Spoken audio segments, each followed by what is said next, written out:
Just thought of this. Germs. We all hate them, right? But where do they come from? I think I found a spot. Don't they come from Germany?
Hello, and how in the world are you doing anyway? Caleb here, welcoming you to another episode of Gaming Through the Ages, the show where we explore the history, gameplay, and art of video games in order of release, unless we're specified to do otherwise. And today we've got kind of a special episode that's a little out of order.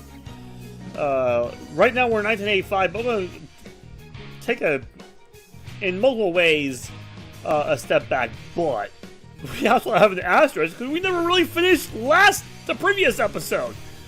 So here's how it's gonna work. Today's episode is supposed to be Atari 50 DLCs, and then we'll conclude maybe a few Capcom arcade games that we haven't touched on yet. One from 1984, when Capcom was just getting their feet wet.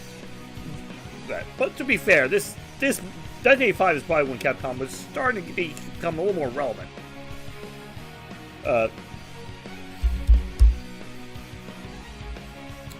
Oh boy.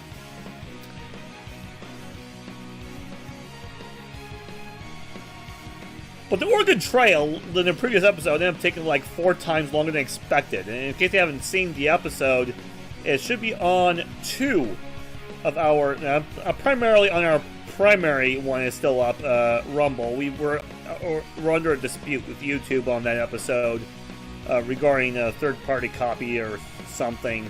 So the episode is not available due to disputes, but it is on our partners with Rumble, and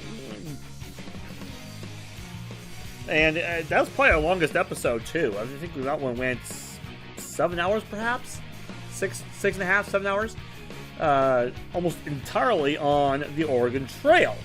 The first part was.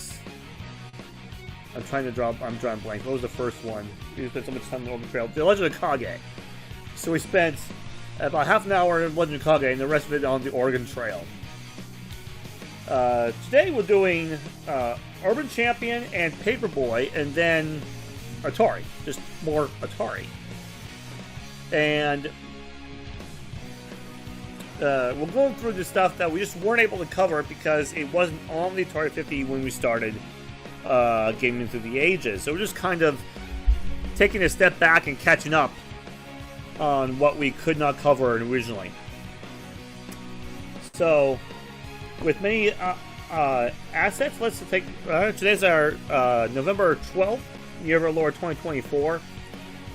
And we have a few notable holidays today. Today is Happy Hour Day, National Pneumonia Day, National French Dip Day, National Pizza with the Works Except Anchovies Day. Only had pepperoni cream cheese. Draft. Today, National Chicken Soup for the Soul Day, Mayor Day, Fancy Rat and Mouse Day, and that's it. Notable games released on this day in history include Metal Gear Solid 2 Sons of Liberty for the PlayStation 2 23 years ago today. Resident Evil 0, released on this day 22 years ago for GameCube. It's a GameCube exclusive. Double Dragon Advance, released on this day 21 years ago for Game Boy Advance. Super Mario Galaxy, released on this day 17 years ago for Wii. Harvest Moon DS, Sunshine Islands, released on this day 15 years ago today. And Harvest Moon Animal Parade, same day on Wii. Call of Duty Black Ops 2 was released for PC 12 years ago today. Ratchet & Clank Into the Nexus was released on this day 11 years ago for the PlayStation 3. Project X Zone 2 was released in Japan only on the 3DS 9 years ago today. Astro's Playroom, the prequel to Astrobot, was released on this day 4 years ago for PlayStation 5. Marvel's Spider-Man Miles Morales, released on this day 4 years ago for PlayStation 4 and PlayStation 5. The PlayStation 5 itself released on this day 4 years ago. Sackboy: A Big Adventure, released on this day for PlayStation 4 and 5 4 years ago. Shin Megami Tensei 5, released on this day 3 years ago for Nintendo Switch. And finally, Farming Simulator 25, released on this day 0 years ago for PlayStation 5, Xbox Series, and PC and Mac. Tetris Forever, which is more or less the Atari 50 version, but for Tetris, released on this day 0 years ago for Switch, PC, PlayStation 4 and 5, Xbox One, and Series. So that is your gaming history. Now it's time to move on to the initial topic of conversation today, and that is Urban Champion, a game released in January of 1985 here in the States, and of course eventually became an NES launch title. And let's move that over.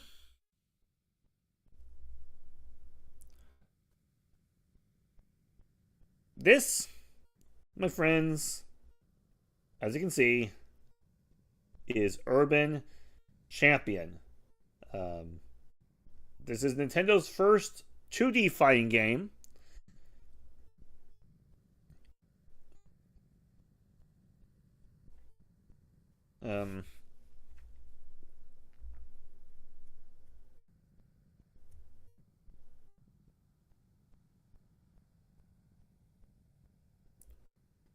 I don't know if I have much... Yeah, there's not much information about the game's history. All we know is that this was a Nintendo published title, produced by Gunpei Yokoi, designed by Makoto Kino, and the music composed by Kozo Tanaka. And that's about it. Not much else. Not a exceedingly exciting game in history. Let's turn off the wallpaper, because that still annoys me. I mean, it's not even wallpaper in my opinion. It just looks better in my opinion without it.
Come on. I don't even know what my opponent's...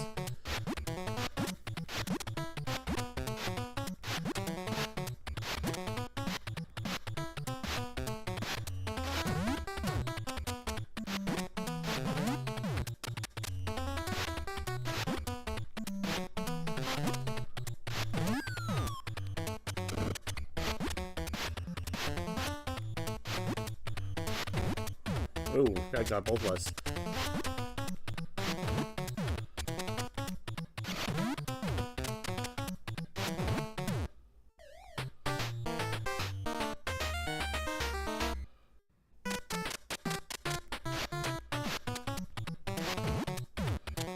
Now I'm beginning to handle it. Whoa, get out of there. Get out of there.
Okay, that was unfortunate.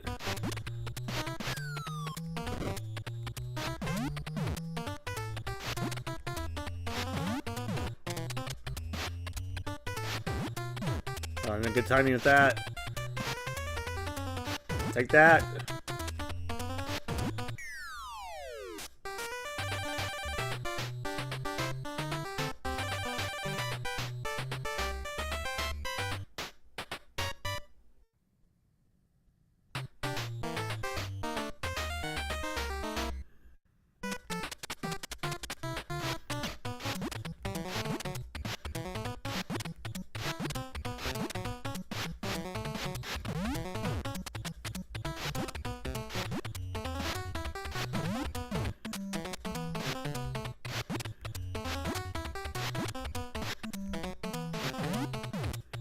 Well, that did nothing.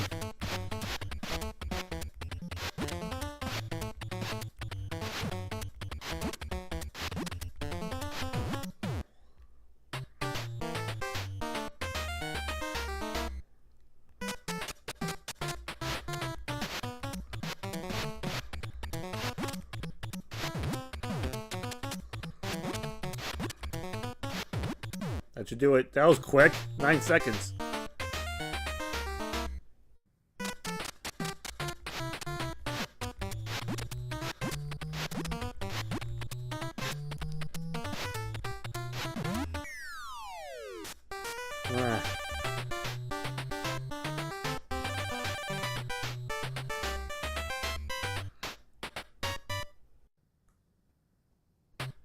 I realized I probably should be using the Super Nintendo controller. It's on me.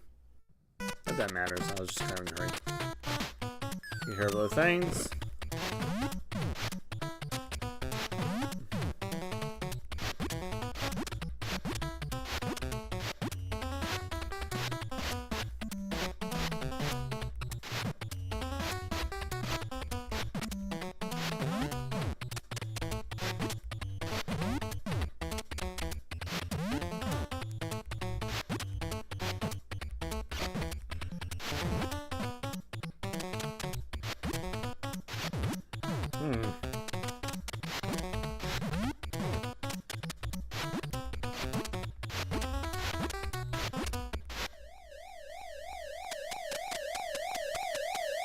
That may actually benefit me.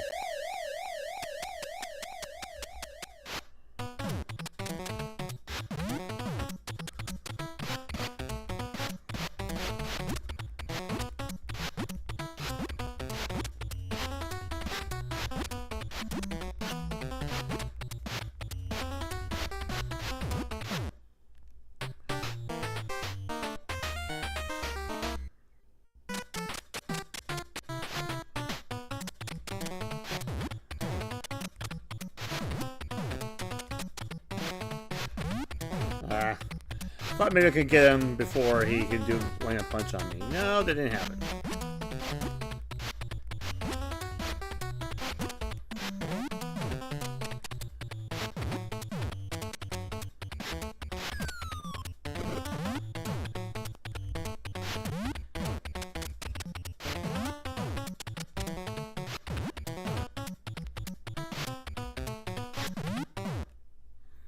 Got him. Took a while.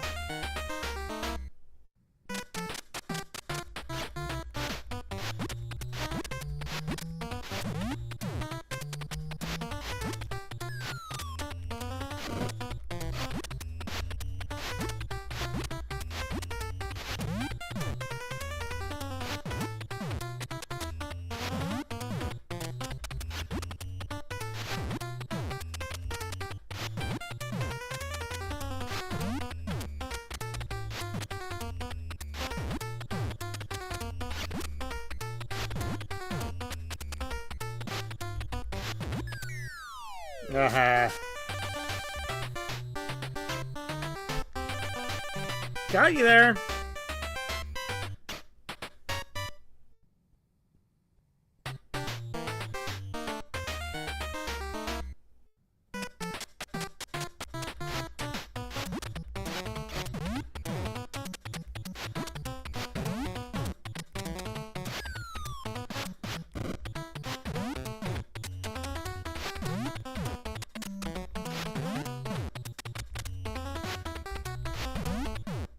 Oh. First time I got. And now I have a manhole.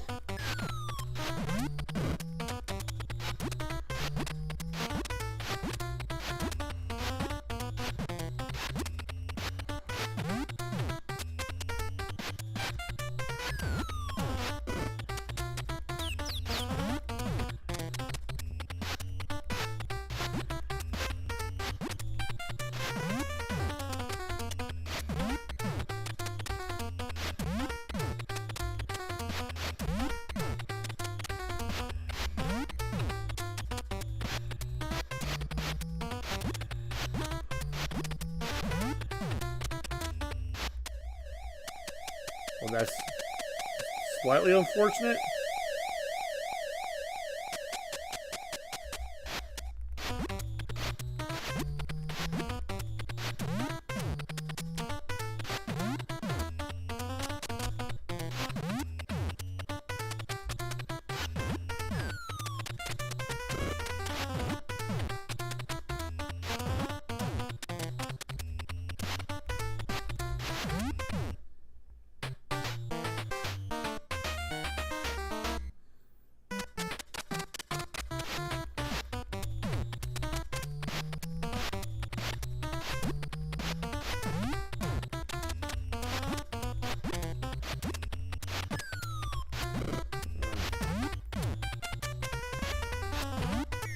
Oh.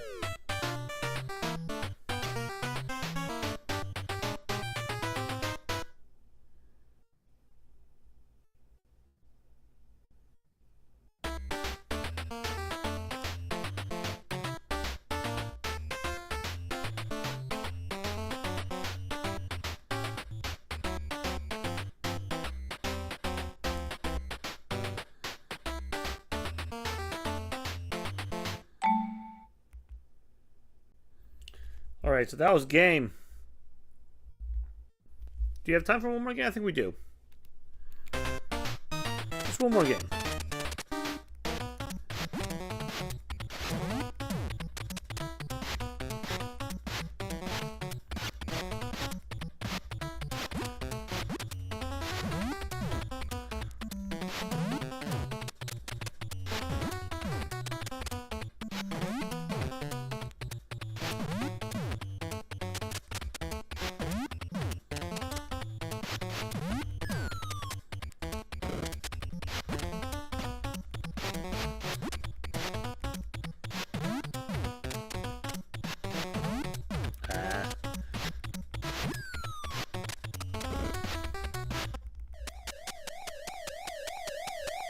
Take away my advantage.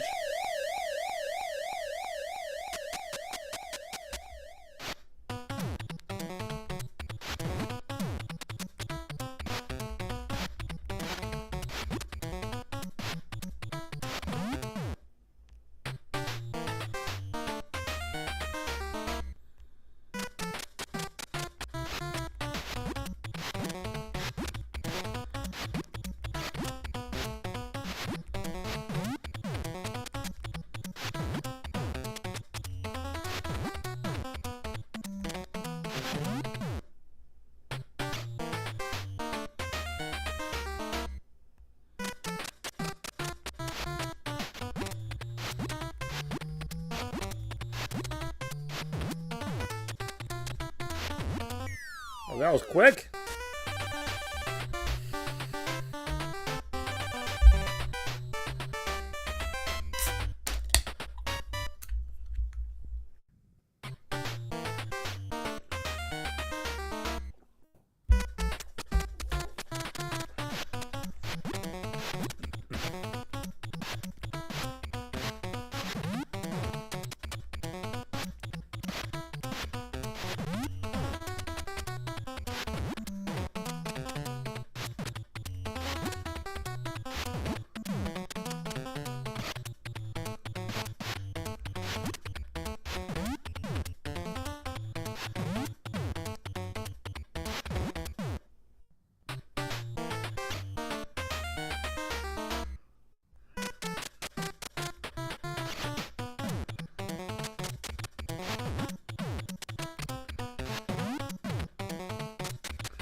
Got it.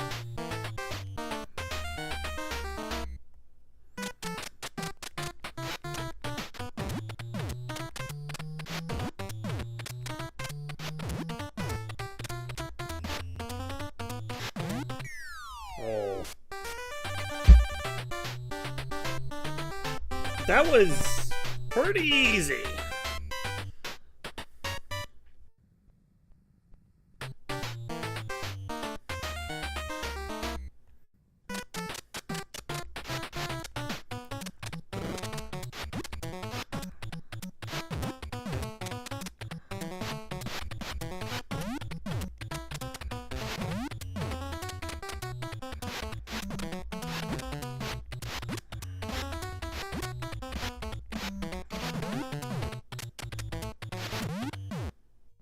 Ooh, I got beat.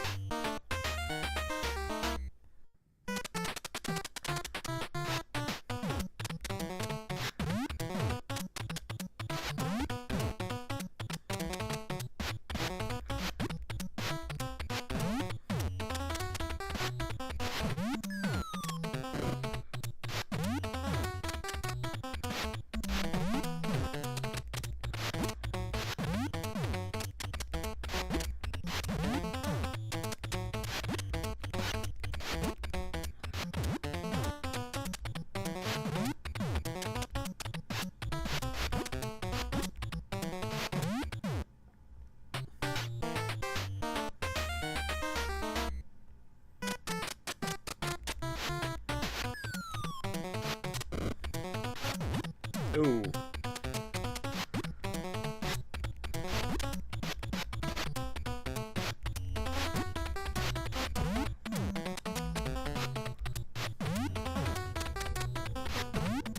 Oh man, if I had to, I took my approach. Now I've got a manhole the rest of this time. That's not good.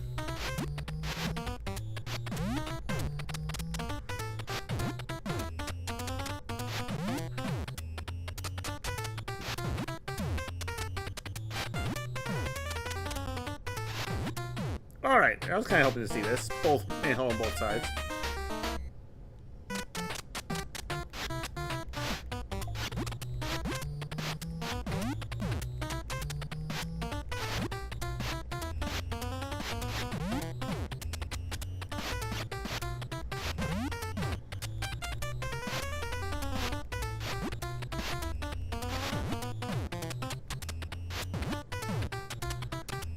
Myself out danger. Now he's in danger. Got him!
Trying to beat the punch.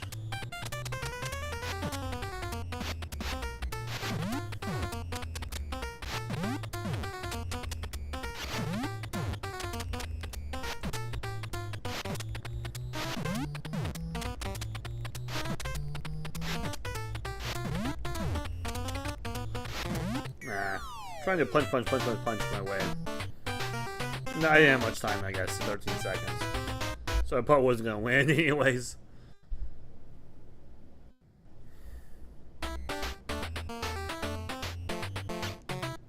Well, that was a better score. Okay, I did better. Not by much, but I did.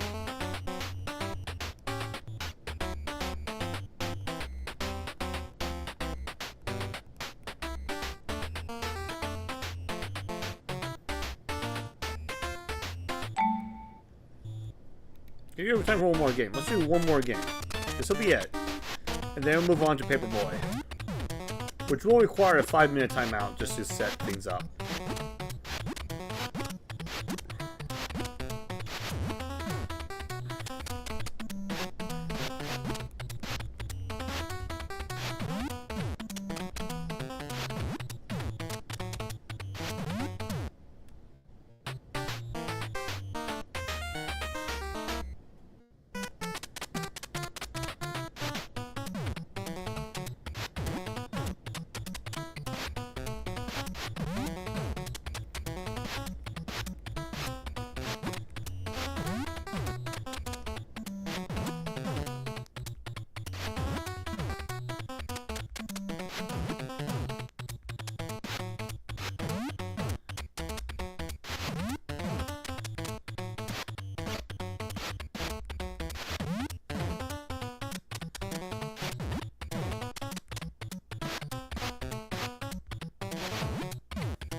Going down. Oh man. Oh, I still went down.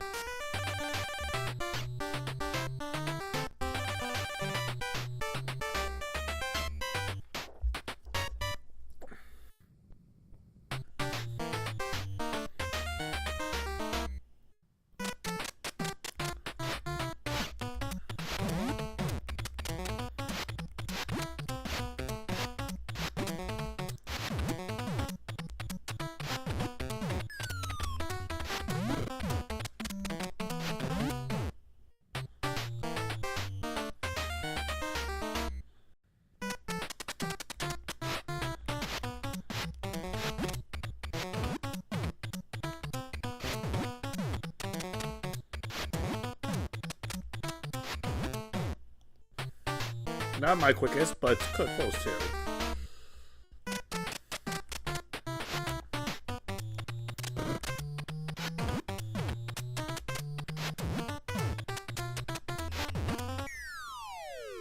Oh, that was quicker than the second one, and I had an obstacle with the vase.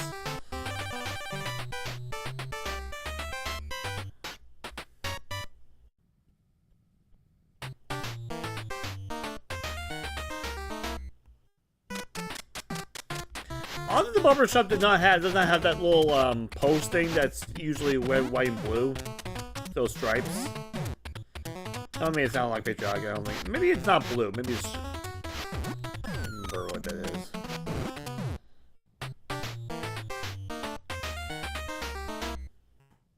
like you see that, you usually see Barber.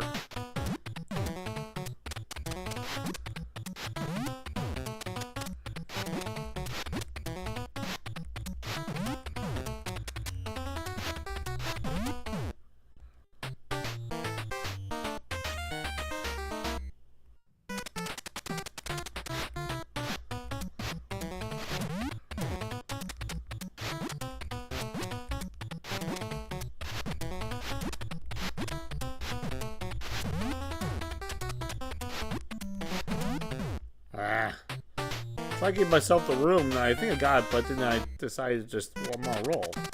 But not on a roll.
That wasn't my favorite, but I only worked for so long.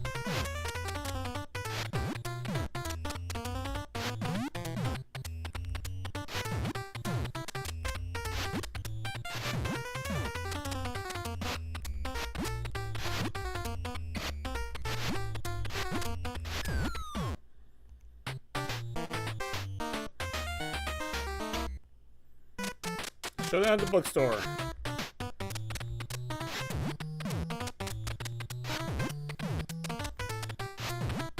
Oh, that took care of them real quickly.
Well, that happening.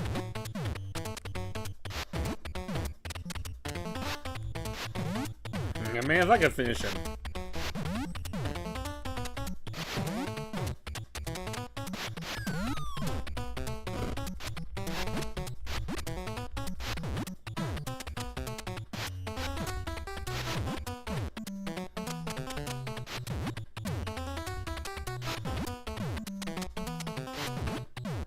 Got it, finally.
bookstore is kind of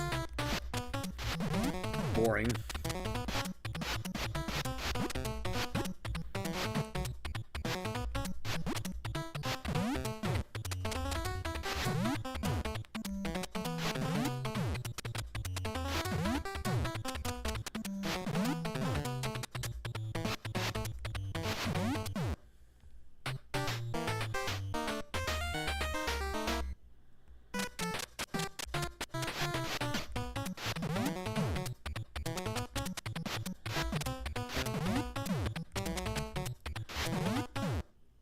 Oops, that's not a good sign.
No, do that.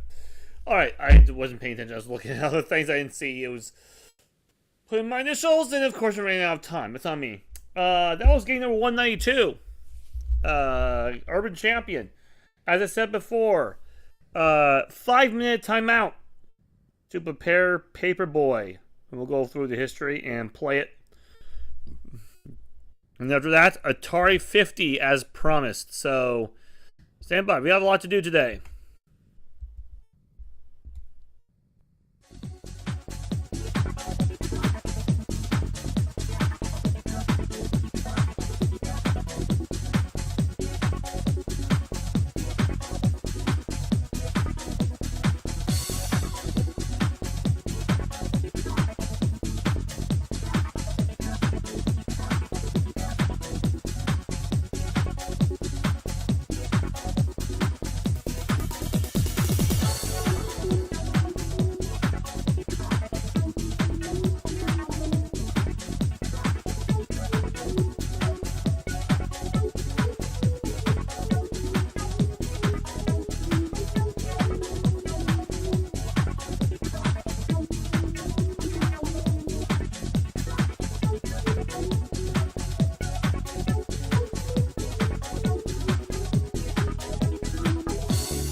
know this is going to date this broadcast, but the GameCube's acting weird on me, so I'm doing a little bit of maintenance here. And then to wait for the top of the minute.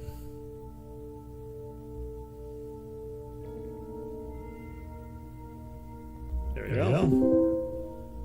And finish.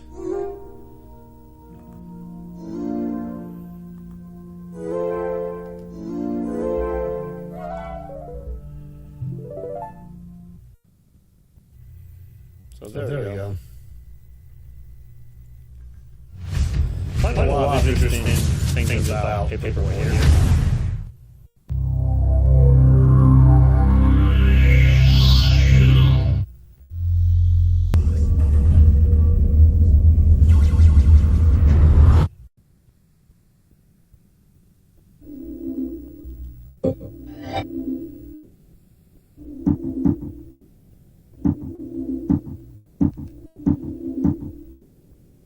So we have Paperboy.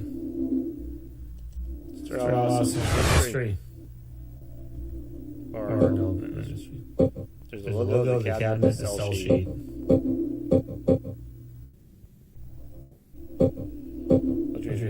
Well, I'm going to give you the history myself, because this thing doesn't have it.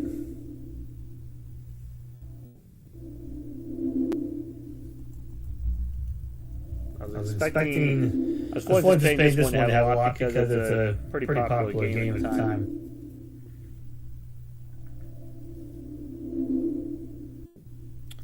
It's a game designed by John Solowitz, Dave Ralston, Russell Dow, and Carl Bedard. Music composed by Hal Kanan and Earl Vickers. Developed and published by Atari Games. Midway Games also had a hand in it.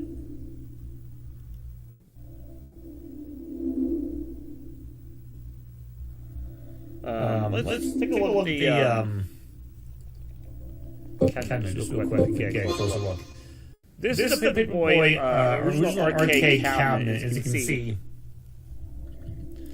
Those handlebars, they look like a bicycle, don't they? 100% bicycle. And you can push those handlebars forward to accelerate and back to brake. Essentially. It ran on the Atari System 2 hardware. This is different from... This is like the first that ran on that. Atari System Marble Madness. Which played on Atari System 1. So it ran on slightly different hardware than Marble Madness did.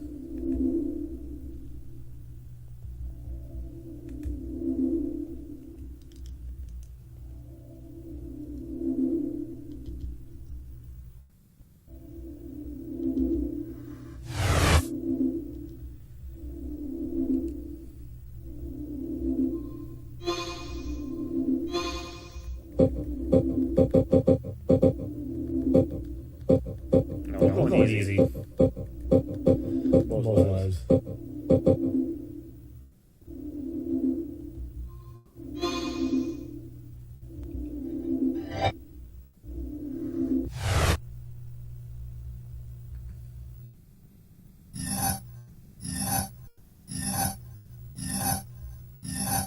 Yeah, I'm not able to use this controller. Again, I'm using the...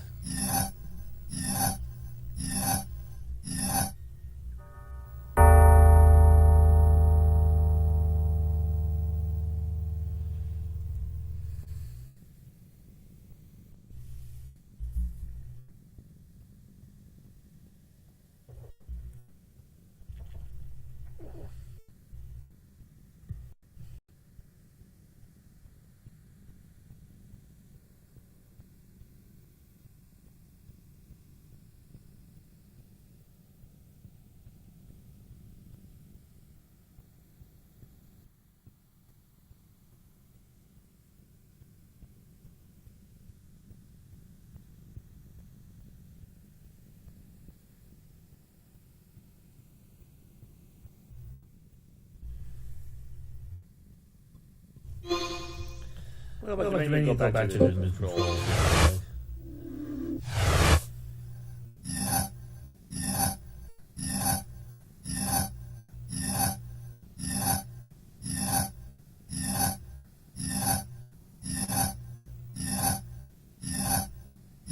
Yeah, I think I'm gonna need controls. Okay. Second time I had to use the proper game controller. Okay.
I think I got it.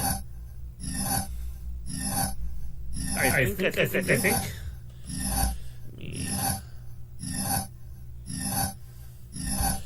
Let's see if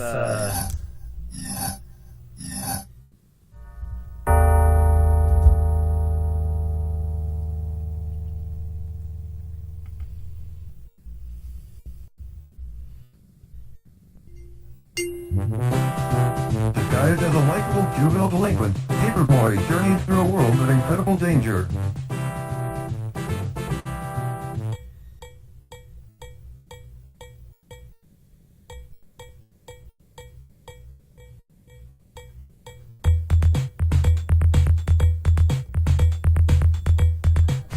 Oh wow.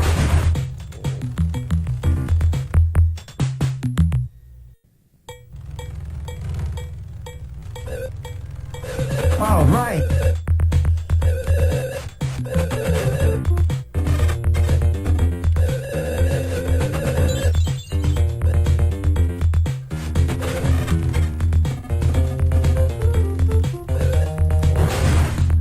I hate that kid.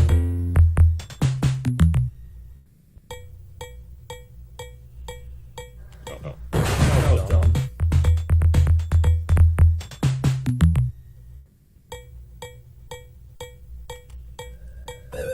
Oh, I didn't see that coming.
So I'm obviously a little struggling a little bit with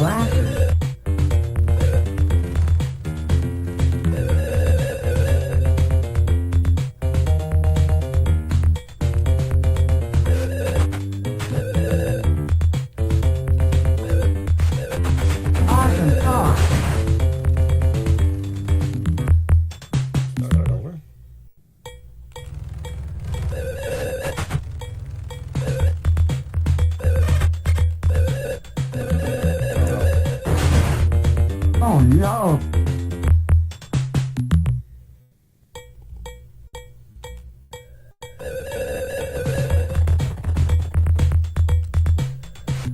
I didn't mean Mine was not going thinking where I need to go for that one.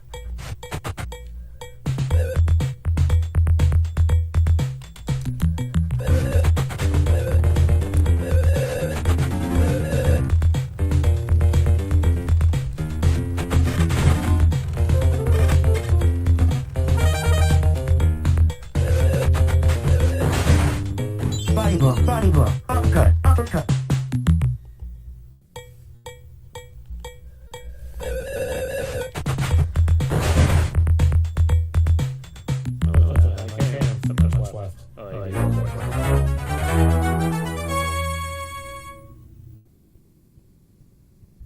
That was worse than the last time, obviously. I don't think I got it for first level.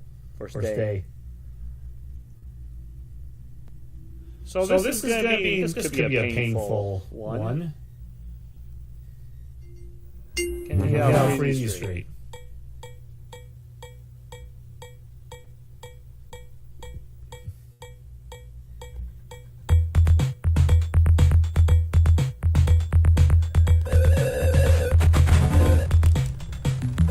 What a great car!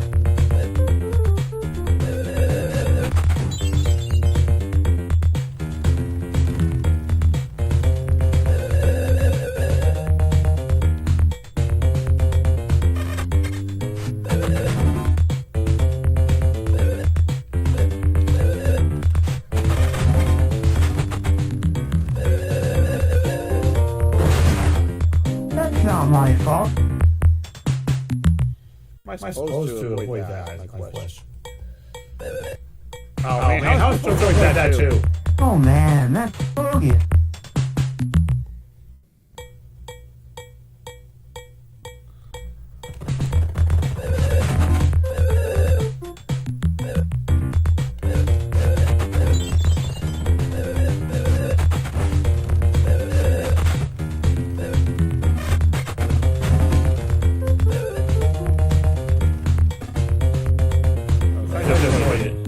Okay, now I'm mad.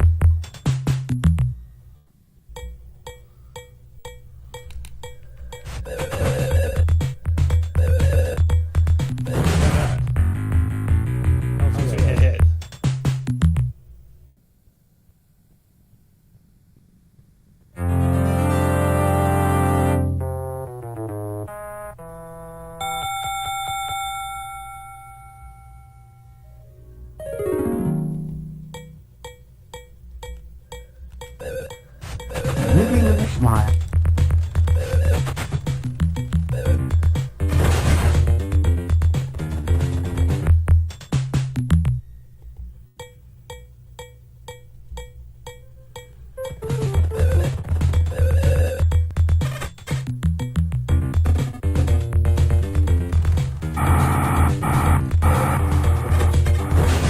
How am I supposed to avoid that? How am I supposed to avoid what?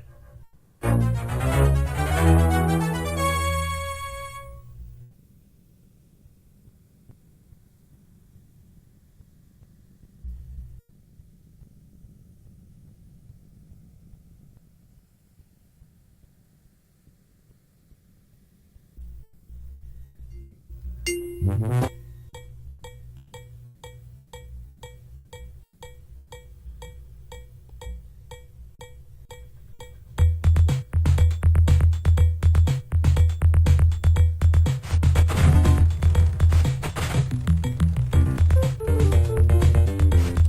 tell my boss.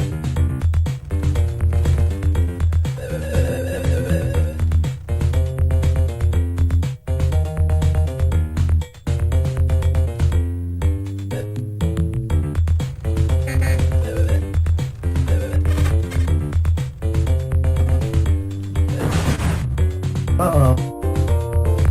Oh, that's right. Let's find out when it wasn't safe.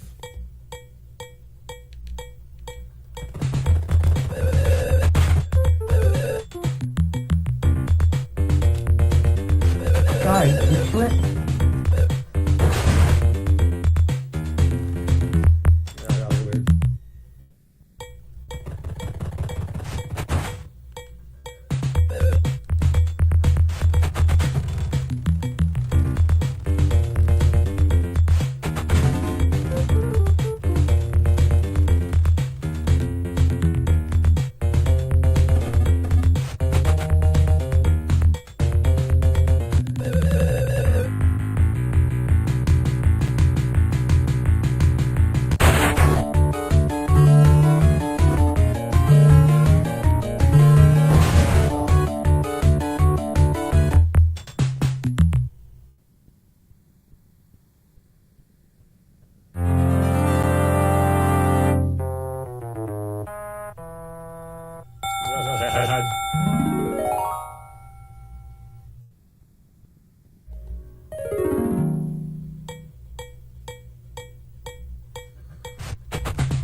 Oh, wow. That's what I get.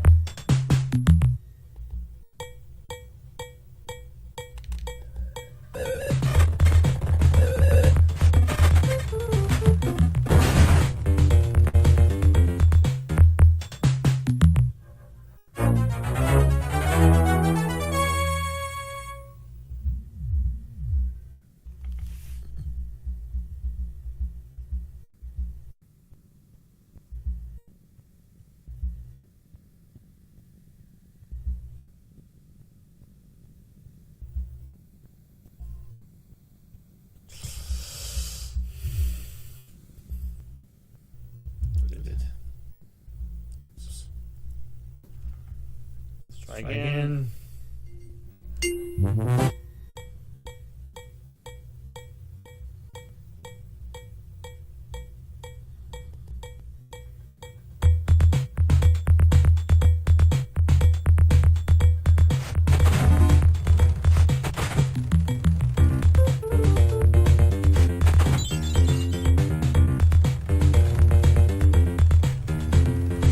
Sorry about that.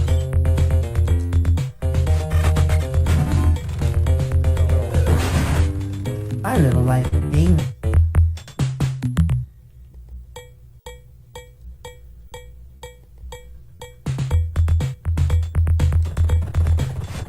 One last customer.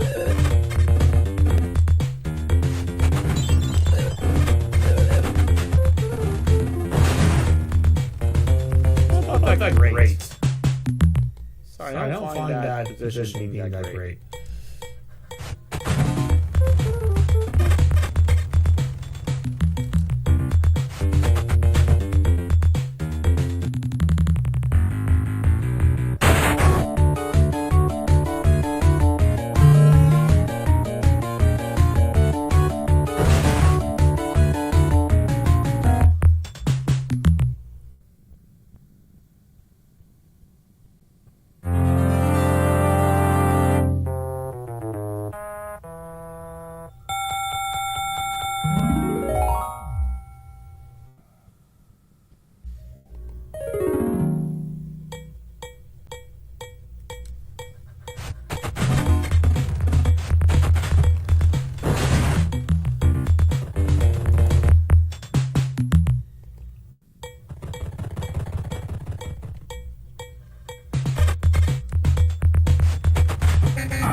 it?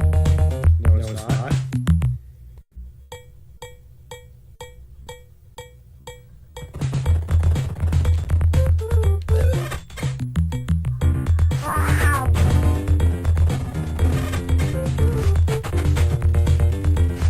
Now you have a friend in the paper business. Does this mean no tip?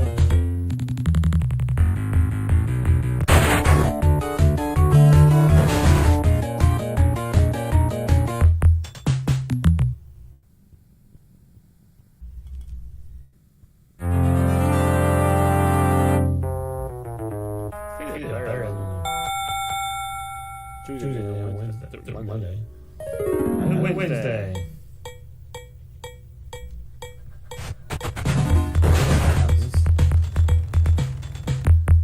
More life, isn't it? Yeah.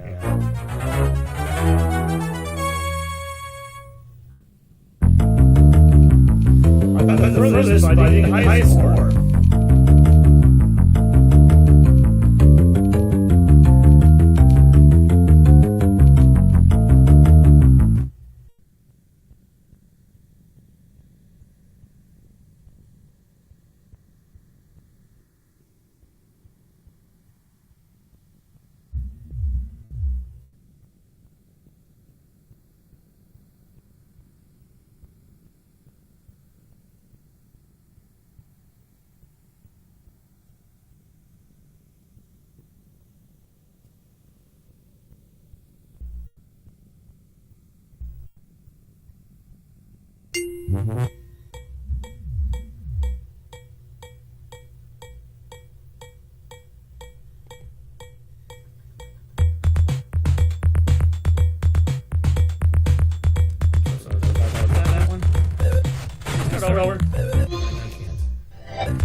Don't tell my boss.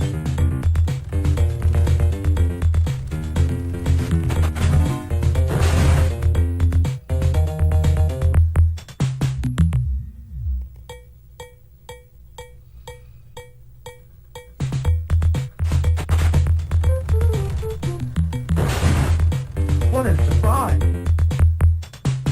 Yeah, I was kind of blindsided by that. I thought Oh, where am I?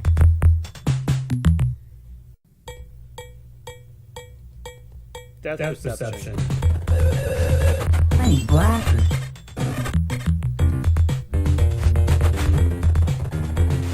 Sorry, it slipped.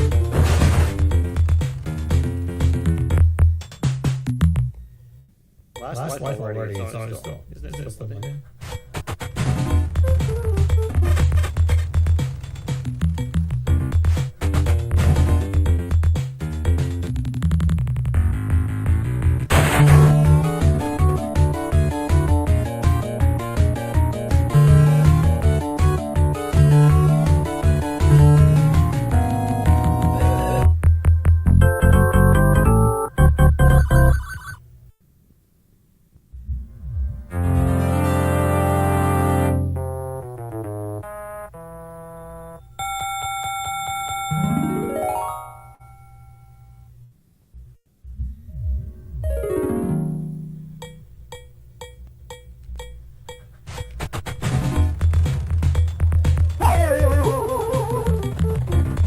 That's rad.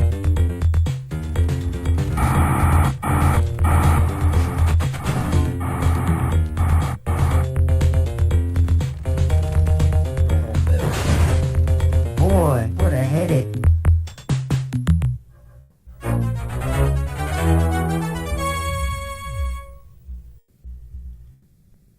So obviously, you're trying to either get the newspaper to the front door or the mailbox to get more points. But it's also a harder thing to pull off. Give me a moment while I do one maneuver.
All right.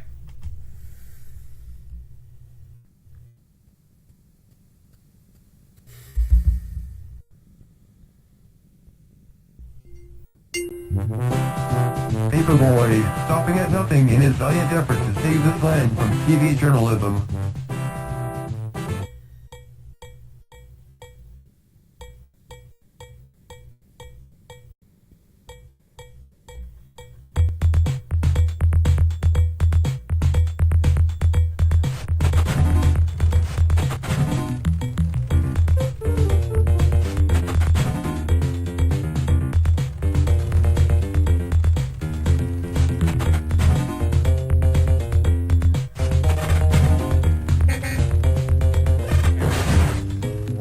How am I supposed to pull off?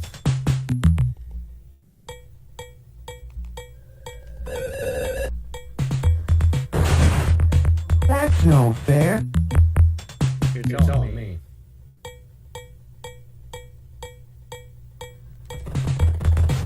Sorry about that.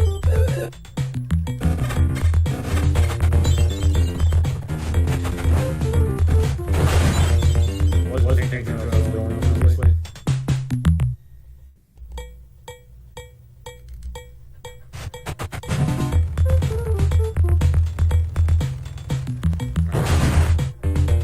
Body blow, uppercut.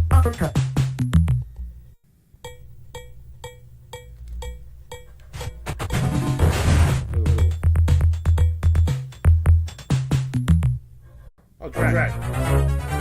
One of the better ones in terms of delivering the newspapers where it's supposed to be. But obviously it's all for naught if you don't pay attention to what keep wrecking. And you lose all your life before you just Risking his life for the public's right to be informed, Paperboy rides the sidewalk of this land, delivering papers. That's it.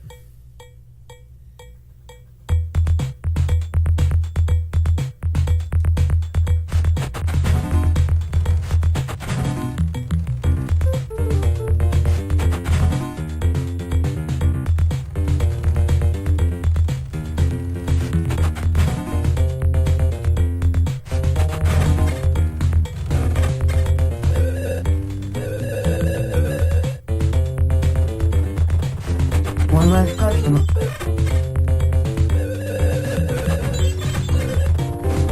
Right in the mailbox.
Just one of those days.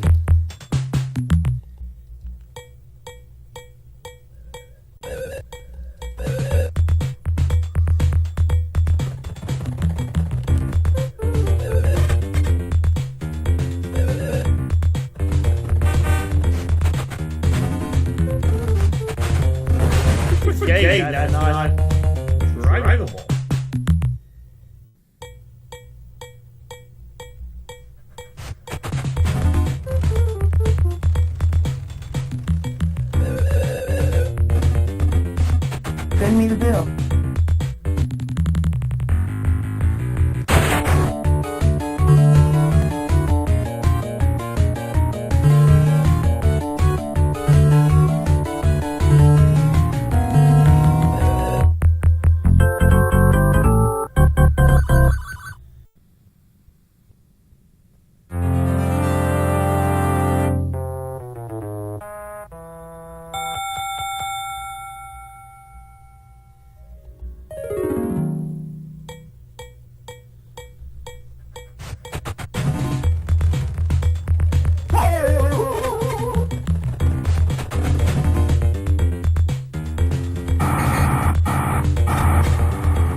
We realize, of course, this means war.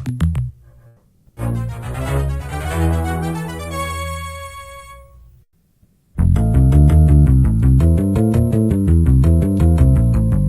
take that though.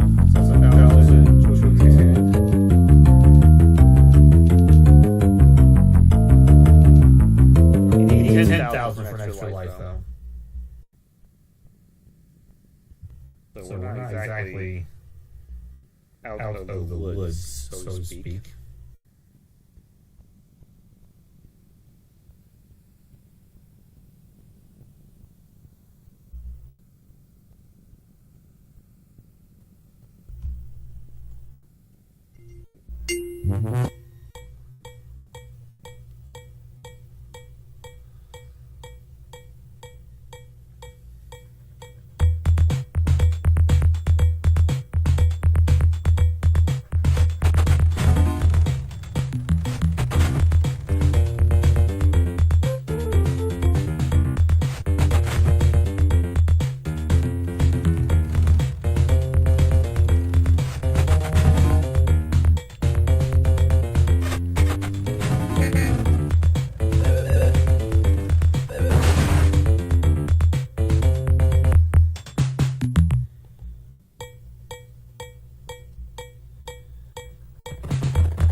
Does this mean no tip?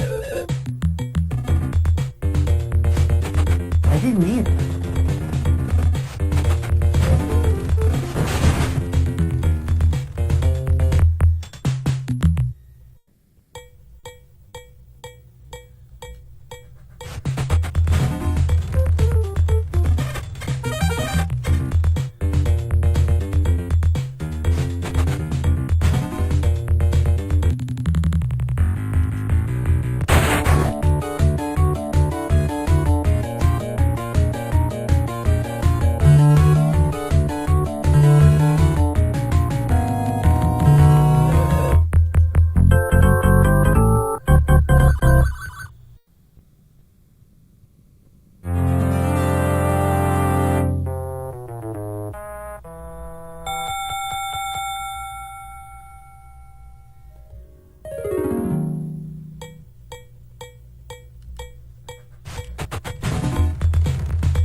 Pay attention.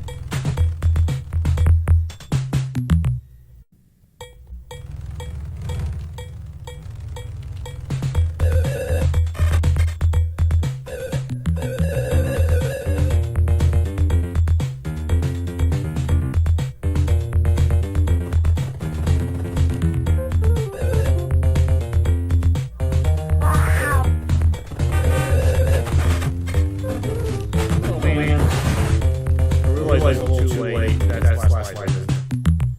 That's the game.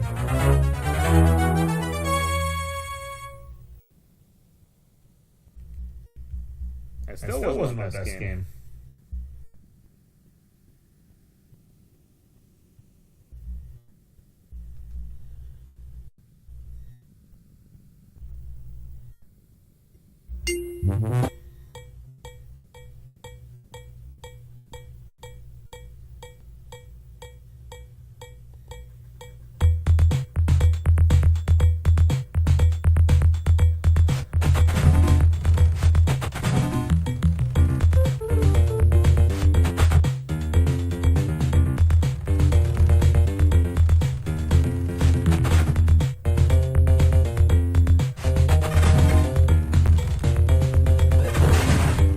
Sometimes I hate this job.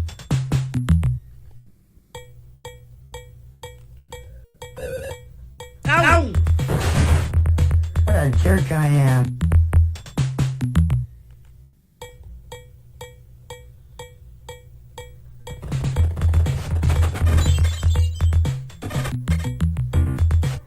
That's rad.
Looking for a passenger? There's not giving you much chance to react. You're like, where can you go? Looky there.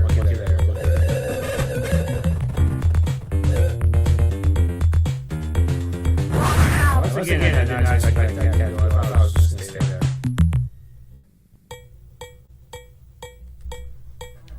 Oh, wow.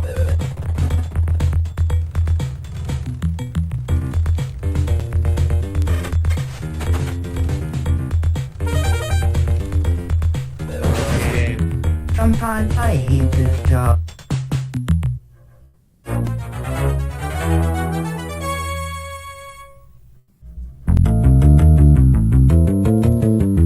could have made my top scores able to get to the end. I was getting close, but failed, obviously.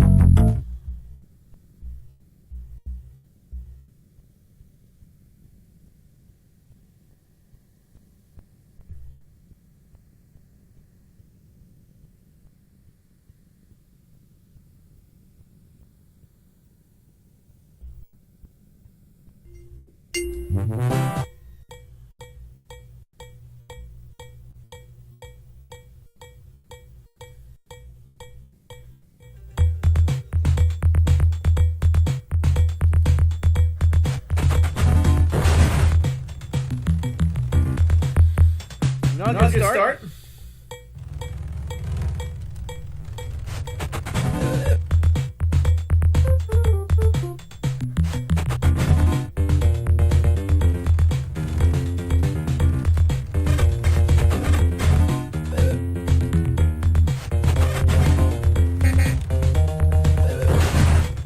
Looking for a passenger?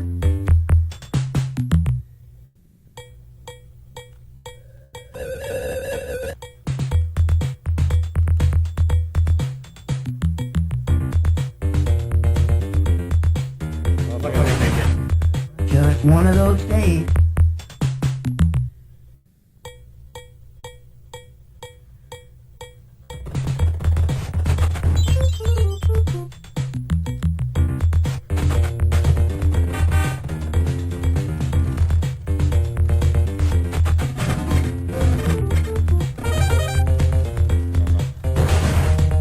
Body blow, uppercut.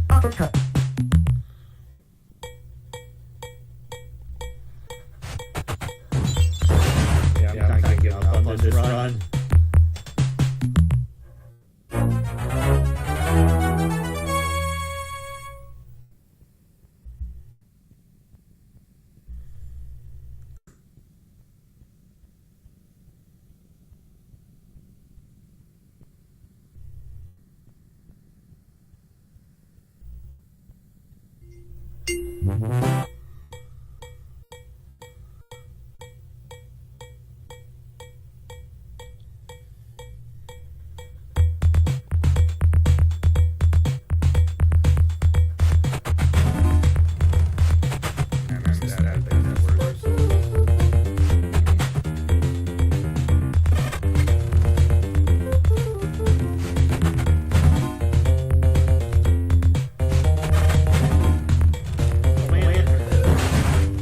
Looking for a passenger?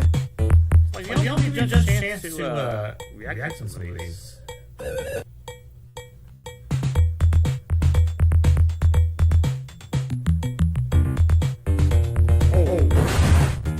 Oh no!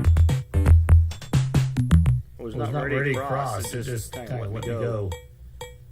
There's no break on it. Sorry about that.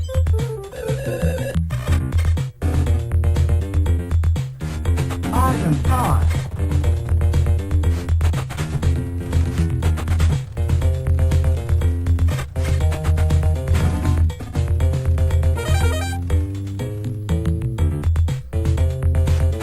I didn't mean it.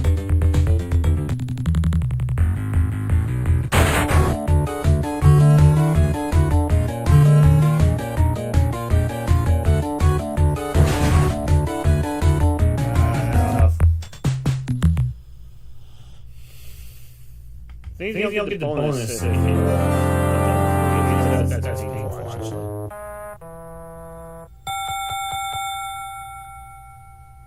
1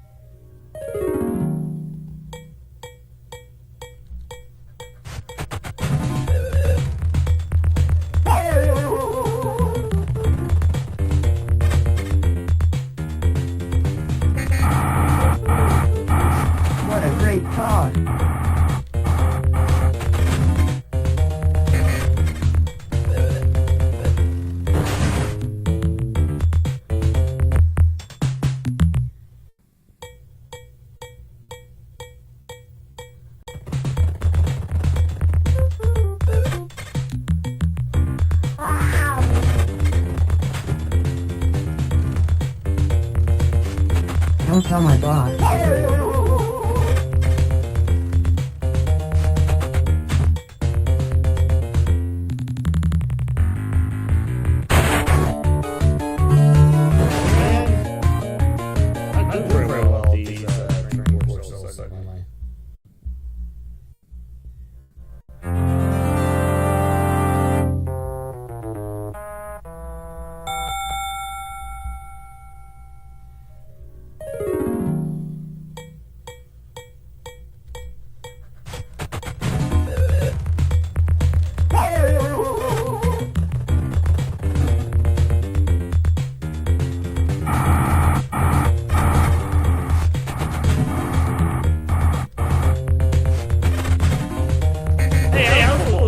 Oh man, that's bogus. Wow.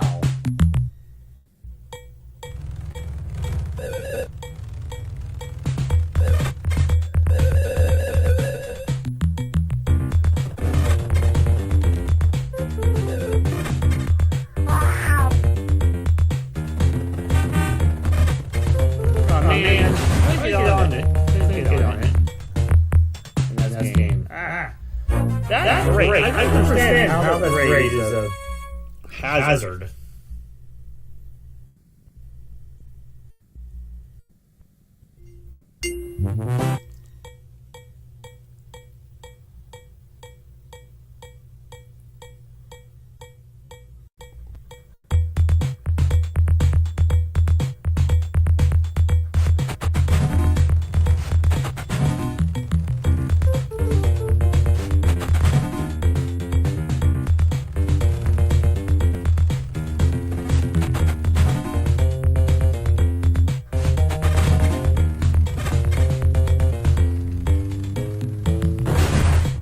That's no fair.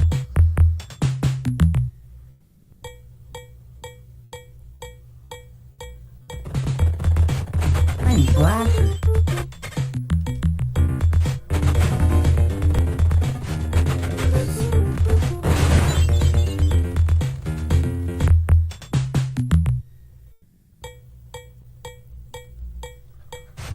One less customer.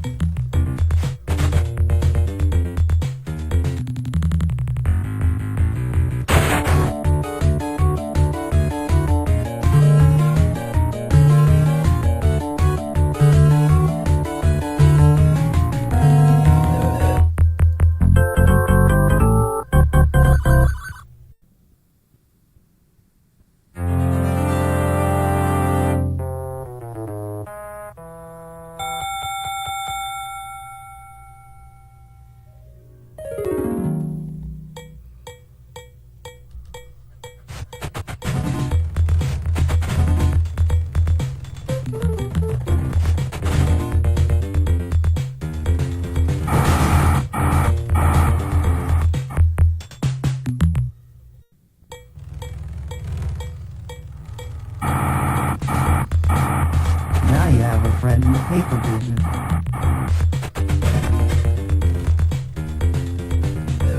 Oh man.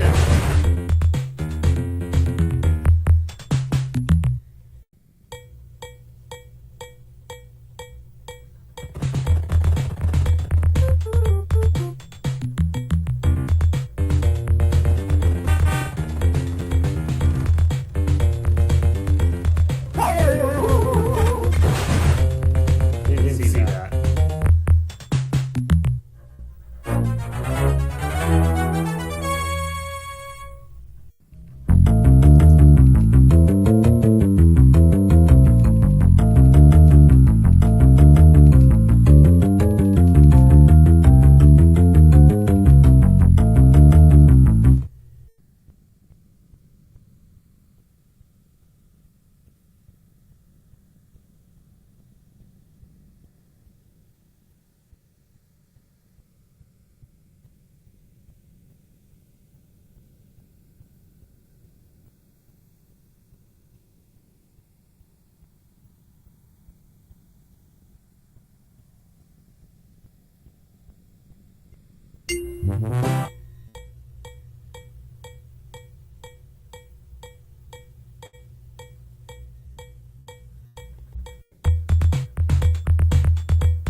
That's casual.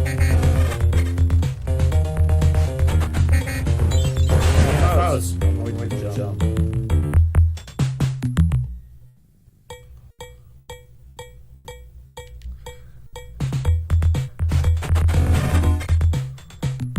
The thing is like shit. That was bad.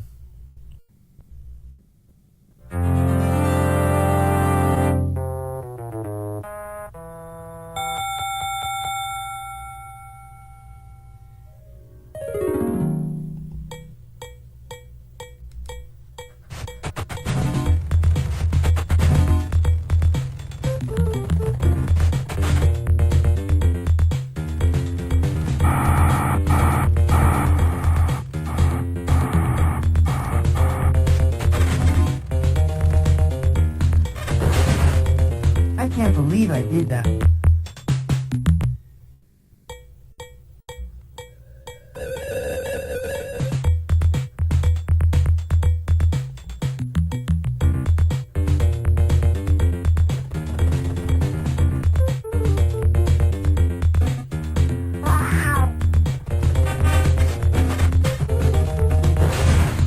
Like raise again. Oh, this game is just great.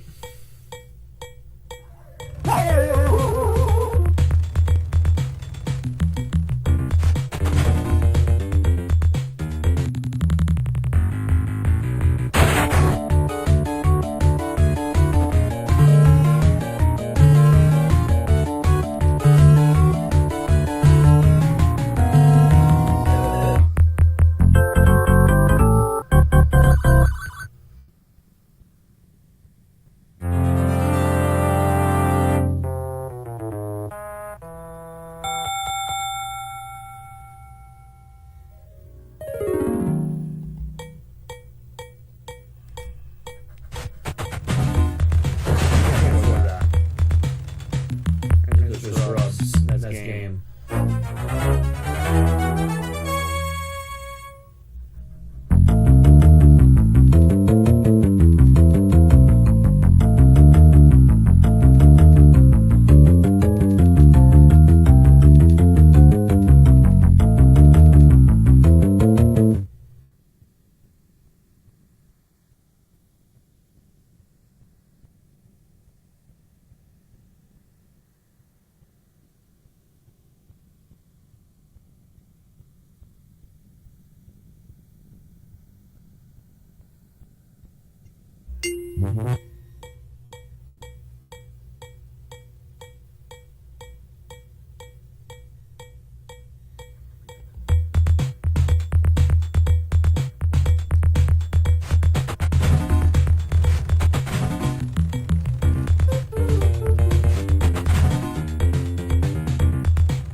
Whoa, where am I?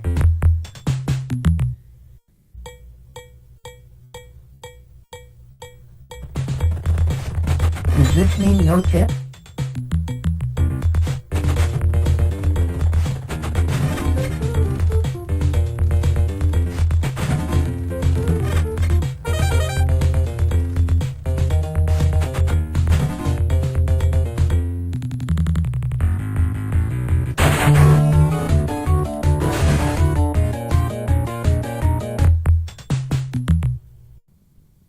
That was not good.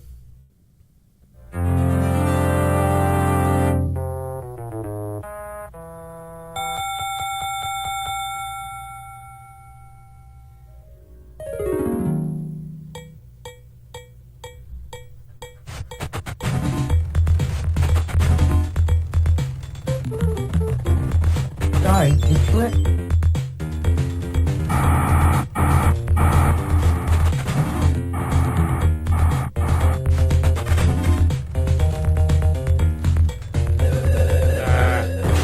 What's that Not committed? again.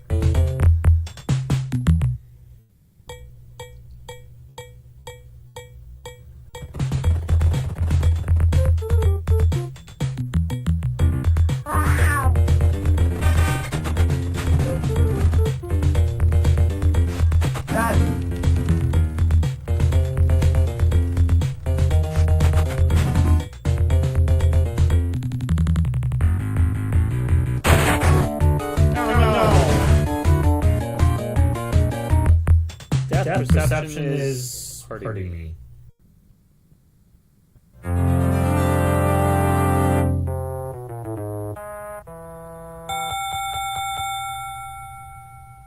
I'll have the high score for work that I will not passing these training courses.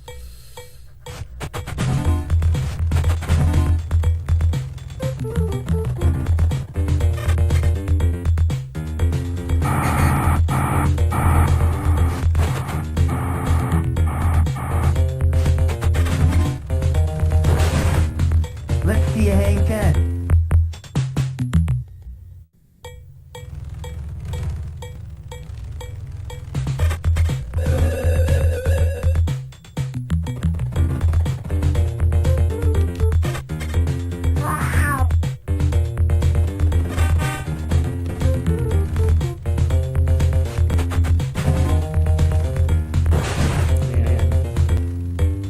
Didn't pay attention to that.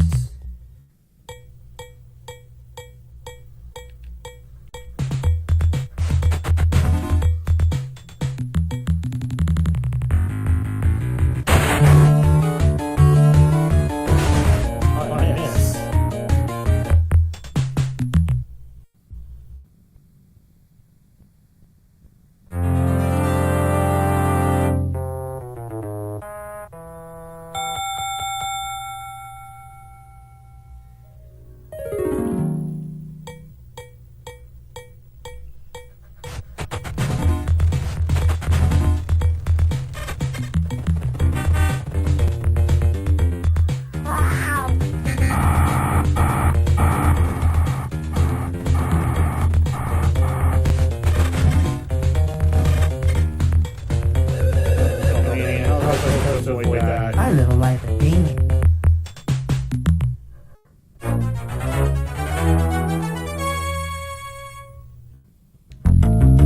That's the best game. I don't need a score to tell me that.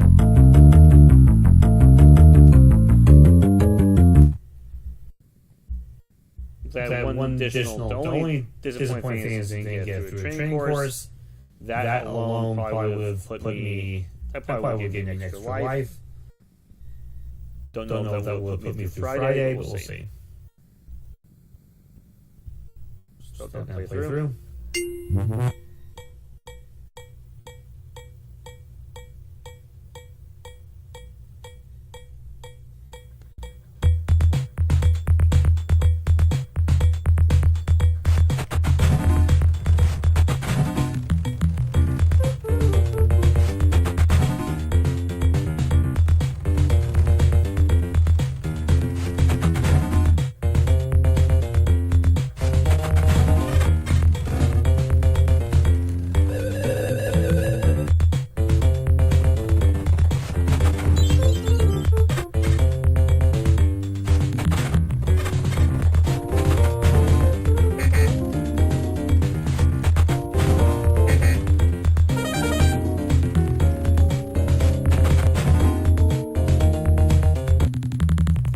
First unscathed run. 12 too soon.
sides, the sidewalk, ran to the grate. That's game. Of course.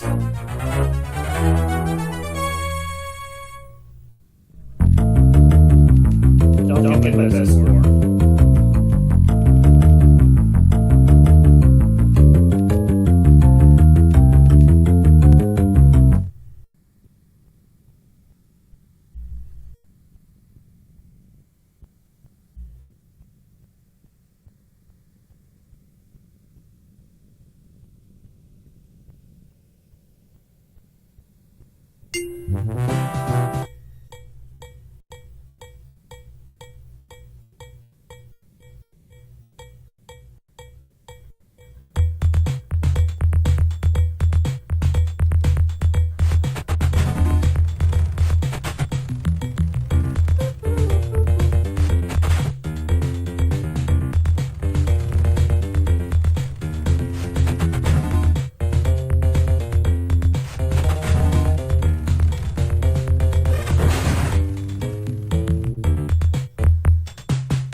Much for getting out of that one.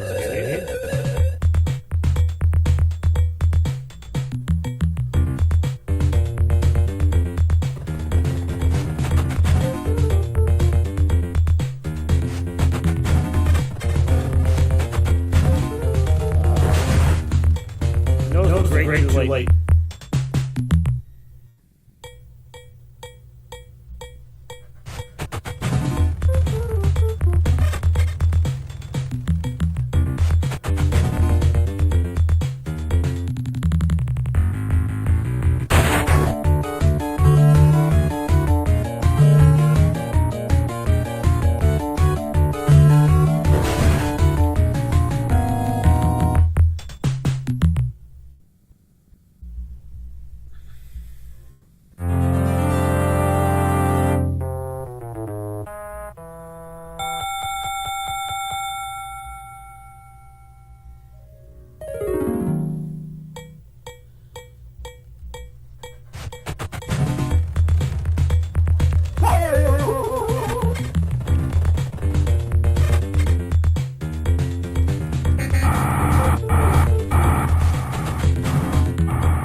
This means war.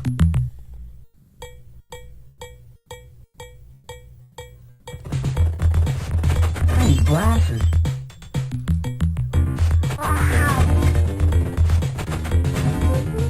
Oh, two. That's fine. Big window. All right. Last life.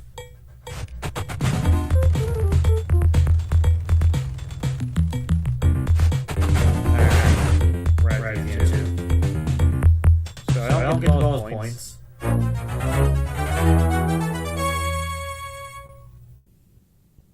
And don't make the leaderboard. I think I had like 36,000 something.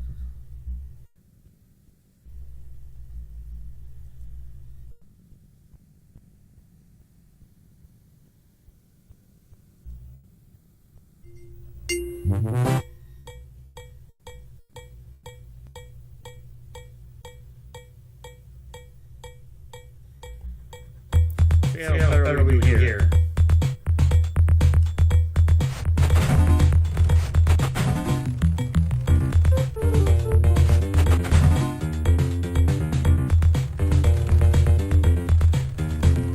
Awesome car.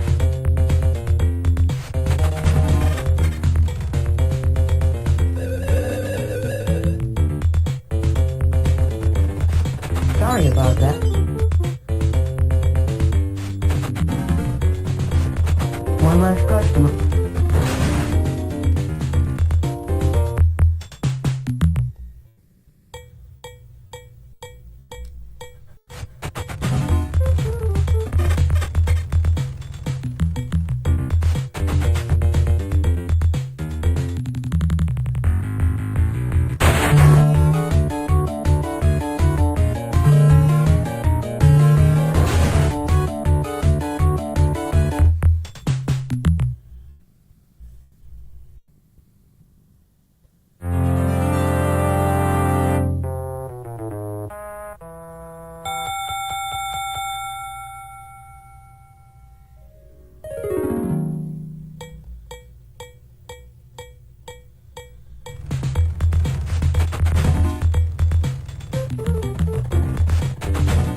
Oh wow, that's what I get.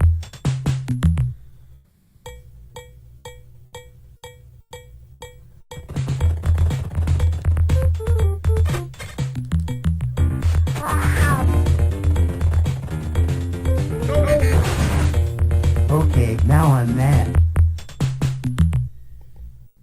That was painful.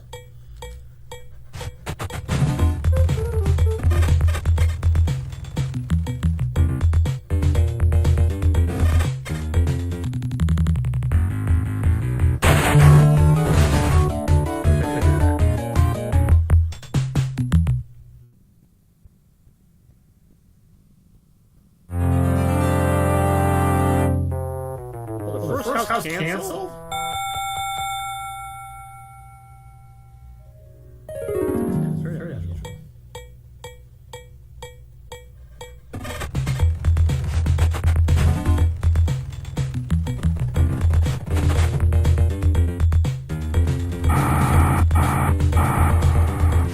Oh wow.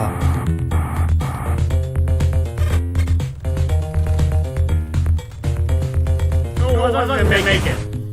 That feels good. That was confident.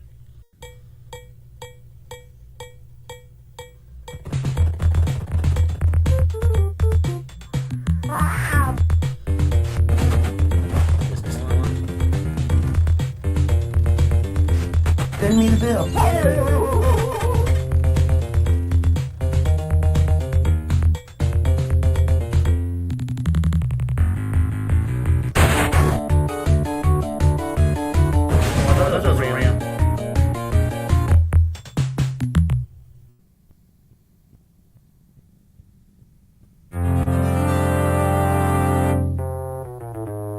Two houses.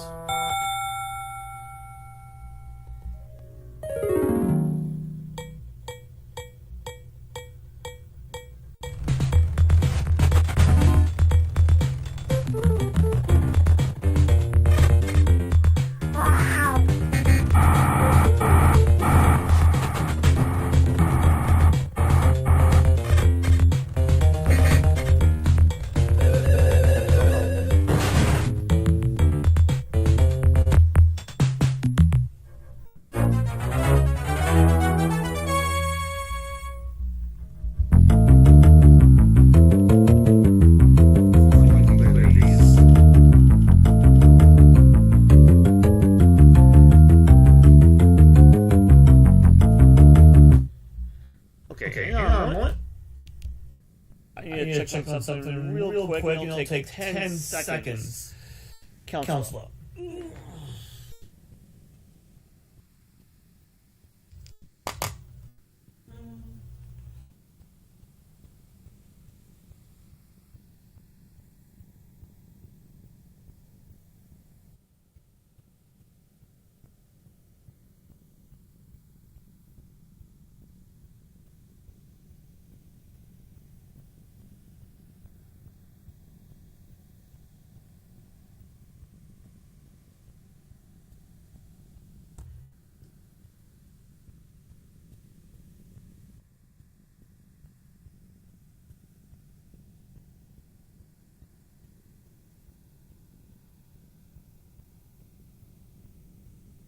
All right. So while I'm doing this episode of Games of the Ages, I'm also checking some chicken wings over in the kitchen. And it's always doing a different flavor. If you were watching my cultural viewing parties, I'm always doing a different flavor. This time I'm doing this one called the Great Value Chicken Finger Dipping Sauce. It's the off-brand Walmart brand. This is supposed to be mimicking the cane sauce from Raising Cane's. So I think it does a pretty good job, I think. It does taste pretty similar to it. It's not one-to-one, because I have tasted them back-to-back. I think the cane sauce just beats it by a titch, but if you're a pinch, these are relatively inexpensive and cheap. So you see more of the credits I was able to get. Interesting enough, that was unintentional. All right. Oh, wait. We'll do a few more, maybe one or two games, take a 5-minute break, and then we'll finish out.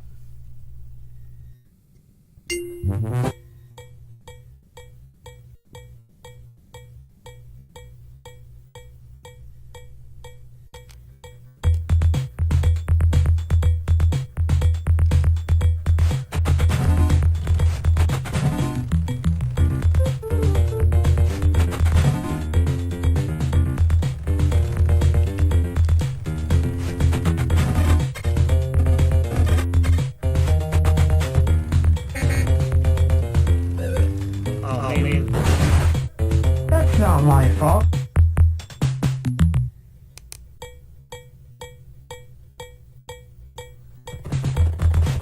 Does this mean no tip?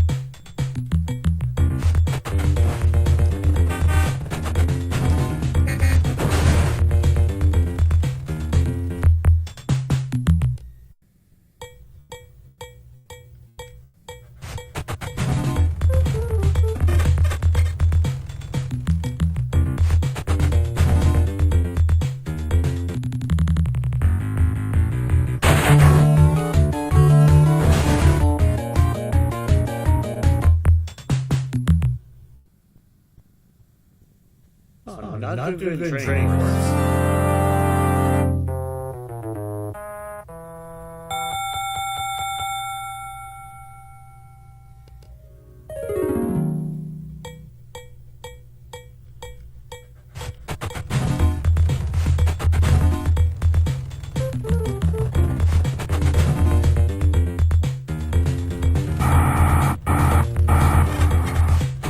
Don't tell my boss.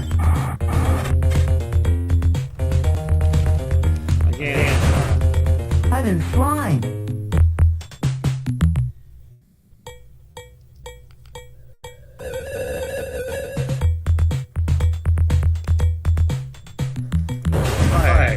What a jerk I am.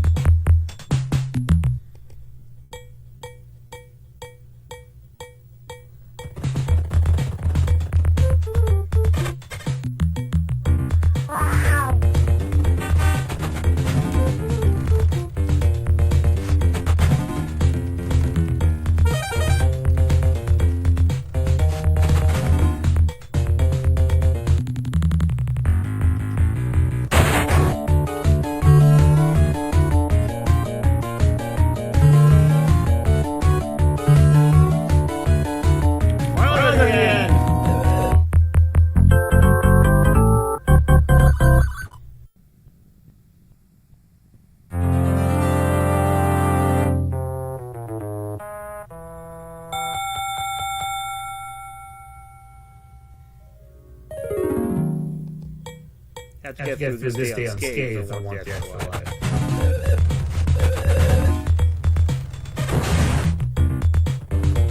Someone unscathed.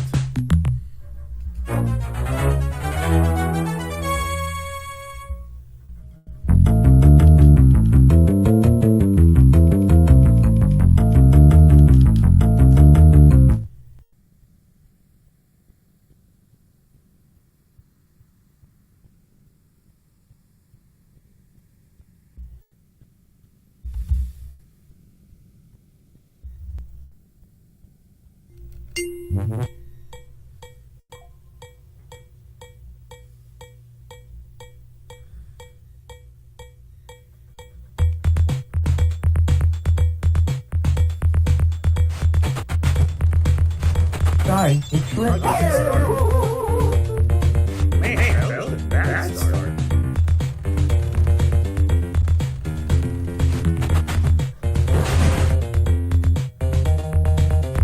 Good question. If you don't get any of the papers to the places, you automatically, I thought I was going to miss.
new idea.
Looking for a passenger?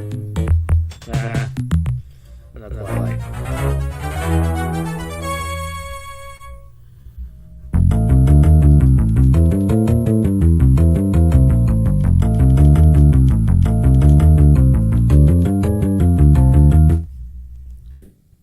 All right.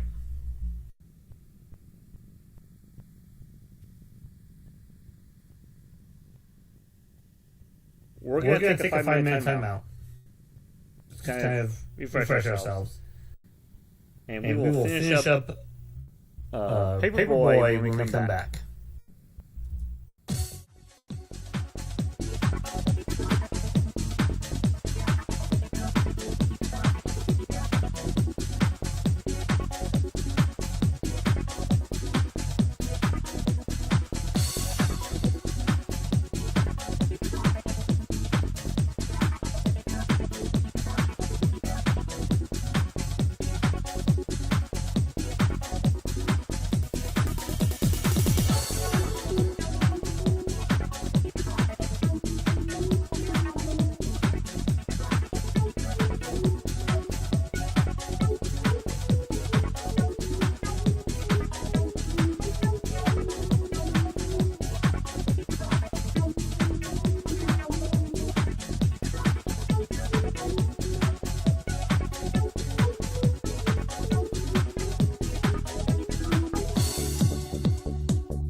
we are back.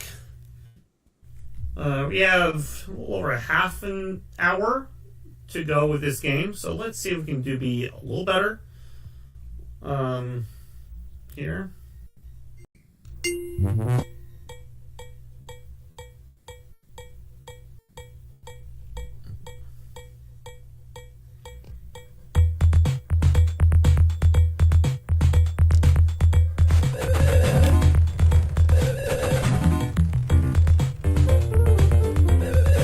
What a great car.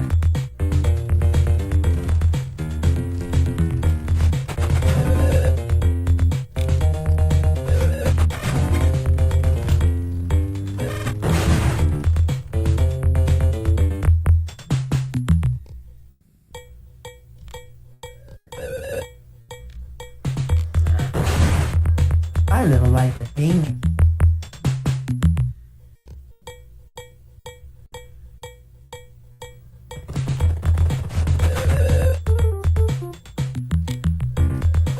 That's rad.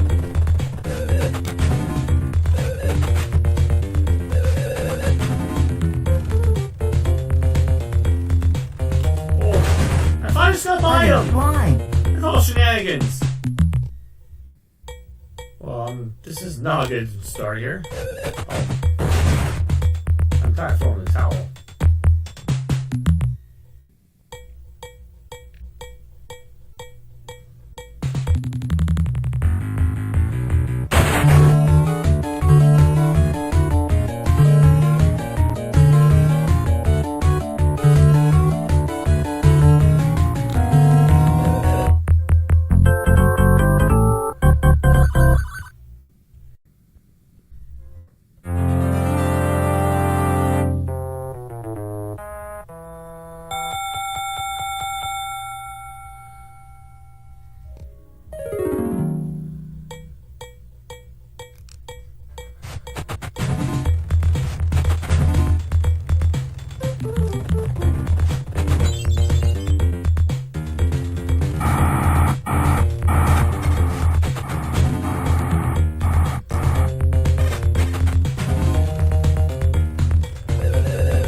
Less than 300 away from extra life. I missed it by that much. So somehow I had a really bad start and it turned into my best game.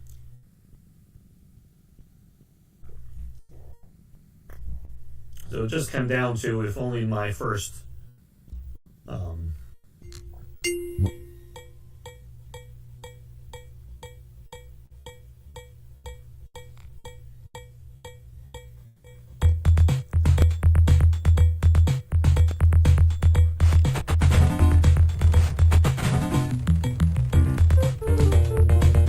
Am I great or what?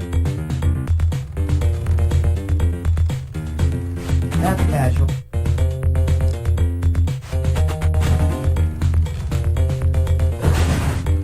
Looking for a passenger?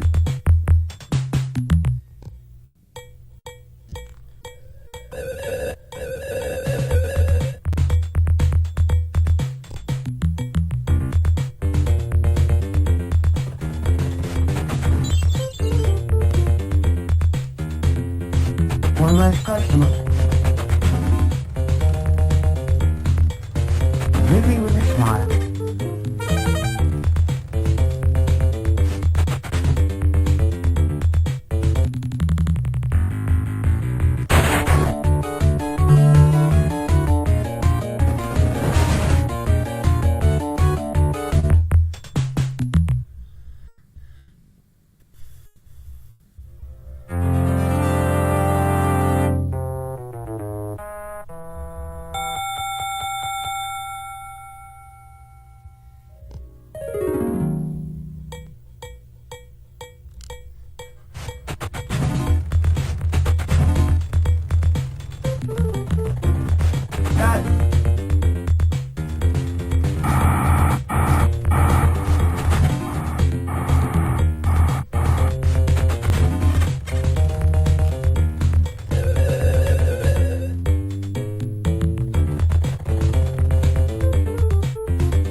Oh man. Sometimes some of these places makes it really hard to not crash. Right in the mailbox.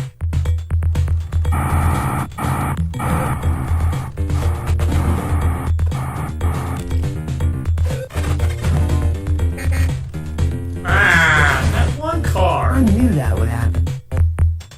That's before the intersections. That's gonna make it hard. I got down to my last life.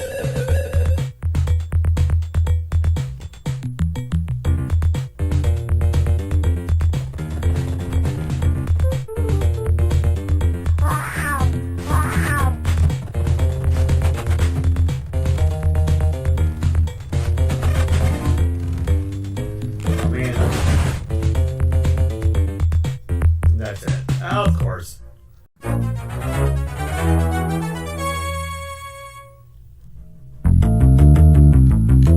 Need to get past that point if I was got any chance of an extra life and not get that.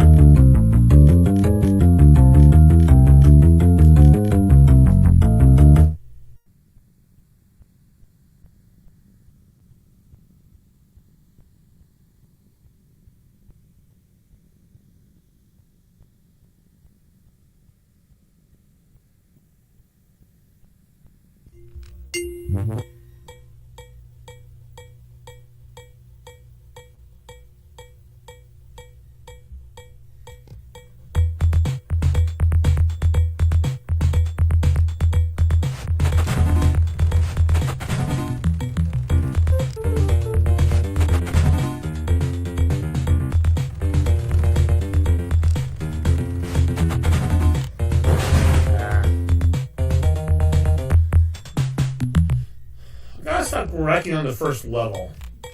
Try it. Ah!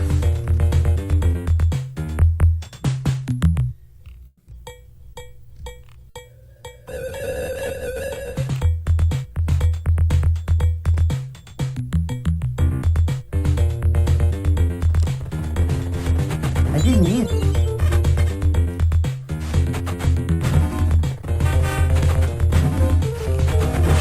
Great.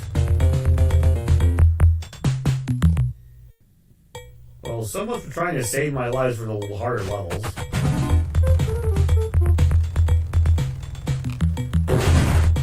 Sometimes I hate this job.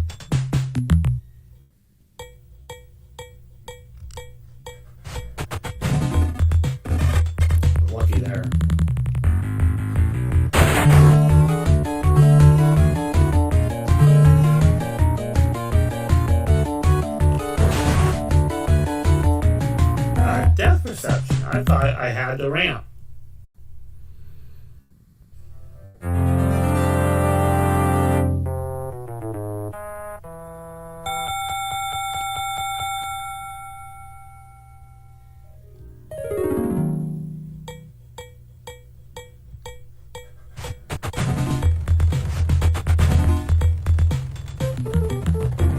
Oh, wow.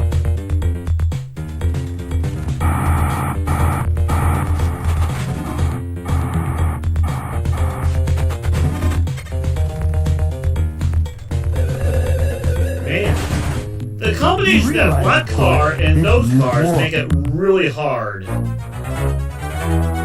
just get out of that section unscathed. It's almost like you gotta reserve your lives for that bit, and if you're not gonna survive the game. And I'm not, because I'm not saving them for that. I keep making other errors.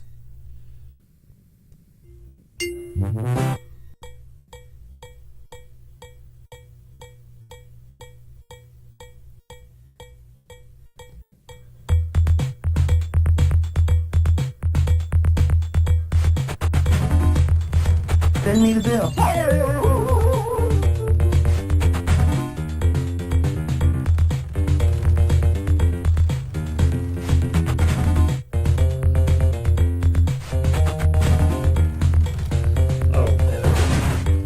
Okay, now I'm mad.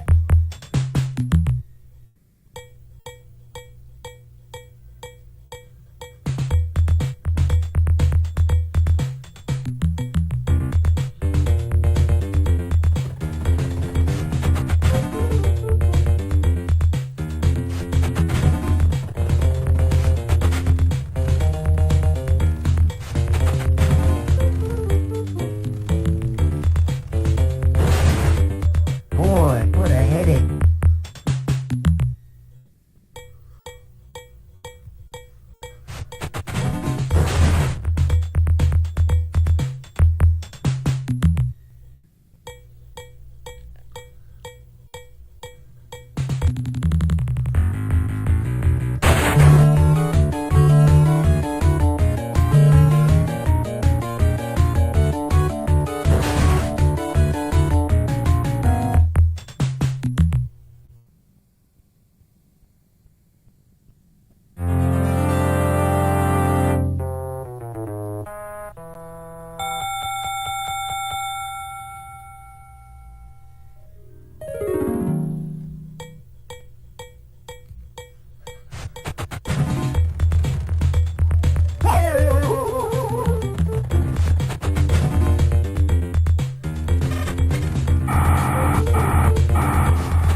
Does this mean no tip? Wow.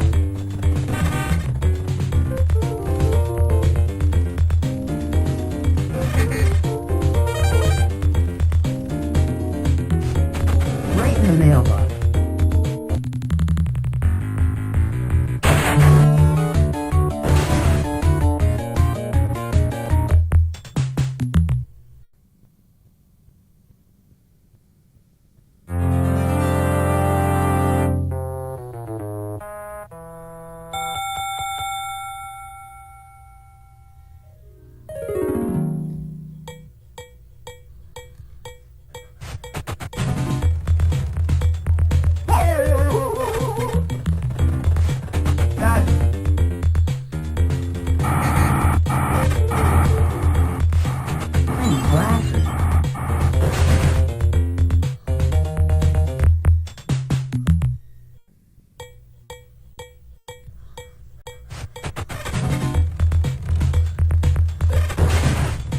Looking for a passenger?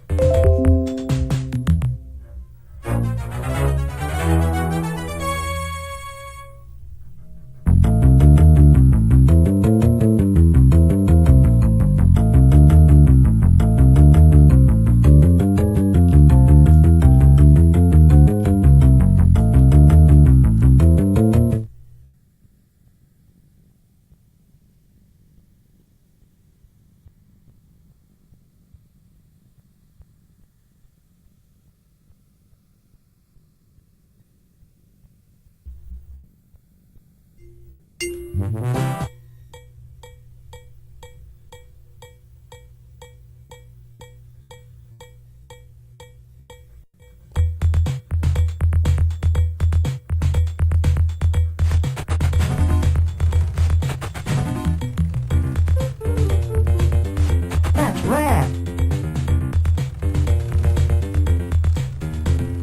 Am I great or what?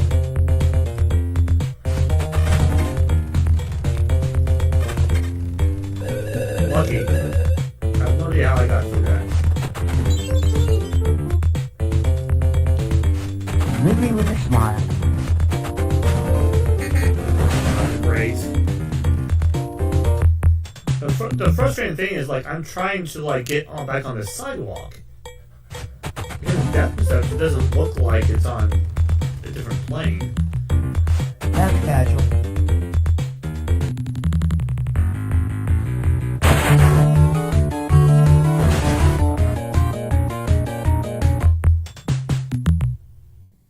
Bullseye.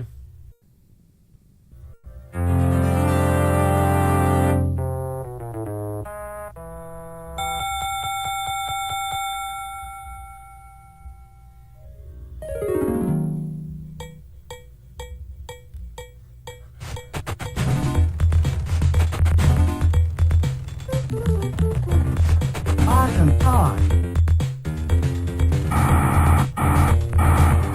What a great car.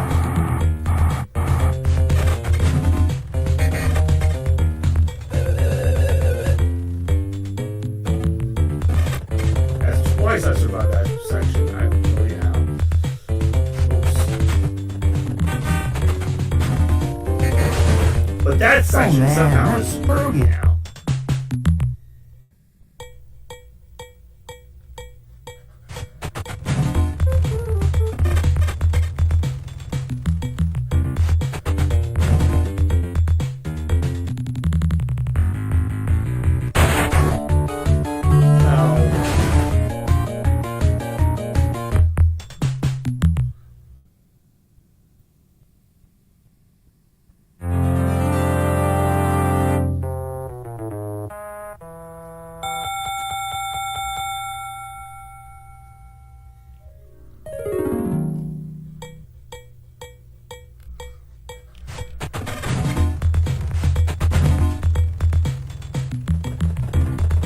Sorry about that. Now you have a friend in the paper business.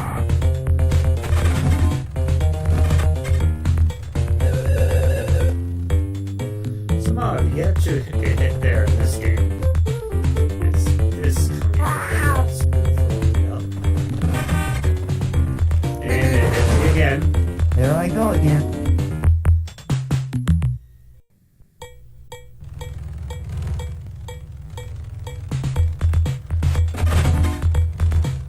No. What a jerk I am.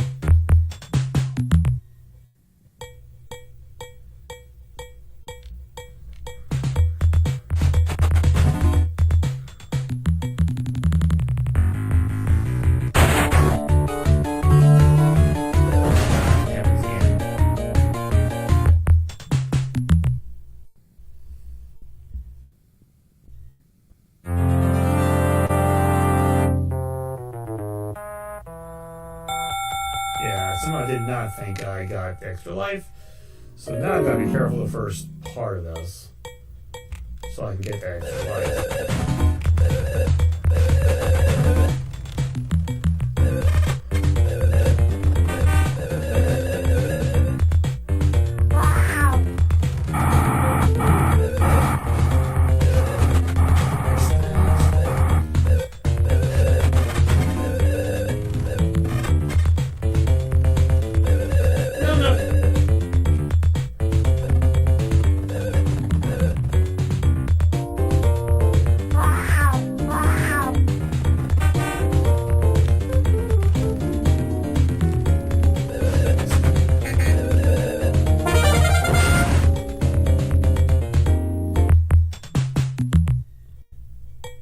Oh, I got the extra life.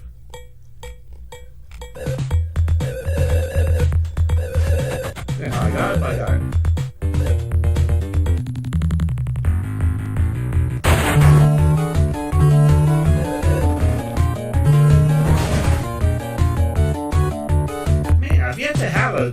successful run, of course, not that it matters now, but.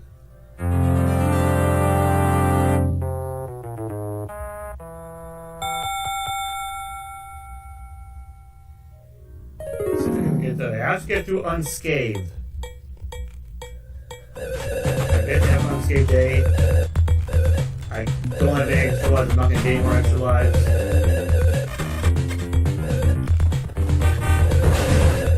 I went too far in that game. Crap.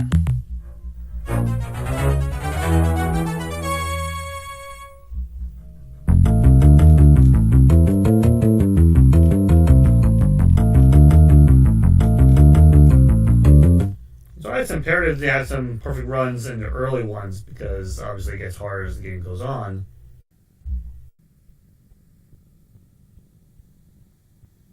So you want that room forever. You can get to the last day and you don't have that room forever.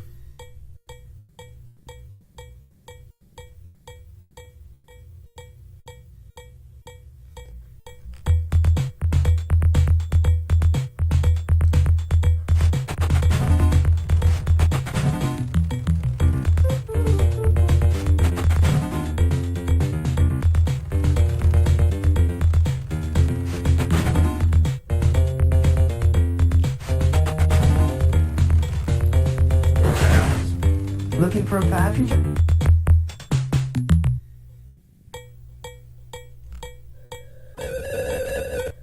Oh man, something stop.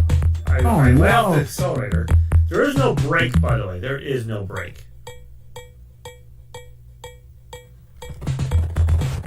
Don't tell my boss.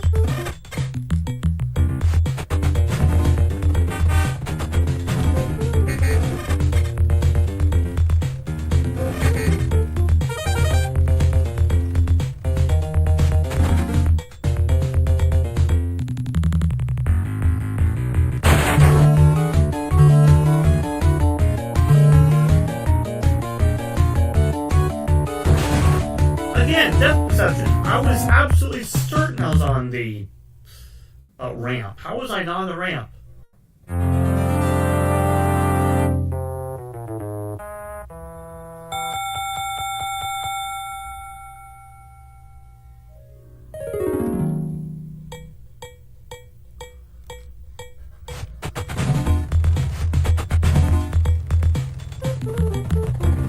Sorry, it slipped.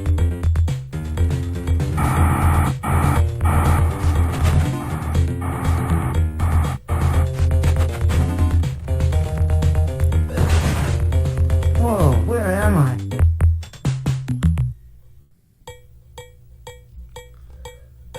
Well, That's no fair. I thought I was in the clear. I thought I was going to make it.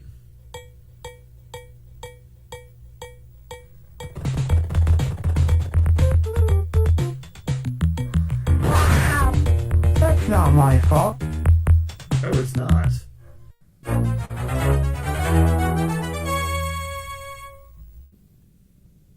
And that was pretty bad.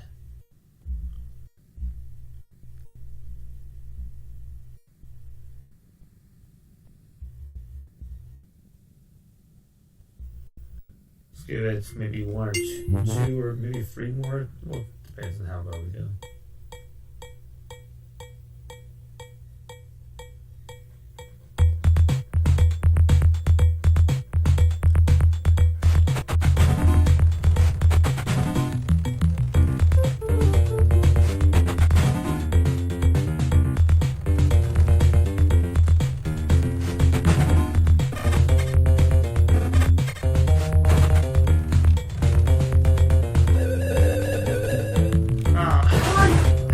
Uh-oh.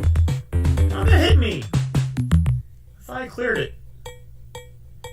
Well, that puts me a little bit of a negative here.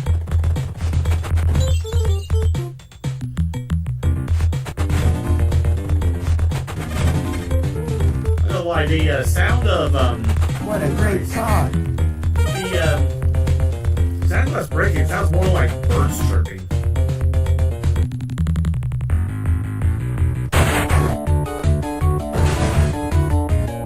Yeah, again, depth perception. I thought it was on the ramp. I completely missed it for some reason.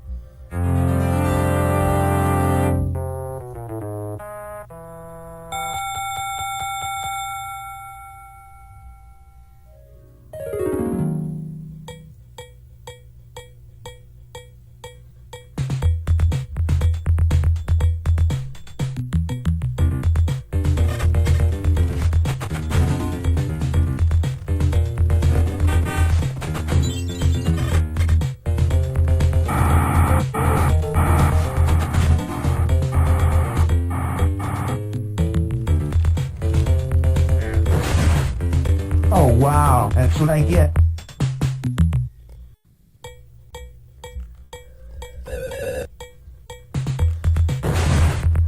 That's no good.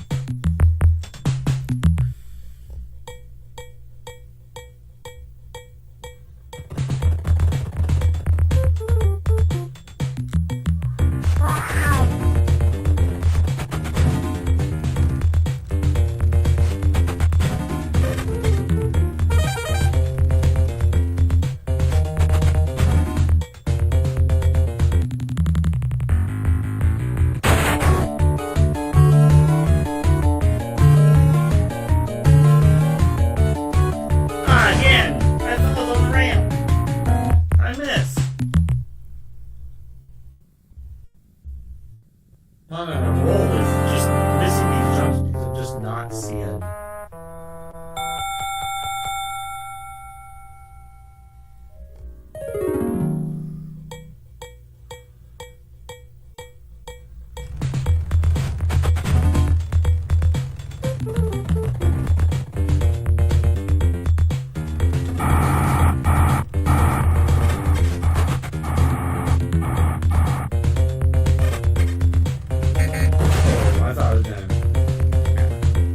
Progress the way unless I get that that's extra.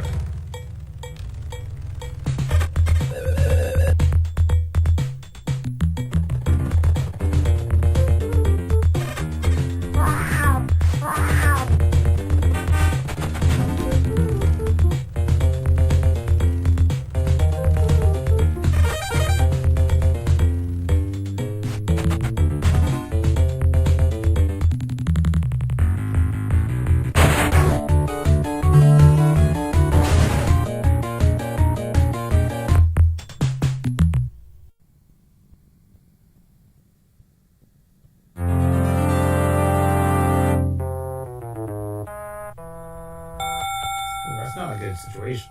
Only 3 houses. And on my last life.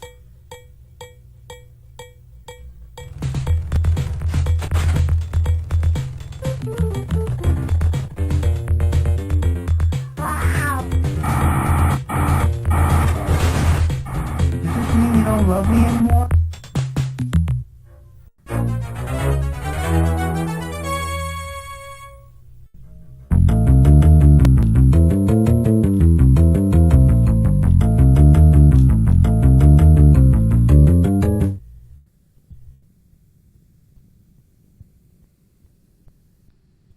It's time for perhaps one more game.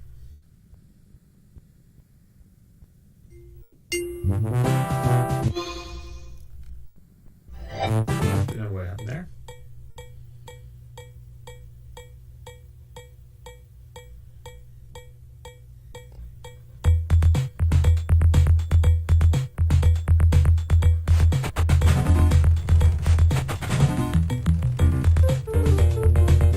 Now you have a friend in the paper business.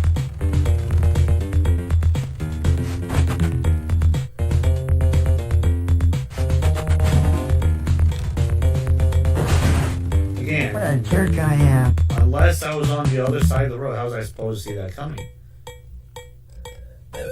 That wasn't clear. You realize, of course, this means war.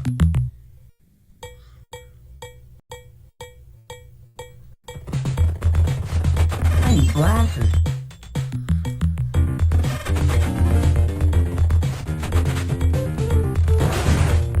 I've been flying.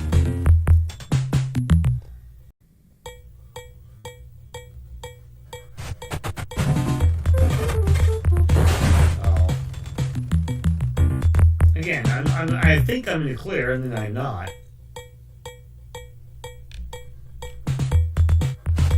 That's rad.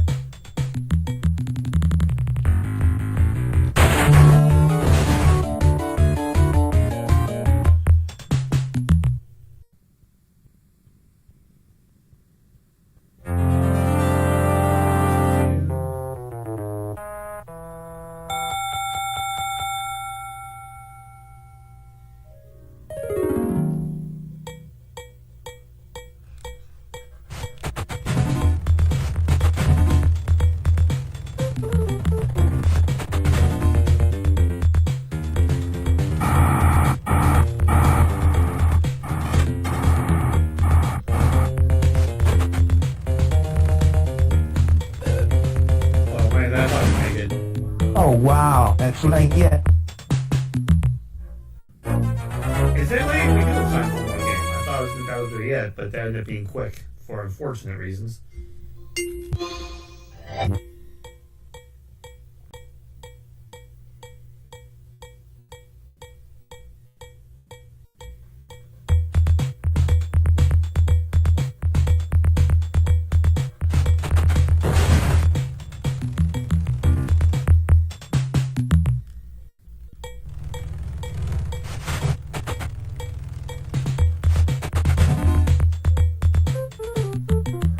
Am I great or what?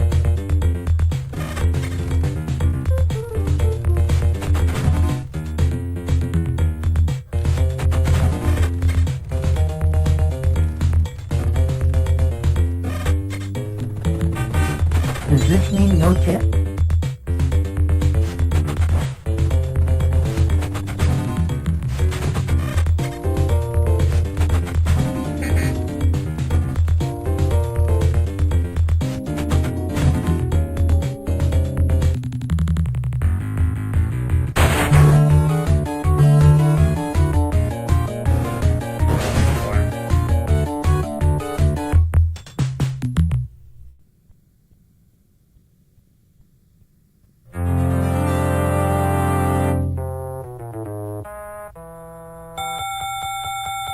Through 3 newspapers and it still canceled because it wasn't where he wanted it.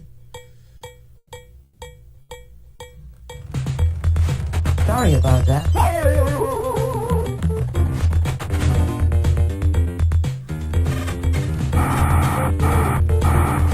That's casual.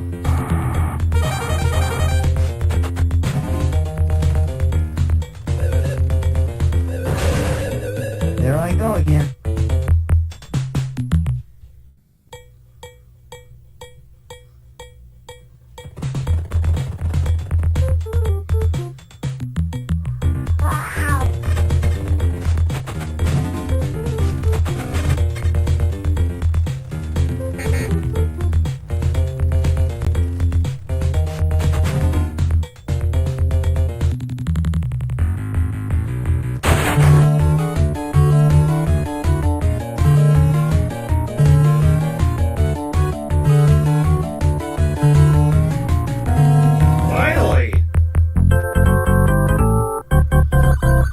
That long.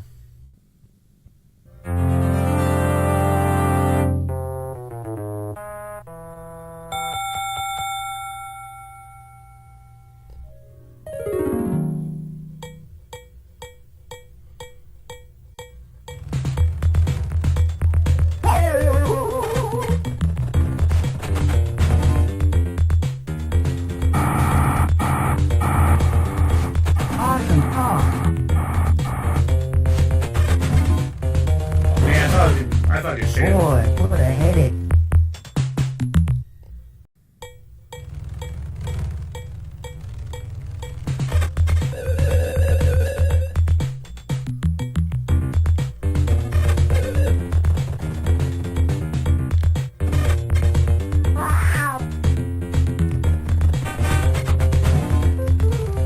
Man, how was I? Not again.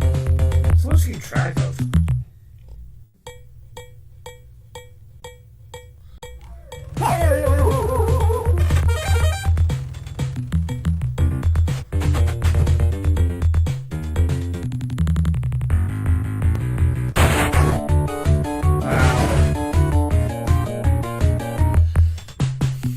to go for the sure extra life, but no, I missed it.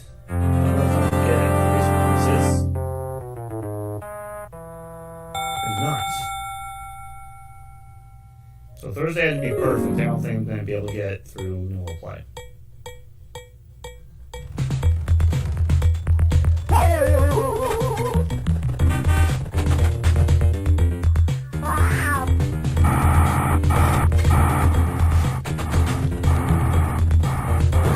Nope.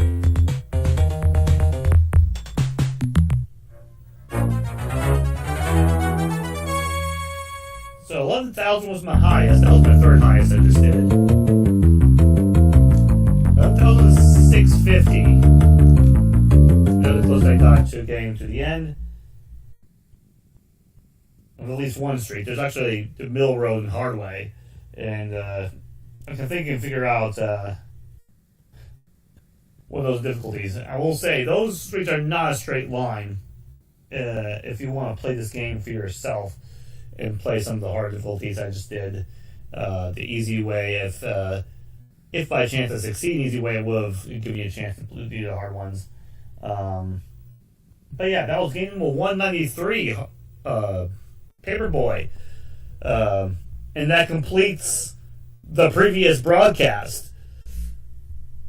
Now to this broadcast, which will start in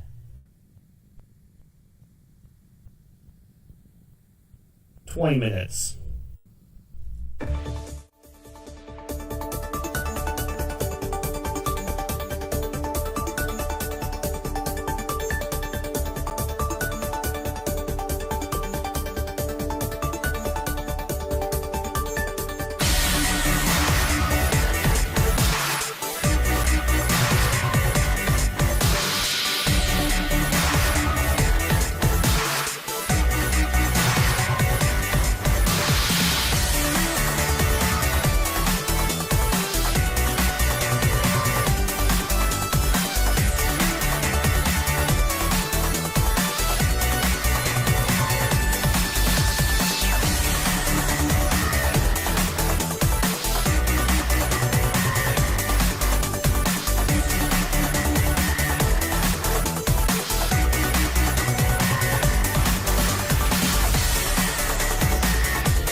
All right, Atari 50th anniversary celebration. We are back to this. We're gonna do something that's a little different. Usually, we kind of do this in a prepared setting, but this is not going to be the case.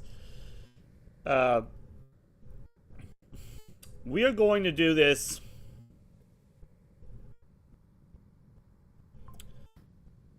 strictly off the timelines. As always, like, this goes with everything we do here at Game Age. You see a game you're interested in, hunt it out and play it yourself. Like, this is not just a... I mean, that should be an obvious one. But the interactivity, it shouldn't be just communicating as our memories and such. If you've never played it or you're interested in it, hunt it out and find it and play it. This isn't just a... This shouldn't be just a...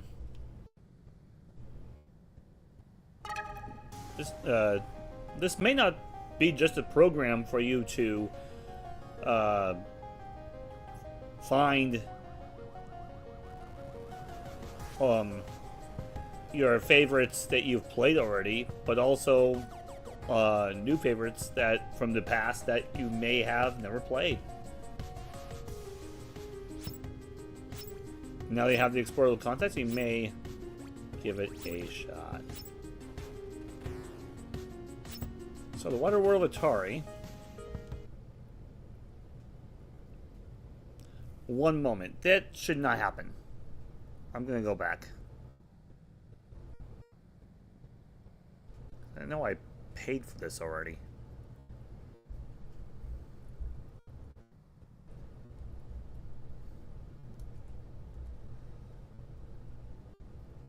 So...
Okay, I discovered a problem. It was purchased but not installed.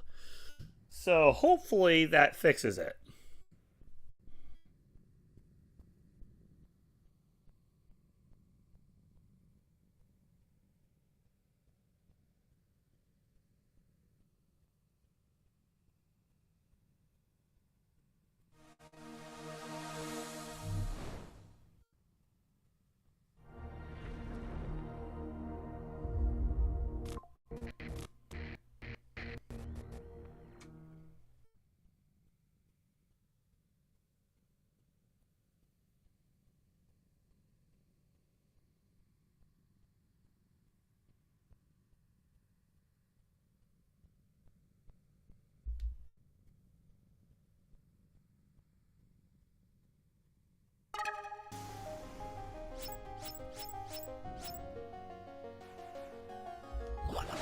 There we go.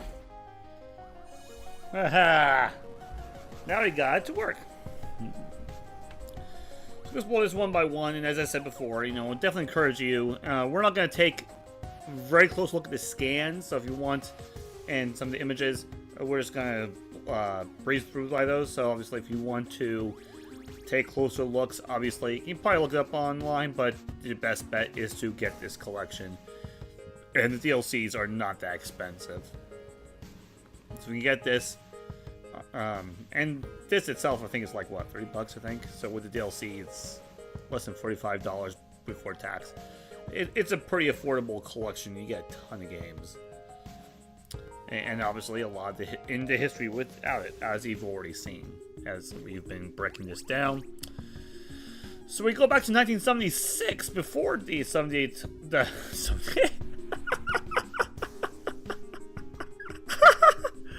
Okay, that's funny.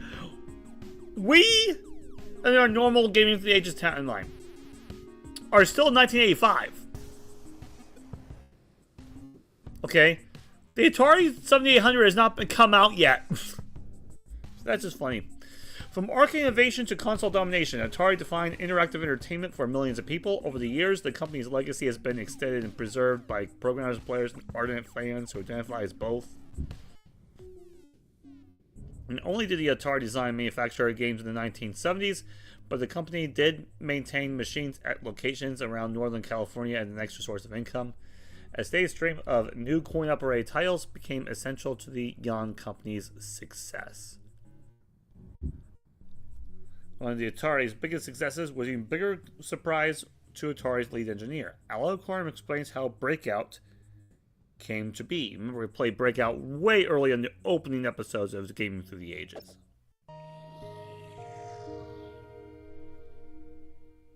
Breakout was really early. It's a ball and paddle game, right?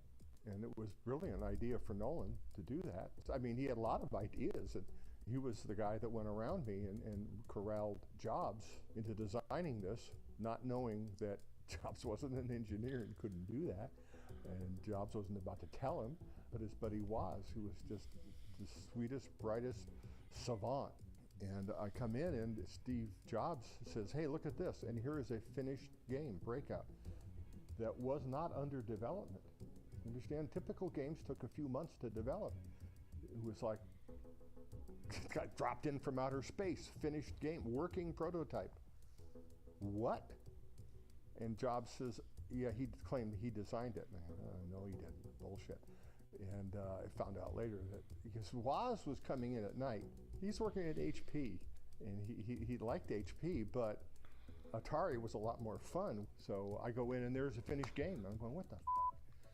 This is crazy. You heard the story. I'll tell you my version because I've seen some different numbers. But as I understand it, Nolan said he would give Jobs a bonus of $1,000 a chip for every chip less than 50 that he was able to do this with. Now, knowing that this had more objects and stuff than Pong did, and Pong was 76 chips, it's a pretty safe bet that Nolan's not going to have to pay a penny for this, right?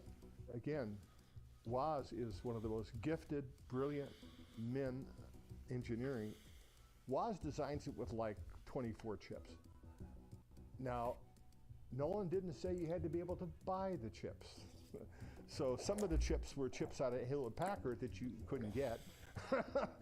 But there was the prototype of the working game, and you look at a schematic, and I couldn't understand how would this thing work.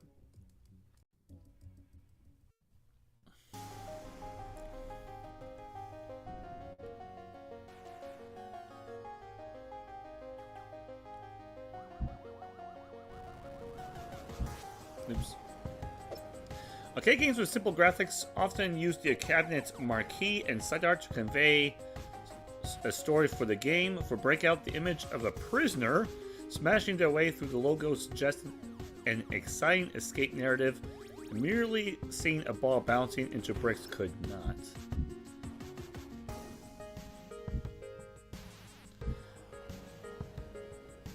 In Mike Naval's naval action game Destroyer, players use a dial to adjust the horizontal depth line, then attempt to drop charges on undersea targets. This is similar but simpler Canyon Bomber, with no ship speed and depth control, would appear in the arcades in the same month. Oops, I pressed the wrong button again. I'm so good at pressing the wrong button. Both the English and German promotional flyers for Destroyer feature bright colors in contrast to the actual game's monochrome graphics. That's kind of ironic.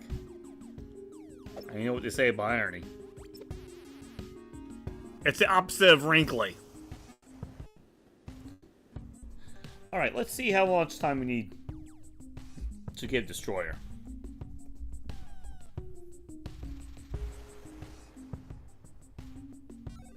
It's giving me 5 minutes. So let's just do that.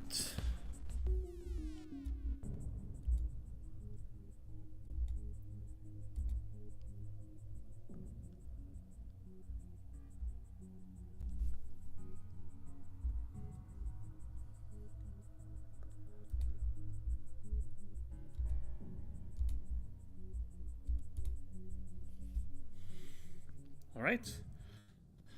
Let's give this a play. That's not what I meant.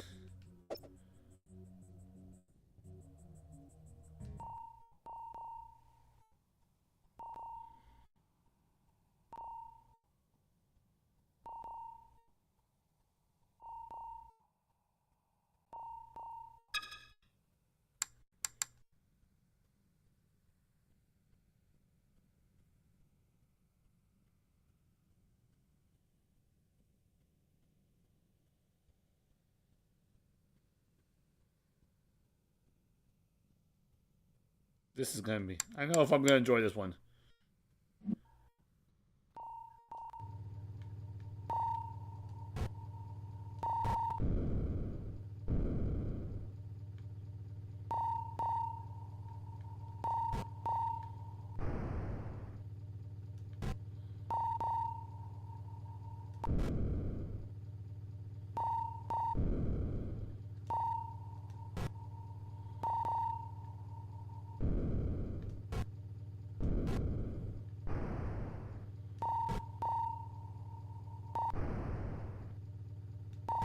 Ow, missed. Oh, I just missed. Oh.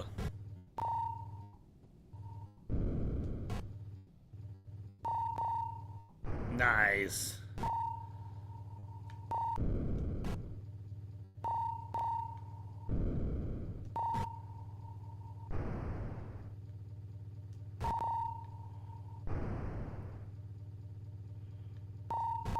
Oh. Not even close. Oh, I got it. Nice. Okay. Yes.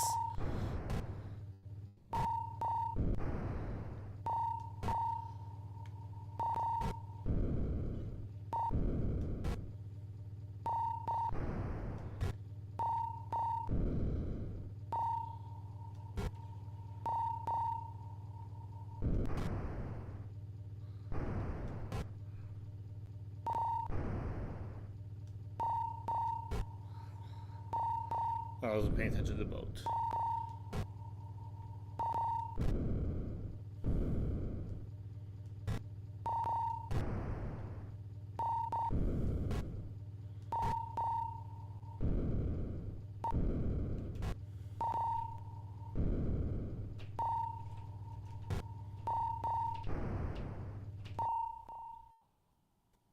Okay. Draw 25. I think we have time for... Do we have time for one more game?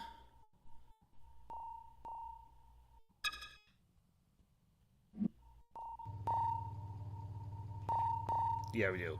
Barely. Let's see if we can tap that score.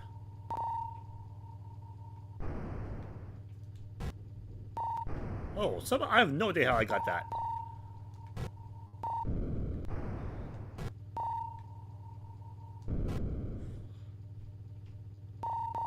Oh, this thing is generous. That it should not have got.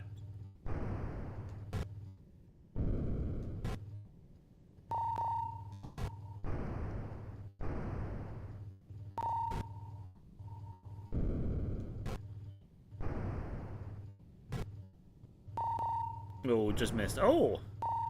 Again, I'm not understanding how I'm no.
I'm gonna get to 2,000.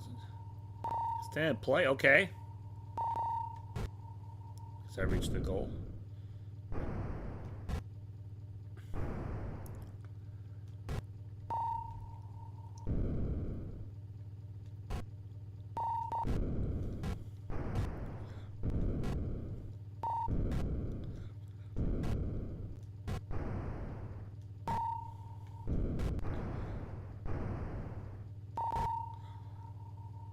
Probably not gonna get to 3,000.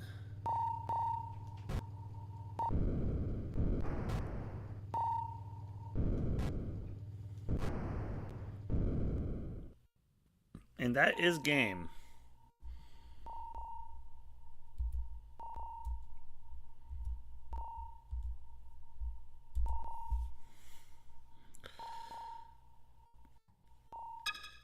So that's Destroyer. Not to be confused with Battleship.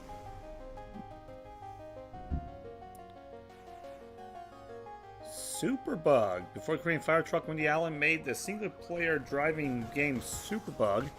While graphics were shown on Monochrom's monitor, the translucent film made overlays that made the car appear yellow and the score appear green.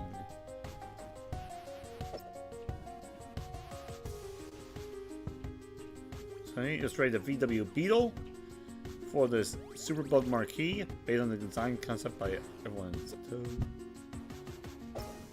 The flyer of Superbug promises super thrills, while the German flyer pitches the game to be daring men and fast ladies. Two daring men and fast ladies. I misread that.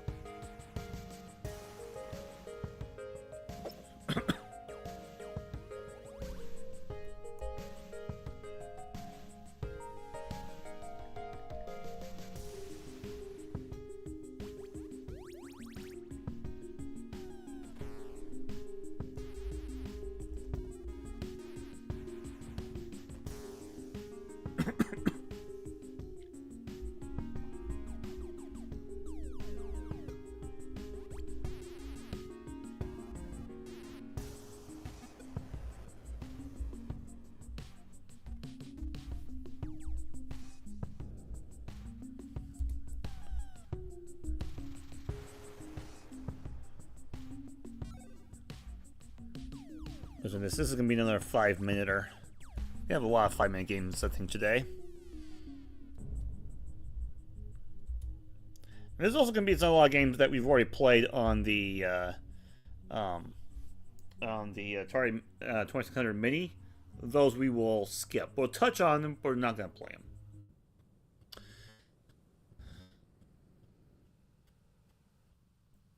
So a good question is, how is this different from the fire truck game?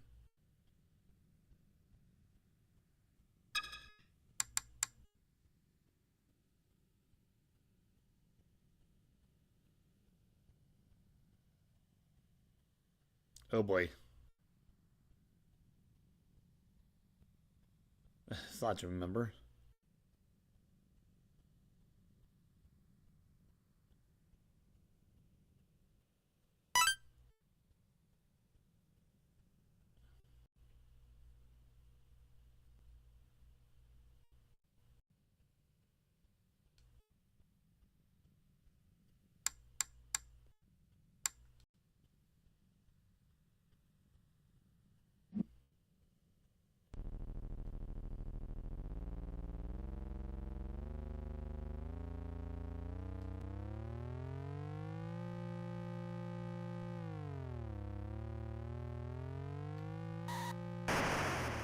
That happens.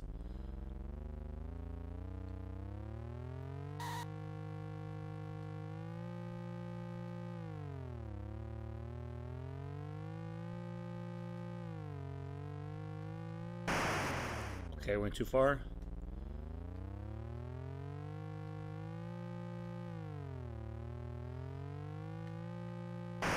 Where was...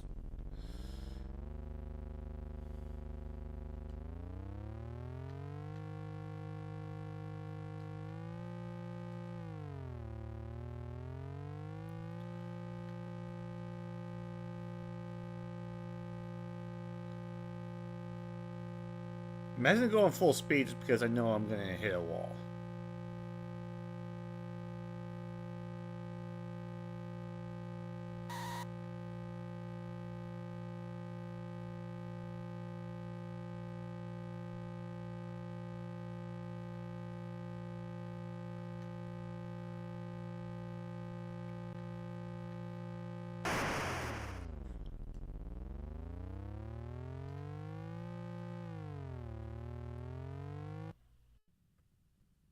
Okay, that wasn't great. Let's see if I can do better.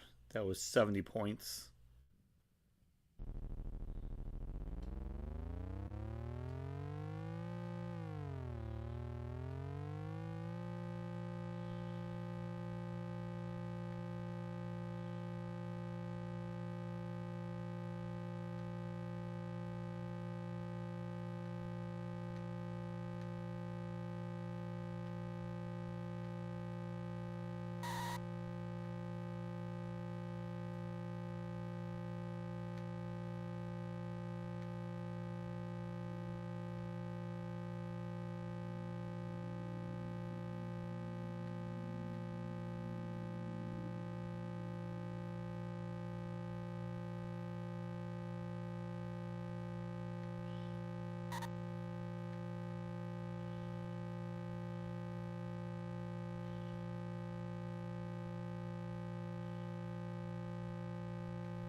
Really bad timing, too.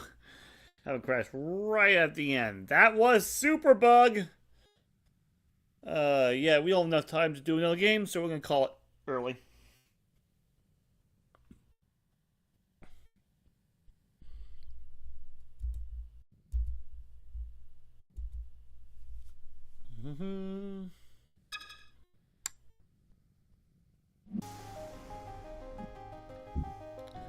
Skydiver! Skydiver players attempted to land safely in the drop zone for big points. For extra novelty, the cabinet's joystick specifically handles a parachute ripcord. A home version will appear months later. Diver appear to boost this. Yeah. James said he started programming the home version of Skydiver before he. Yeah, before even learning about Owen Rubin's coin-op version. Perhaps great minds think alike. To result in Skydiver, 2 words, instead of the arcade hits, 1 compound word. Again, early video computer system hit. And this is the original box cover. I'm gonna double check. Skydiver, I think we've played already, right? The,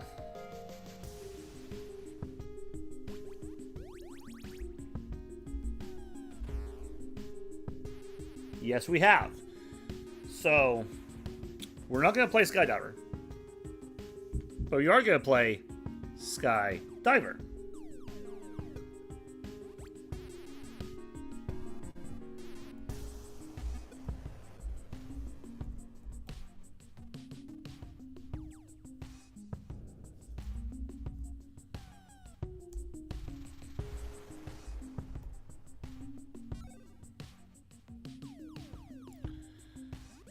We're just gonna do 5 minutes on this one. I almost feel like all of these are 5. I'm just not gonna spend a ton of time on them.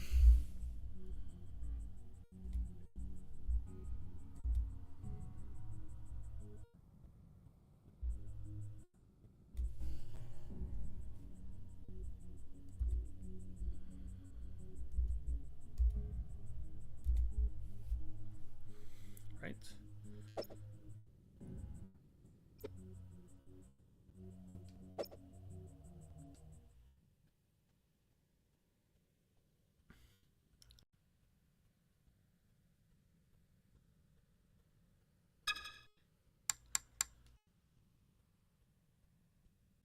Well, that's weird.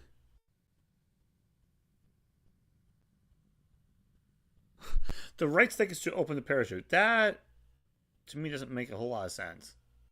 Okay. I'll do it that way.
Over there. Now it's starting to get the hang of it.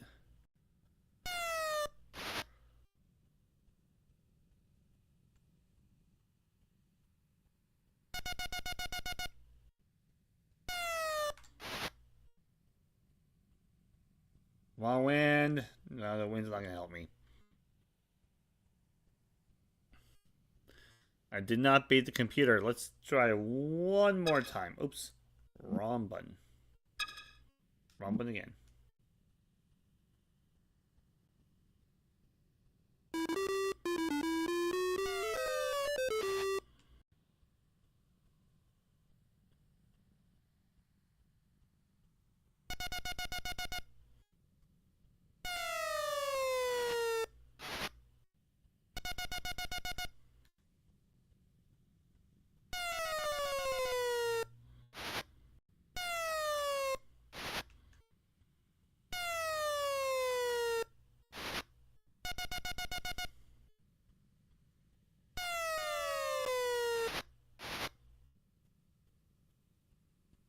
Try a little bit of luck.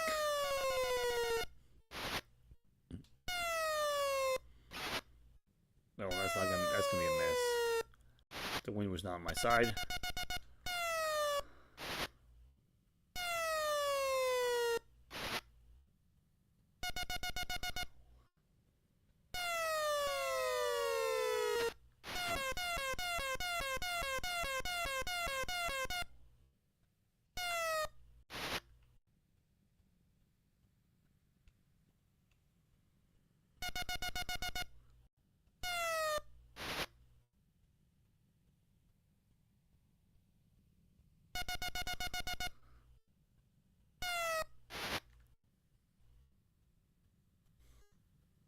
I went too far.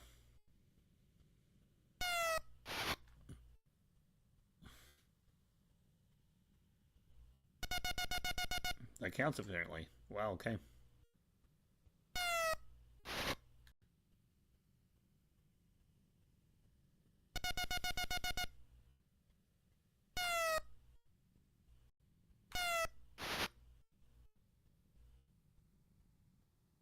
Another miss. This game. That's how I'm gonna dip it, the computer. I'll take it. I'll take it all day.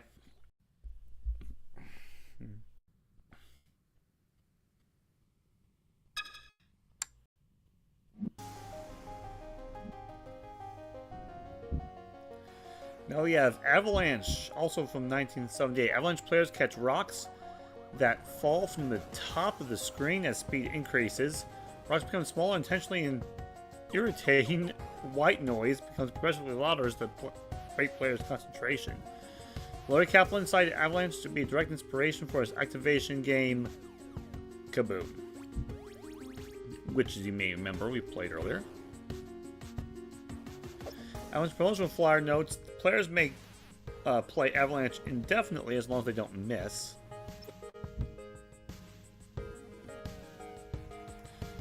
Launched as a mail-order initiative in 1981, the Atari Programming Exchange created an indie publishing avenue for amateur programmers, but sometimes pros too. Both the arcade APX version and Avalanche were programmed by Dennis Noble. After publishing hits like Caverns of Mars and Dandy, Atari discontinued the APX in 1974. Promoting both the depth and breadth of the 1983 APX library, this magazine ad touts APX creators as experts in the field, not just games and telecommunications and personal productivity.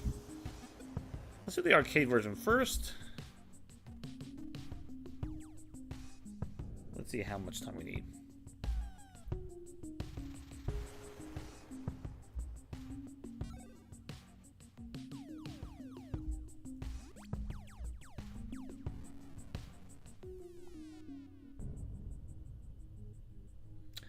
Okay. This may surprise you a little bit.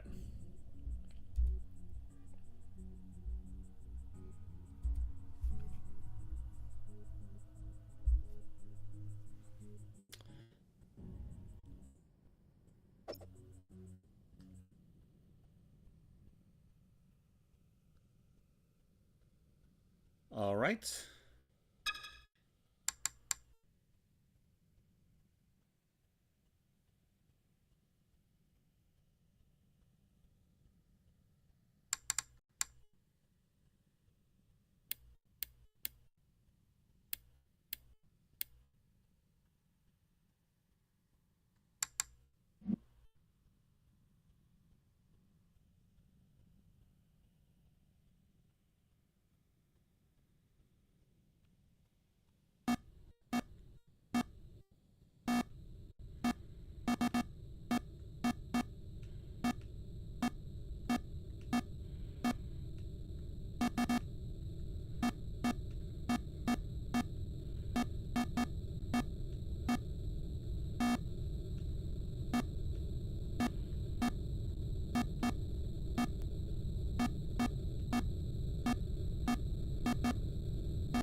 Oh, that's a bad start. Okay.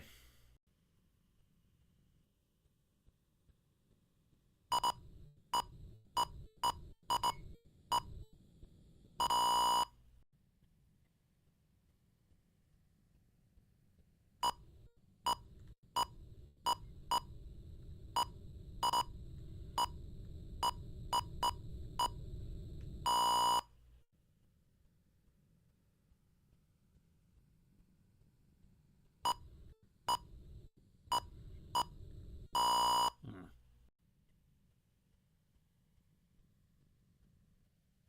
220, but need 750. I am just hearing the.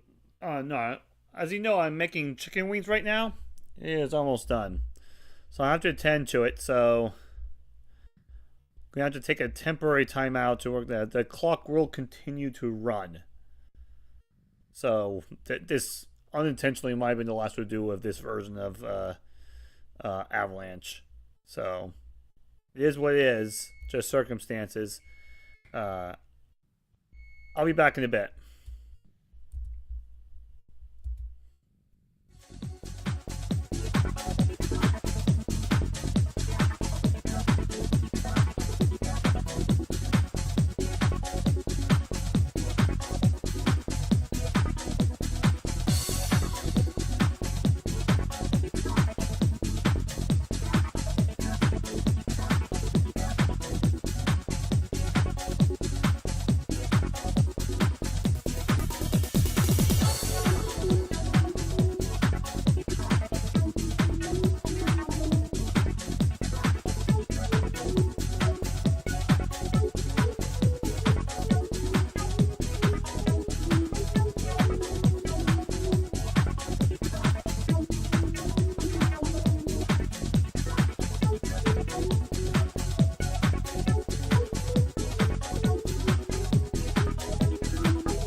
All right. The wings are baking. The nice thing about the recipe I'm doing is I don't have to add anything. So I can just pour in sauce the wings once they're done. But it's going to be 10 minutes. So what we're going to do is going to continue playing this until time expires. We're going to start the timer for the home version. But instead of playing it, I'm going to sauce the wings and eat. So, just unfortunate timing for that.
Man, how was I supposed to do that?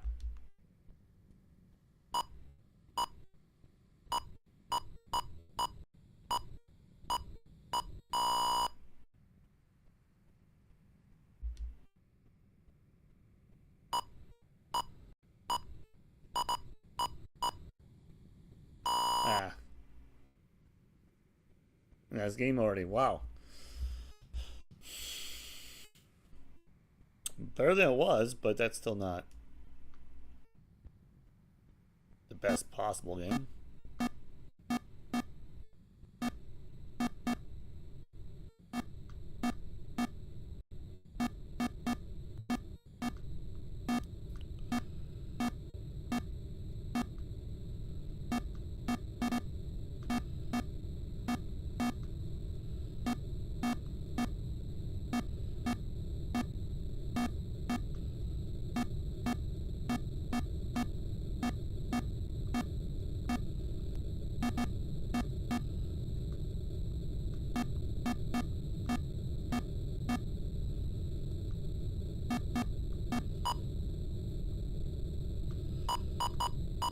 That was a rescue.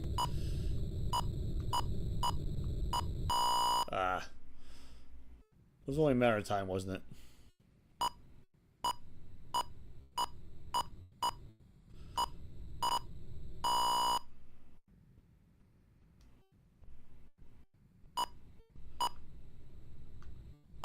Man, the precision is hurting me because I'm like, yeah, I'm overcorrecting a lot. I'm overcorrecting a lot here.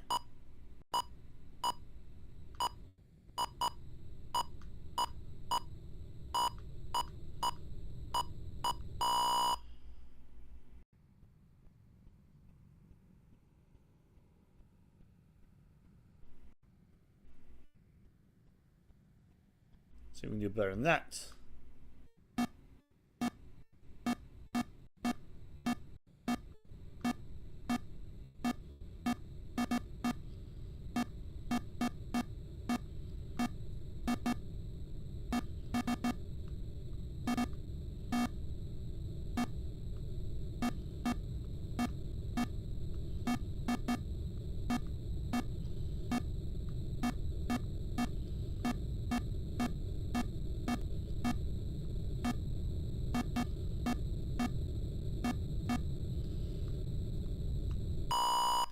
Man, that's kind of a bad miss there.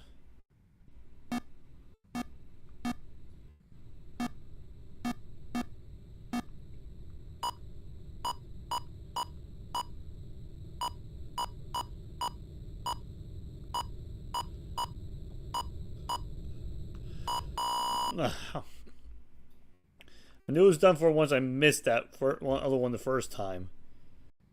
Because all my efforts would have been to... Whoa! I can't... I went one way, went the other. I could not get that. Oh, precision. Did this one have a knob initially? I'm hoping it did. I feel like a knob or a paddle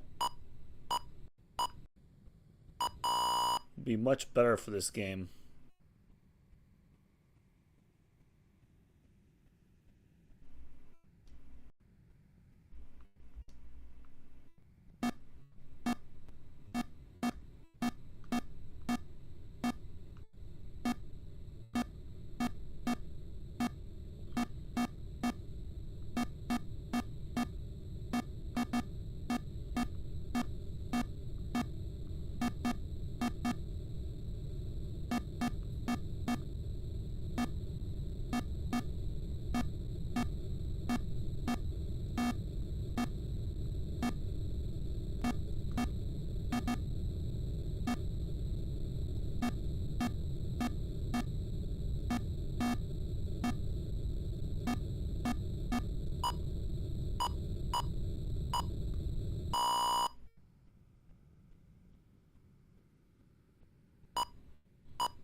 Can't get past it. 197. 240 is my best.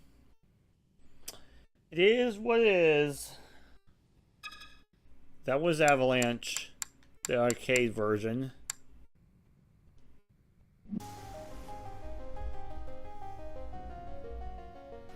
I'm going to tend to the wings, and then when we come back, we may play a little bit of the home version. Assuming we get down to the wings in time.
All right, so this has unintentionally become Cooking Through the Ages, but this is pretty much how the chicken wings came out with the off-brand Raising Cane sauce. That's maybe a good point at add in some of the plans for next week. So a week from tomorrow, we're gonna have another bonus Gaming Through the Ages episode. Games TBA. I think it'll be maybe the one before the NES launch lineup. I thought maybe we could get to the NES launch lineup by that point, but I don't think we're gonna make it. I think we'll be just shy. But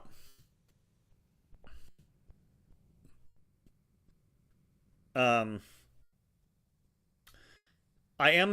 decided and volunteered to cook a meal for my whole city group. So what we're gonna do is we're gonna an episode we can watch me cook the meal, and in between those points, I'm gonna go through more Gaming Through the Ages. Likely the games right before the Nintendo Entertainment System launch. Yeah, I did a little bit of that last night, but we'll do a little bit more in the future. Right now,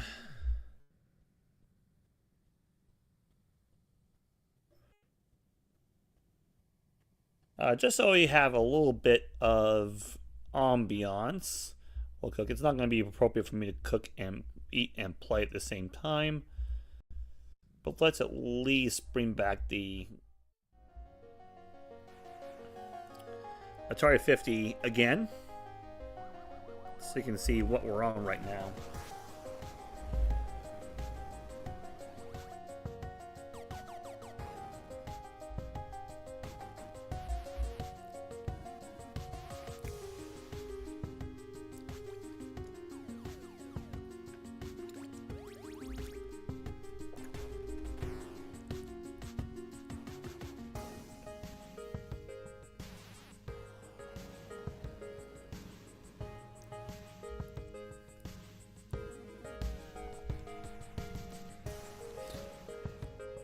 Some of these are so tender, they've literally fallen off the bone before I get a chance to eat it.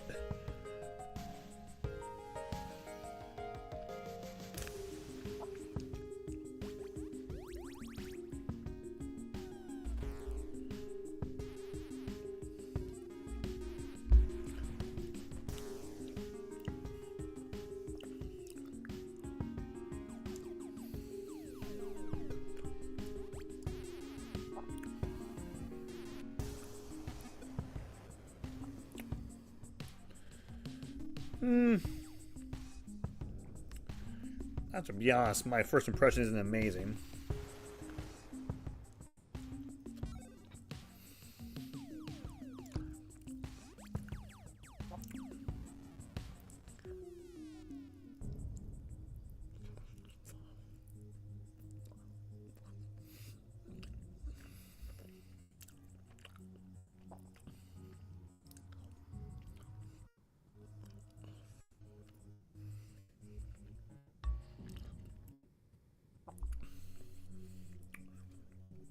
Wow.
do you like how how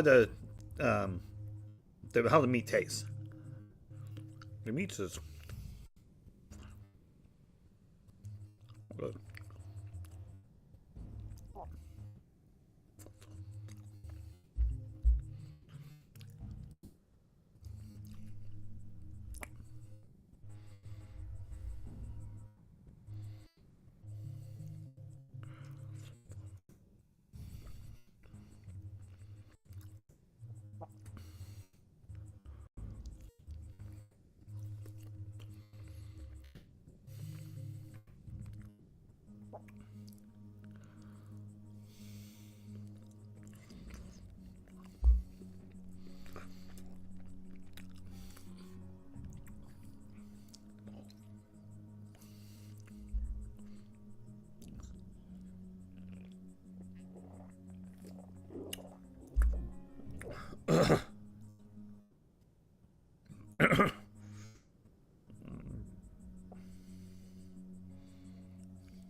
Ooh, that was good. That was good. Let's at least give you a chance to see the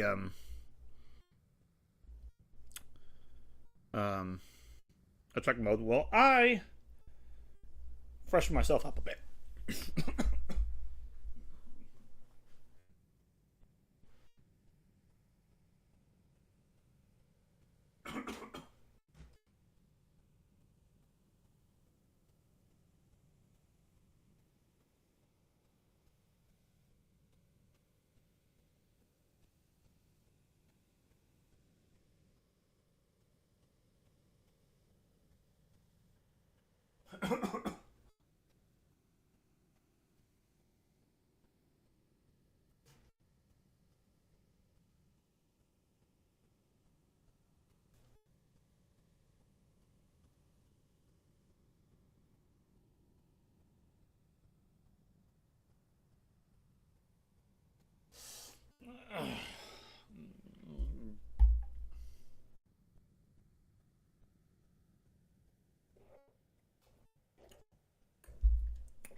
And we're doing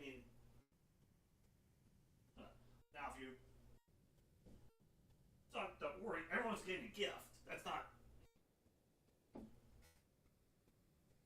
It's not like I'm going to get a gift. That's insane. Okay.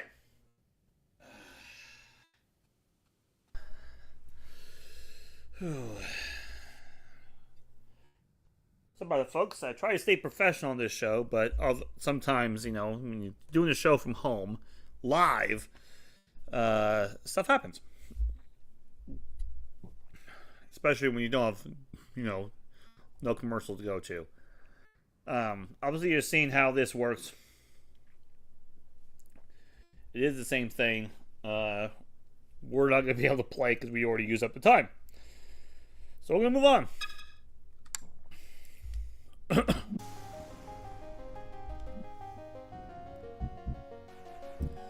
To Atari football. While Atari suggested using joystick controls to keep costs down on football, mechanical engineer Jerry Lichak created a roller controller that was affordable enough to appease management. In a nod to real-world coaching diagrams, Atari football represents as players as simple X and O characters. Larry Lichak found that trackballs for air traffic control centers cost $350 to $800. And I said, well, it's too expensive. Forget it. We'll use a joystick. So Jay came up with the trackballs that we know and love. It was still more expensive than joystick, so there was some griping, but my griping was, no, the game's not worth doing it if you don't do it with a trackball. So here's the promotional flyer. Based on X&O playable aesthetic, the flyer for football calls the game a chalk talk that moves. Following the success of the two-player cabinet, Atari released the accurately named Atari 4-player football, not only doubling the players but adding 5 additional plays, including kicking, and the field goals were not an option in the previous game.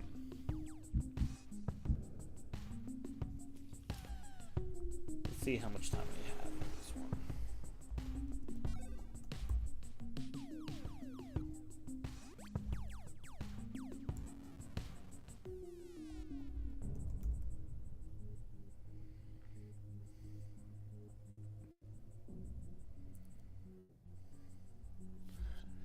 I'm just going to go 5 minutes on this one. Here we go.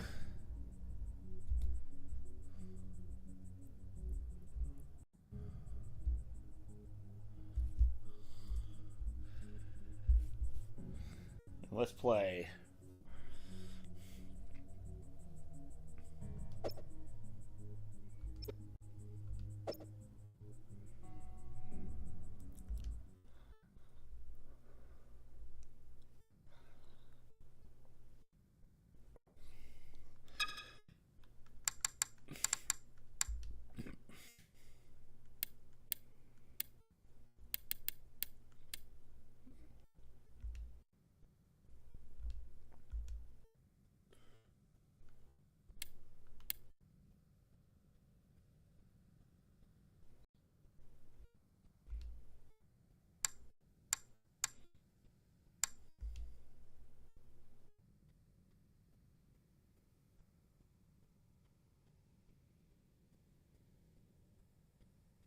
That's interesting, okay.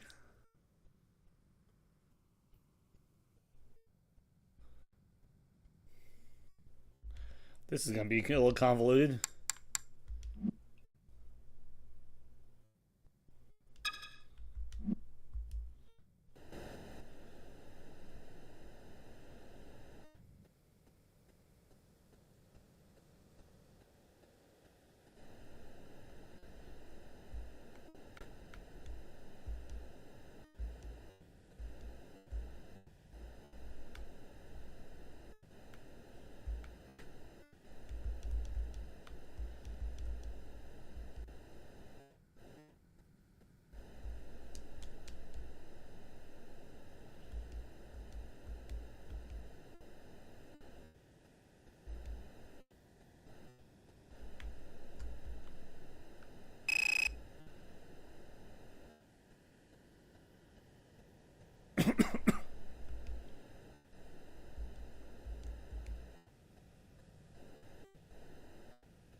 I don't know what I'm doing.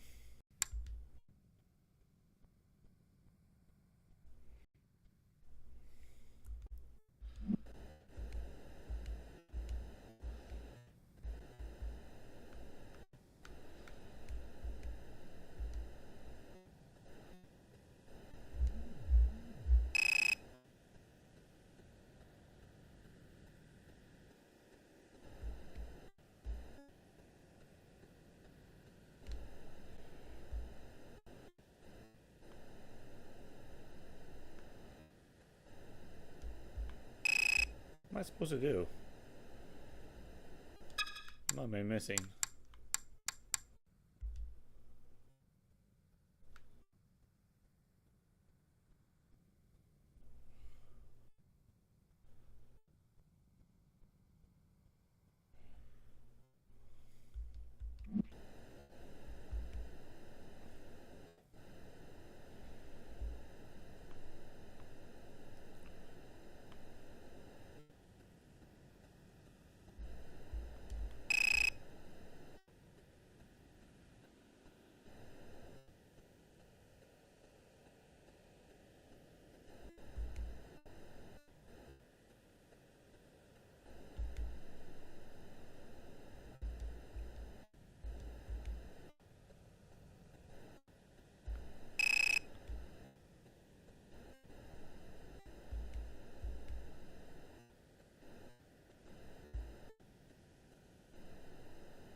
Man. I don't know if you can tell. I don't know what I'm doing. I'm gonna wave the white flag. I don't know what I'm doing.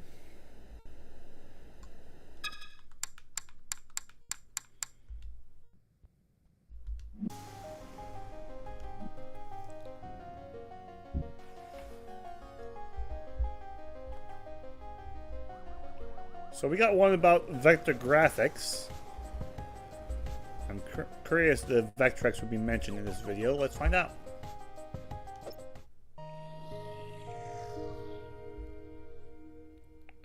Vectors are amazing things, right? Like the fact that vector graphics were phenomenal and they continue to hold up really well. So I think when we look at Tempest or Tempest 2000 or Tempest 4000, I feel like those games of all of the games, those old games have aged the best. Not Tempest specifically, but the vector-based games, and Tempest just being a really incredibly strong example of a vector-based game because it still looks beautiful. Aesthetically, I just think Tempest is a timeless game. Asteroids is a timeless game. The old CRTs, the cathode ray tubes, had a beam that would go across the screen very fast, and it would draw the line. So you drew that always. So that was always being drawn, and you could turn on and off the beam, or beams if it's color, red, green, blue in color, and create an image. Vector doesn't do that. Vector, you actually draw the lines. So there is no raster going on. The beam isn't doing this down the screen. If you want to draw a red line that goes like that, you put the beam there and you push it across the screen to there. So you are actually doing an Etch-a-Sketch is the best way to think about it. One of the interesting limitations and why it's so good for space games on Vector is if you don't draw something, the screen is black. It's not kind of sort of gray, it's black. If the hardware stopped in a coin-op game, the last picture would stay there. If the hardware stops in a vector generator, it goes black because you have to draw it. You're drawing the beams. There's no raster. There's nothing automatic in that. And I like that as well. That meant I could draw something and I didn't have to worry about it again. If I wanted to move it, I just redrew it over here. Before, you have to erase it from that space and rewrite it over here. Nah, didn't like that. Too much work. The limitation isn't how many dots you have, it's how many inches of light you have. And a lot of people really love that white on black look. You could get these really fine details for the time. I mean, if you go back and look at it now, it's not as high res as you think it is, but the ships and the shots and the way it looked, and you could adjust the brightness on an individual item, you know, that bright shot in Asteroids, for example, and that goes across the screen. There's nothing like that. It's just an amazing look, and I wanted to work on it. We started with black and white. I worked a little bit on Battlezone when I worked on the simulator, which was after Battlezone came out, but if you remember Battlezone, it was green. Those weren't green lines, that was a green template that was over the top that made it green.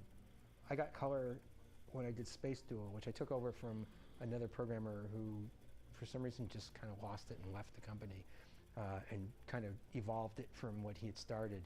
I wanted more time to work on it, and another programmer was working on Asteroids Deluxe, and I was doing color Asteroids. That's what I was doing with it. That's what Space Duel originally started as color Asteroids. And they said, oh, you know, we're not going to do that because Asteroids Deluxe just came out. So they gave the hardware and some of the code I did to Dave Toyer, and he did Tempest. And then some of that came back, and I did Space Duel. So you'll see things that are similar that cross through it. So Vector Sector was born out of the idea of what if all of Atari's vector games existed in the same universe? And we went from there. It was great to talk to Owen Rubin, who created Major Havoc, Space Duel. And when he played Vector Sector, he got through the asteroids phase and he got to Lunar Lander, and he was like, oh, you should do this with linked ships. And he didn't know that we'd done that. So that was like a thrill. Also, when we got to the end of the game, we played a linked dual multiplayer game. We got to the end, and he was having a conversation with me. He glanced up and he saw that we had his initials in the high scores as a default high score. And he just threw out a, oh, thanks. Yeah.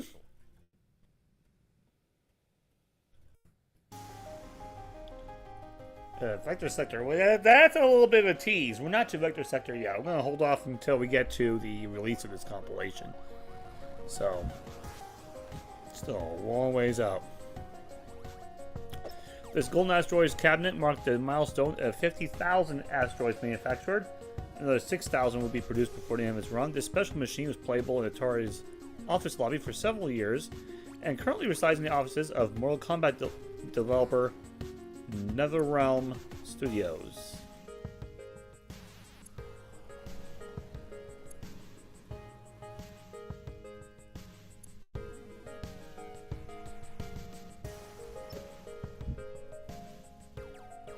Red Baron. The clean, minimalistic lines of vector monitors were well suited for games in the first-person perspective.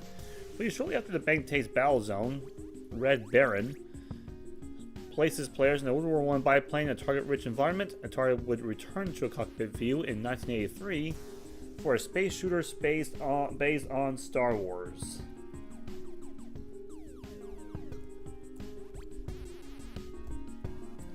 Alright, it's time for Red Baron.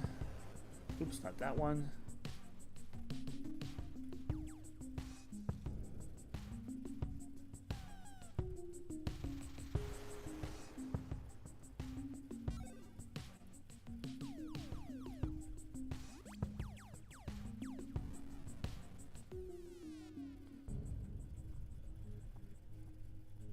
All right.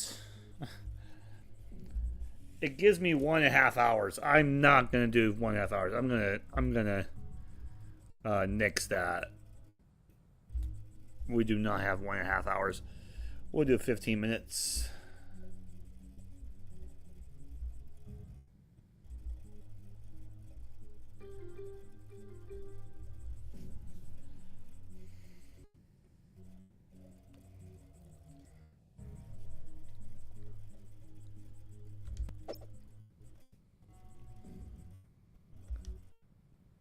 Let's see if this is any good.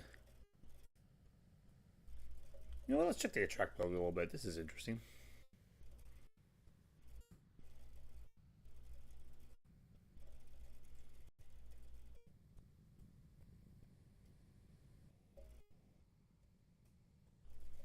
Okay. A little repetitive for our attract mode.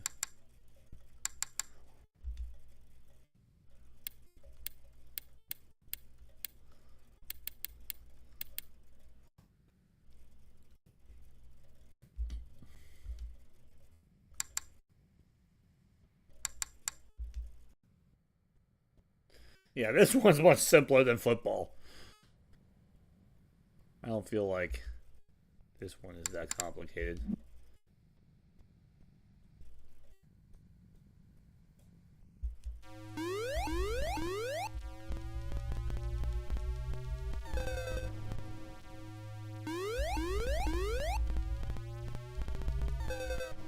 Nice.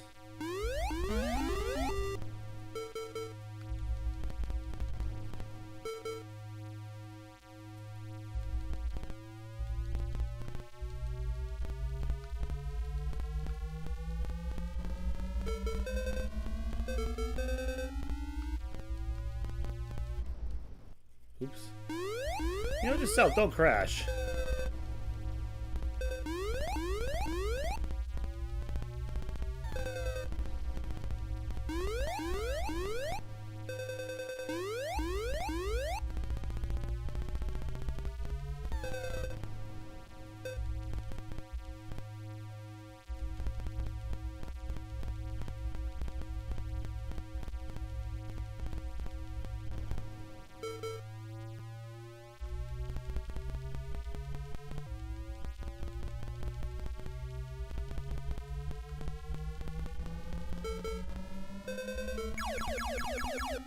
Nice.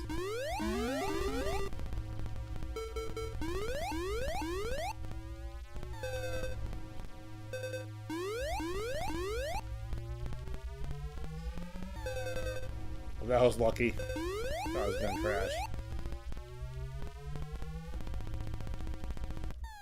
Oh.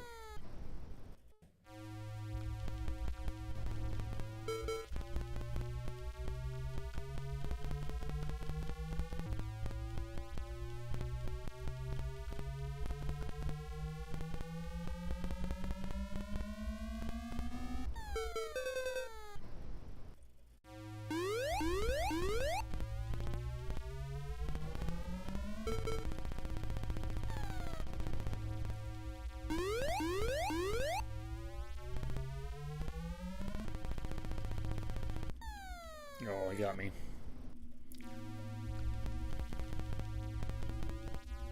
So I'm doing well, and now I'm having troubles being onslaughted.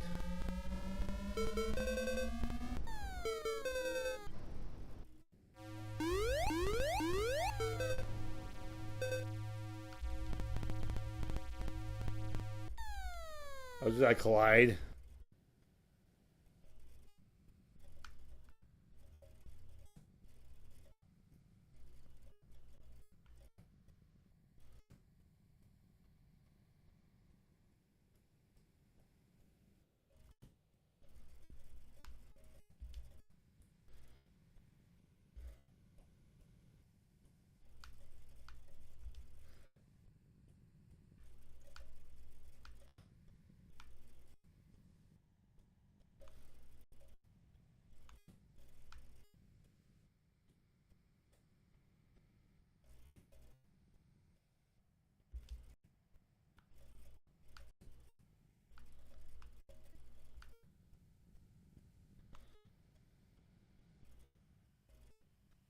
I don't know why it's only going backwards.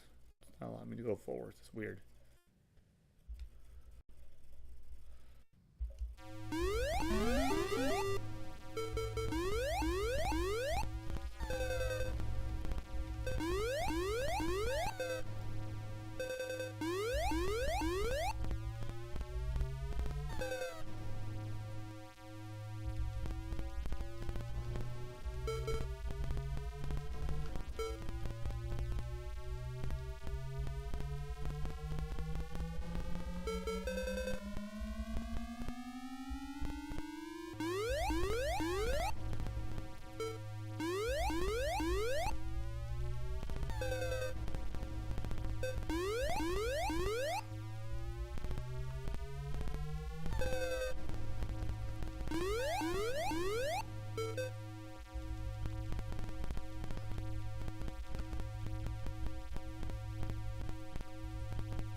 Oh.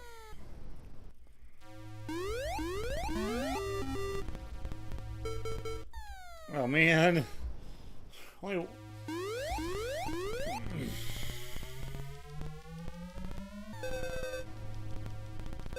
Man, that was lucky.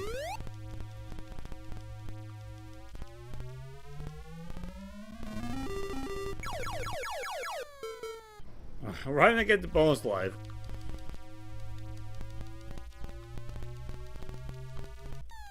Oh man. Fucking dodge it.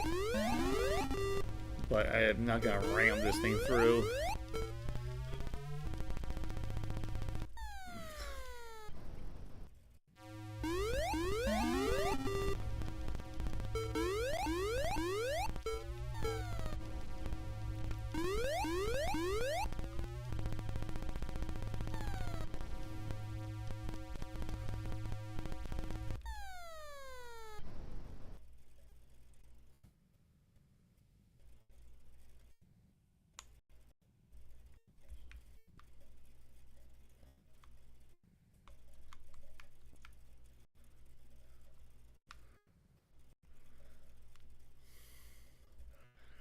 Yeah, if I could say that for some reason it can only go backwards. That's just so weird.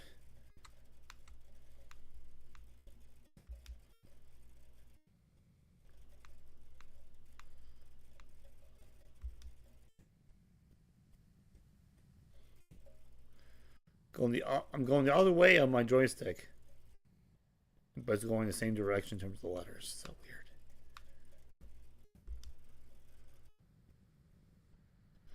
Oh yeah, I didn't do as well. That's interesting.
You can get most like this really bad with this.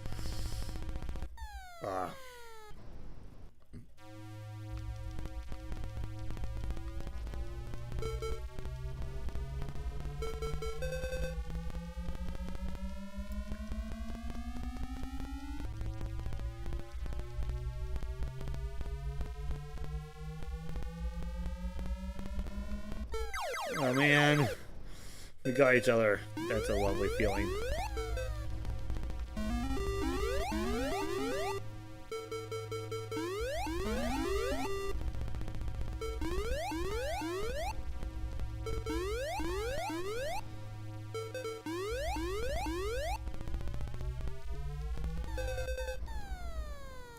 How did that get me?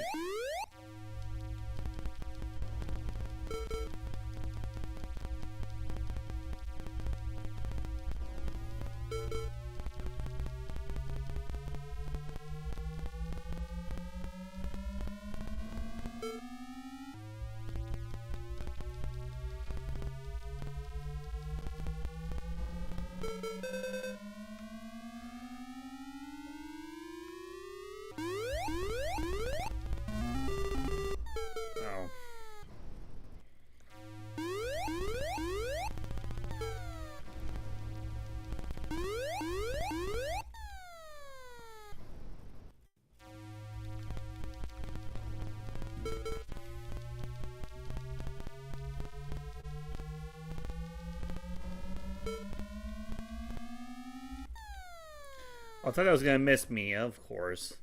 And that's game.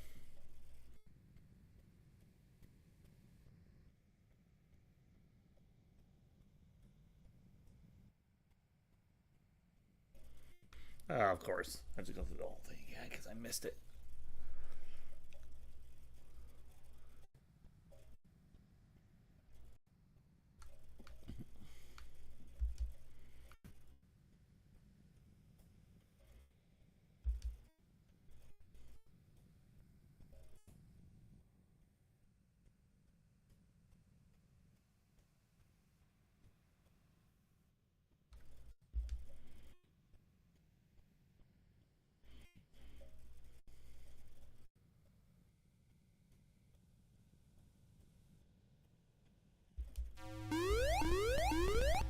Last time, likely.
Oh.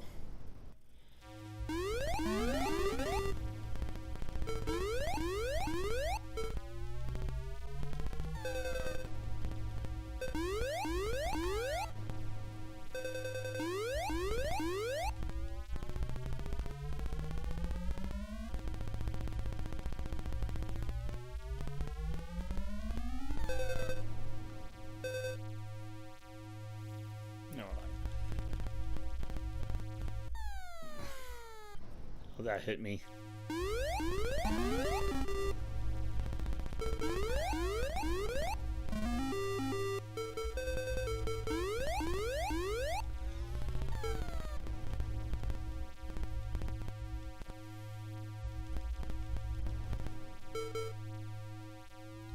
Make it to 5,000 points. Not like that.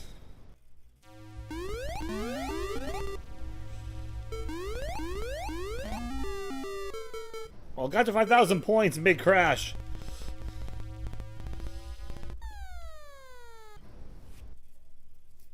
That was pretty bad. Oh.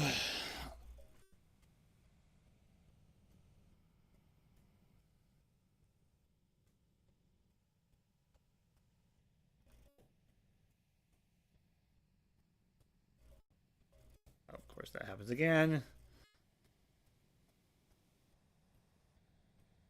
So needless to say, that was my last game.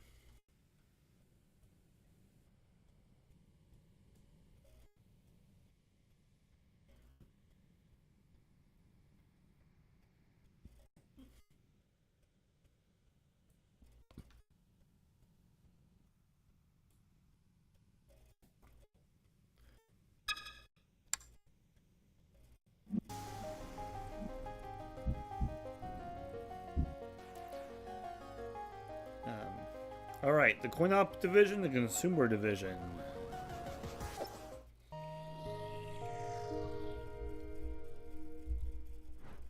Well, at the beginning, it was sort of forbidden to consort with the enemy. First off, we had a vibrant coin-op business that was making money and keeping us in business, and consumer wasn't making anything. I didn't want to screw with that. I did not want to damage that. There was a door that said, don't even think about entering here. And I was like, I work for this company. I opened the door and walked in. And Al turned around and goes, what are you doing in here? Who the hell are you? Why are you here? And so I said, well, I work for this company. What are you guys doing? Oh, and found out how to open the door between the two places. And what's this? And I'm going, what the hell are you doing? Anyway, we became friends. I was one of the few people in coin-op that spent a lot of time in the consumer group, sort of going back and forth. I believe that Al Alcorn was sincerely concerned that coin-op would be a distraction on his group, we're doing a very ambitious project on a very tight schedule. Other companies like Bally all of a sudden took some of their engineers in coin-op, and first off, I didn't think these were the right kind of engineers to do consumer. It's a different cost accounting, a different culture. Number two, I didn't want to screw with coin-op success. The arcade games were pretty much in one area, and the consumer people were in another area. Engineering was upstairs for consumer products. We were downstairs, and I only knew a few of them, you know, and it was because we water skied together. There really was two separate companies, it felt like, at a time. They had very different development environment. They, you know, there was no synergy between the two, really, other than that we shared games. I have been known to joke that the point of coin-op games is primarily selling players their own adrenaline. So you want an intense, fast-pitch game, and you'll blame yourself if it's over in 3 minutes, not the game. A person who pays 20, 30, 40, 50 bucks for a cartridge wants to milk that thing. So the games themselves are different. Every machine is state of the art. It's all new, fresh, challenging stuff, and it's exciting, and it's real design. Coin-op gets to use more expensive hardware. They get to use tons and tons of hardware, and they get to refresh their hardware all the time, right? So what's happening is the Atari 2600 chip, the 6502, is a chip you could make in '76. Now Moore's Law is cruising along, doubling computer power every 3 years, but we're using a chip from '76. And Atari just had to live with the old technology, but fortunately with programmers figuring out new ways to use it. But for me, there was no rivalry. It was, they made games and they were interesting ideas, and a lot of them we were going to have to try and copy. What happened, though, was as the VCS really started to make distribution and really started to get out there, and some games really started to catch on, it became apparent that the profit potential from the home games was actually much higher than it was in coin-op. So I'll tell you another pecking order sign that goes on, which raises a lot of interesting things, both financially and emotionally, is the idea of royalties. Because one big difference between VCS and coin-op was coin-op people got royalties. They got some kind of bonus participation in the success of their games, which VCS people didn't. That got to be a sore point, not between coin-op and engineering, but between VCS and management. And it's like, why aren't we doing that? Atari had a bonus plan that was based on how your game sold. And then the consumer group wanted their own bonus plan based on how their game sold. So they would take a game designed by the coin-op that was in the arcade, they'd make a 2600 cartridge out of it, it would do really well, they get big bonuses, and we weren't included at all. So there was this kind of like, wait a minute, why are they taking our ideas and we're not included? That was resolved later. Everybody, you know, identifies as the hero of their own narrative. You know, when you start checking the narratives against each other, that's when you find some interesting differences. And it wasn't, I never felt that coin-op people lorded over us, and I don't think we felt like second-class citizens, but it was well known that coin-op was working on hotter technology, doing cooler stuff, and we were trying to keep up with a technology that was falling farther and farther and farther behind. That's just the reality of it. They both needed each other, and that's the way most of us looked at it. It was a collaboration, not a competition.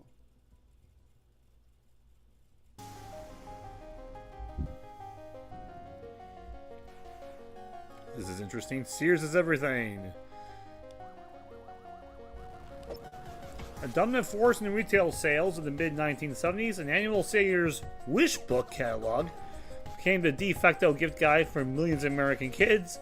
As Atari's premier retail partner, Sears sold Home Pong and the VCS under their own Telegames brand, along with 3 exclusive VCS games. Now, we're going to touch on these, but we've already played through these, so we're not going to actually play them. First off is Steeplechase, Jim Hefner's home version, Wild Reigns' 1975 arcade game. Utilized 2 sets of paddle controllers to offer 4-player game on the VCS, a rarity in 1980. Players control the speed of their horse with the paddle control, leaping over obstacles as they appear. This alternate dynamic illustration by James Hendricks for Steeplechase was ultimately not used in the game's box or manual. A rare text-only game for the VCS, Stellar Track is based on a strategy game. That was a popular mainframe computer game inspired by a popular sci-fi TV show. Gee, I wonder which one. Players explore quadrants in space, managing their starship's resources while engaging the enemies that they find on the star map. Finally, Submarine Commander. Through a periscope view, Submarine Commander players' resource must sink enemy ships while managing limited resources and avoiding enemy depth charges. As the last year's exclusive to appear, the Submarine Commander is the rarest of the three. Despite one crew member's enthusiasm, Robert Hunt's original artwork for Submarine Commander was ultimately not used in the game's final box or manual.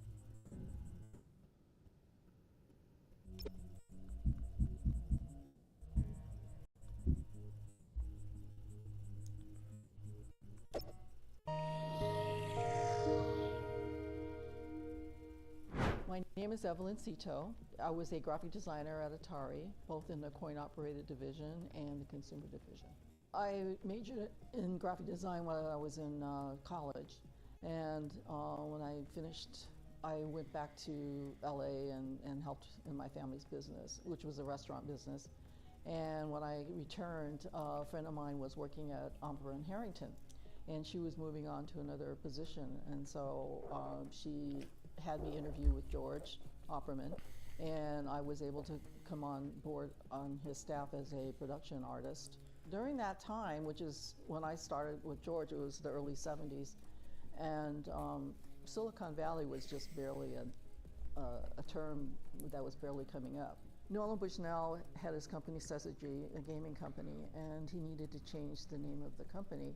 George Faraco, one of his colleagues, suggested that he speak to George Opperman. So I remember them coming in, and George he took on the assignment of redesigning the logo for Syzygy.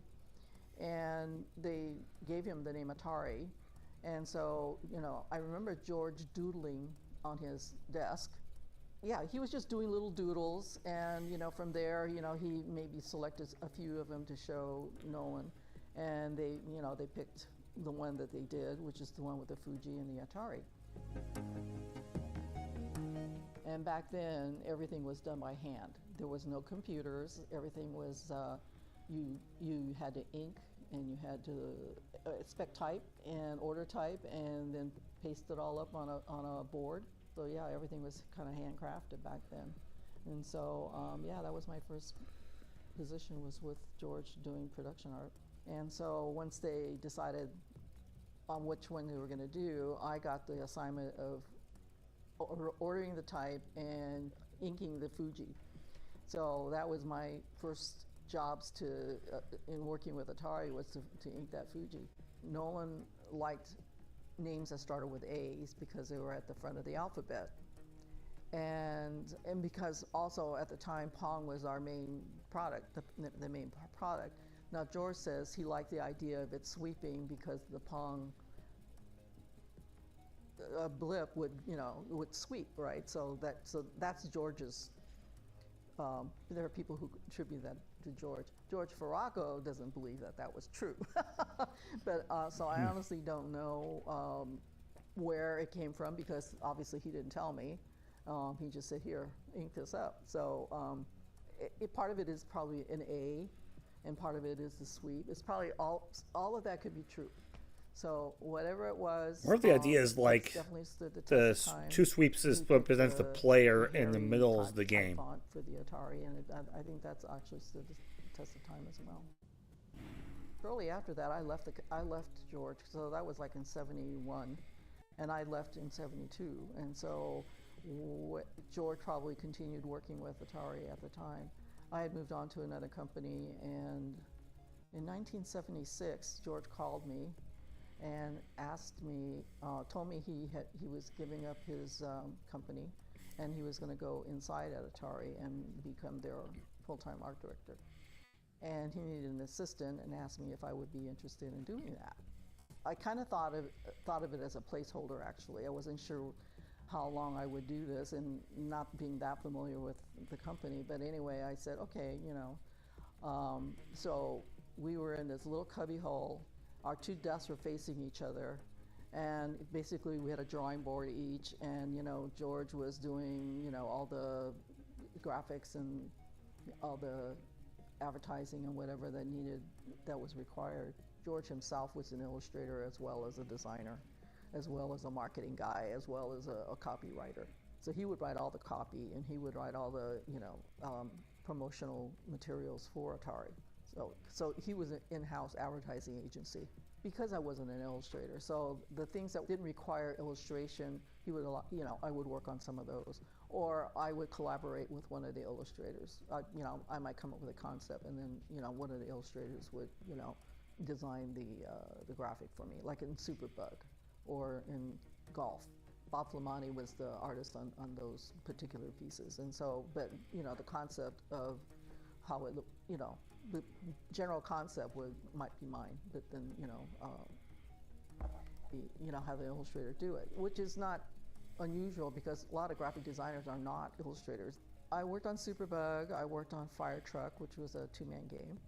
And see, because those graphics I could deal with, they weren't, you know, it didn't require me to illustrate a person or an animal, so I could do graphic things, but I wasn't able to do illustrations.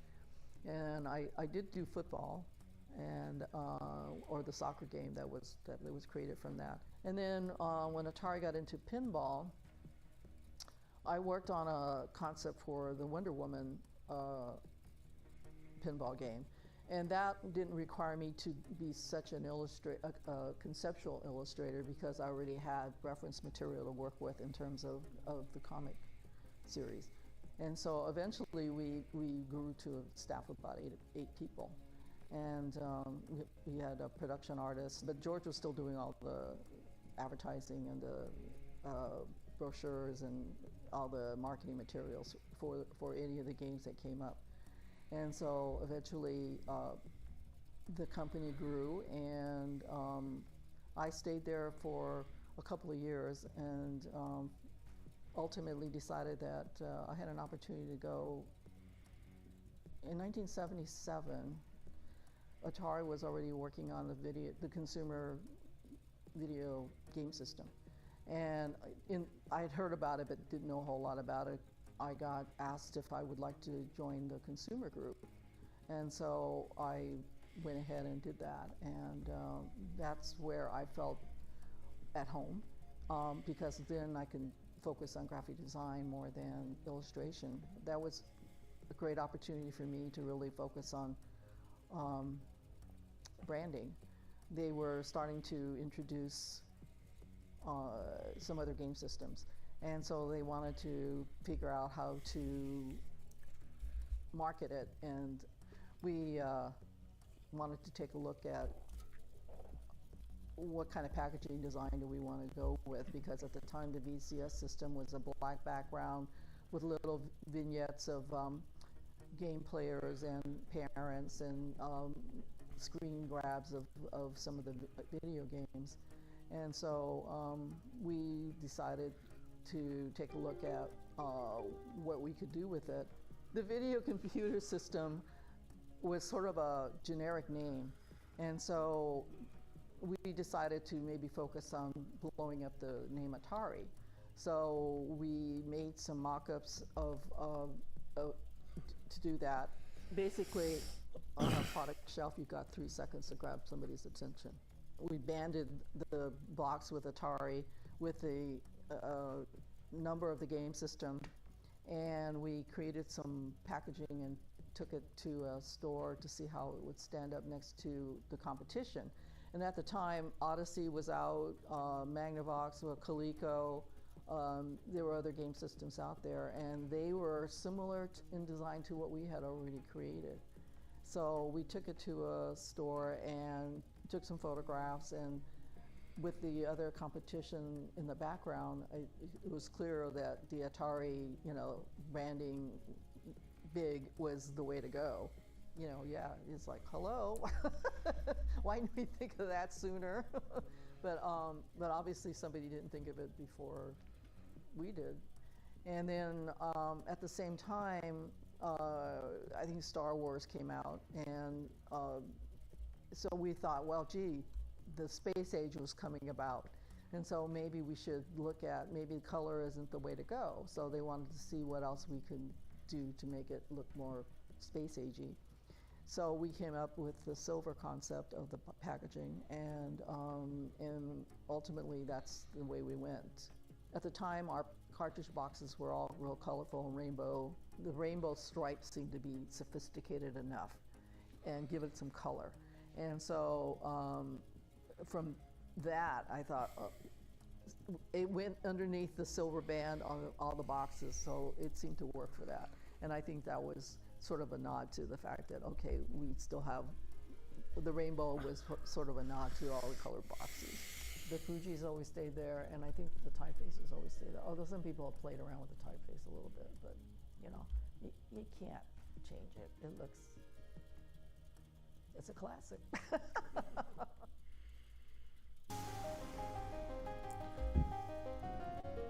Box art concepts. One concept that Atari explored for its retail redesign included a grid design, and Evelyn created a concept art for matching cartridge boxes. The grid concept was ultimately employed on a handful of friendly at 2600 titles late in the console's life.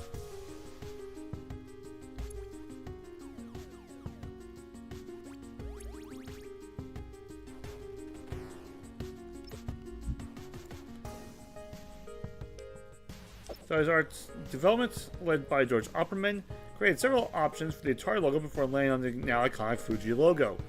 Some of these concepts are built on the company's earlier name, Scissor G Engineering. I actually did like that one.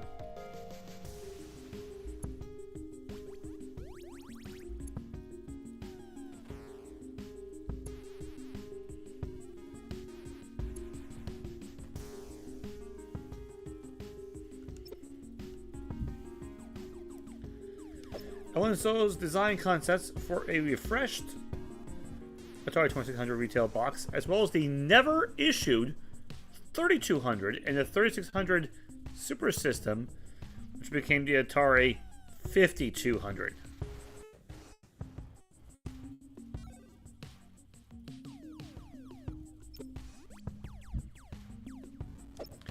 Evelyn Soto designed the silver packaging for the Atari 2600 and 5200, creating a bold and simple visual distinction between Atari's offerings on store shelves.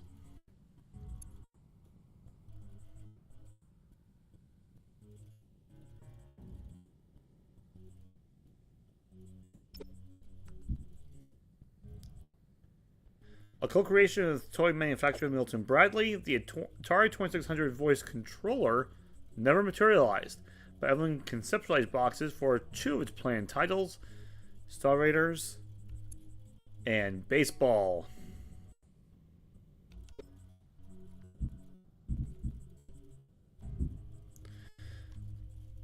Enjoying success both in the arcade and home, Atari combined the two by converting its own arcade heads for the VCS.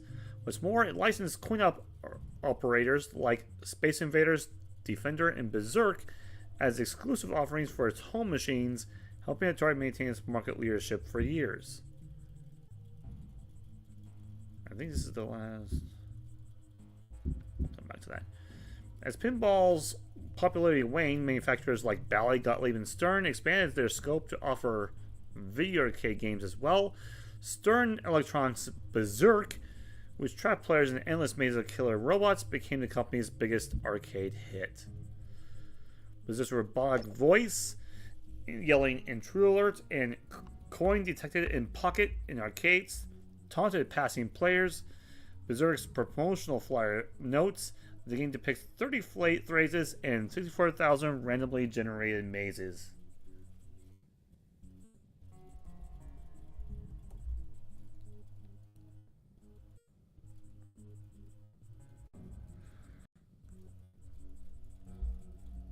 This is going to be another 15-minuter.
Chicken, fight like a robot.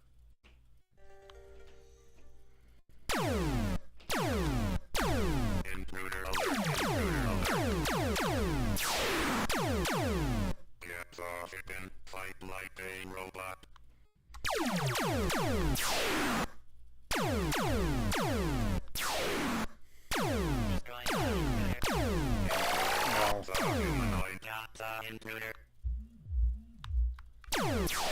Oh, that was unfortunate. I feel like I got gaslit.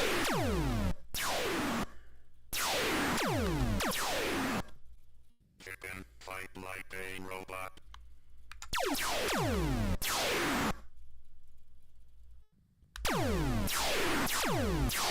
Fight like a robot.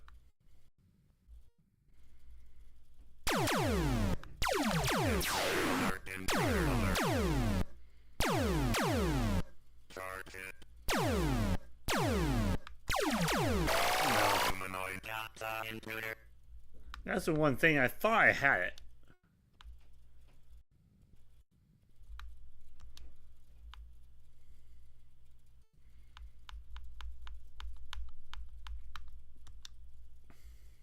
Let's try again. Intruder.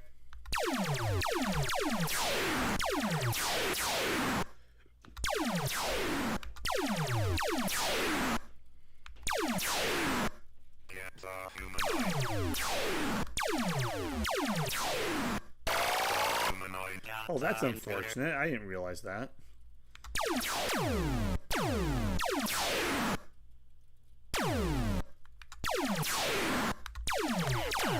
Fight like a robot.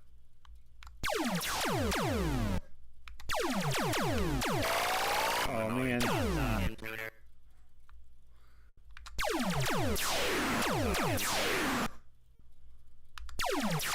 Chicken, fight like a robot.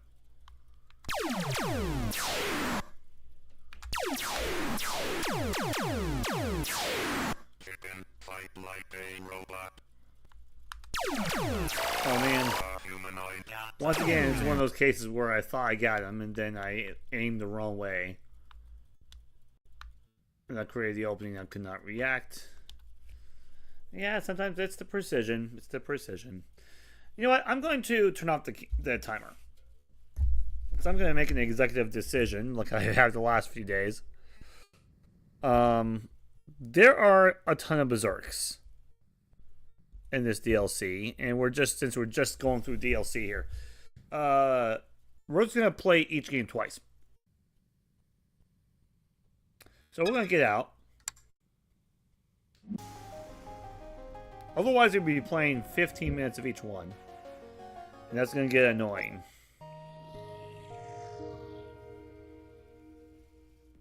The main theme of Berserk, as I understand it, and as I've always understood it, is basically you're one of the last humans trying to escape this prison inhabited by robots. Because there's this character in the game called Evil Otto, and he bounces at you with this smiley face, but it's so sinister because all he's really trying to do is just pulverize you to like nothing. And he comes at you so aggressively. Even back in the day, the story got around really fast that somebody died playing Berserk. The rumblings of rumors when it got out, like, oh my gosh, someone died while playing Berserk. They must have, I don't know if the game shot back at them, I don't know what happened. And I think that added to the mystique of the game, because could this game kill you? But in reality, as far as I understand, it was somebody who actually had a heart condition who happened to be playing Berserk when an episode occurred, but that of course got embellished to this game will kill you.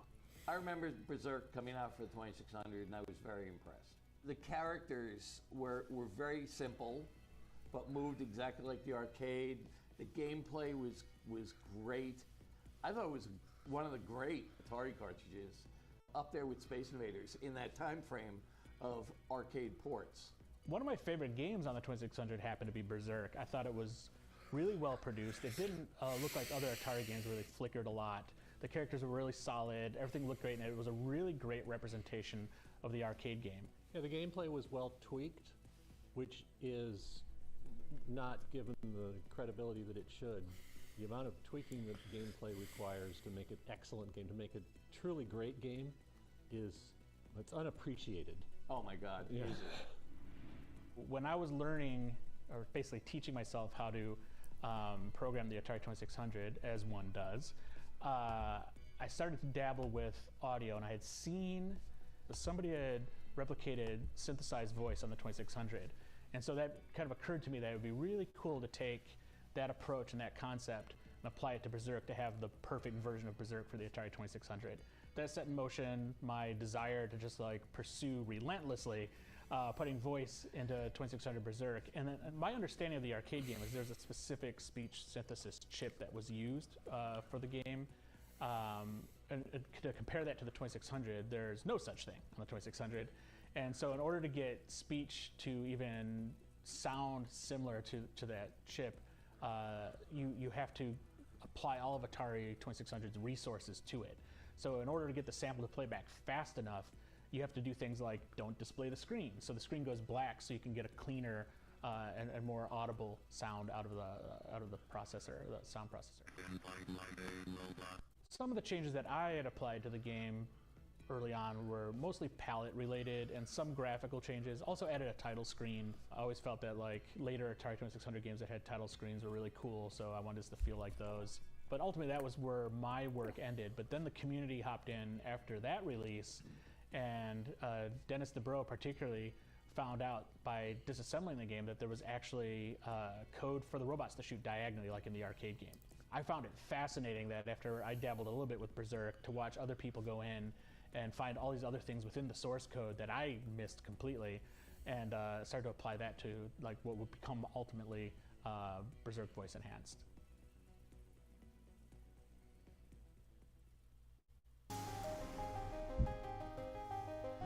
So this is the Dead by Berserk that I mentioned in the video. And on April 3rd, 1982, an 18-year-old Peter Burkowski played Berserk at Fred Tuck's game room in Calumet City, Illinois, then collapsed and died shortly thereafter. Coroners determined an undiagnosed heart condition was to blame for his passing, not evil Otto. But facts cannot stop urban legends.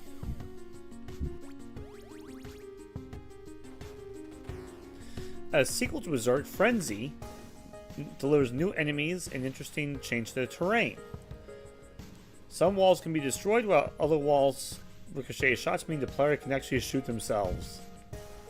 And this here is the promotional flyer.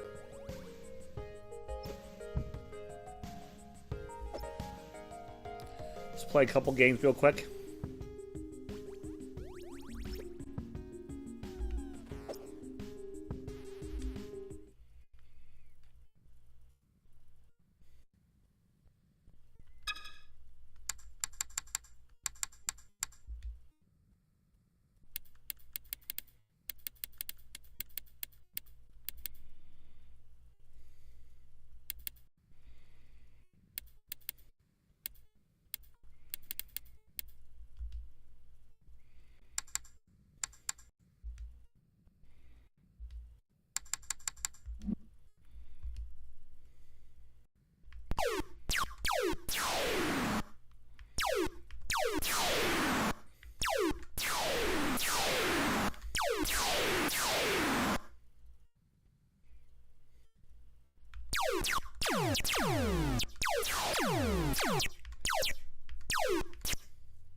Oops. Oh, I'm back to there.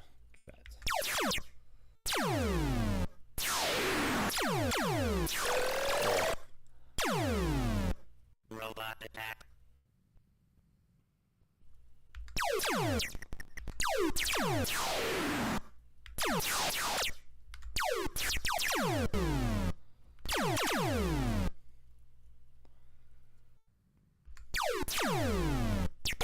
Oh! I was not prepared for that ricochet. Wow, okay.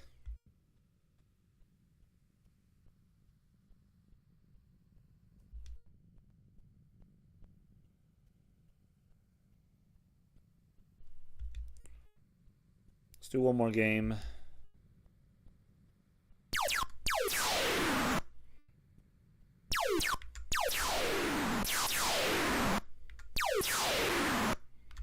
I don't know what that was. Oh, I ricocheted myself. Doggone it. That's what happened.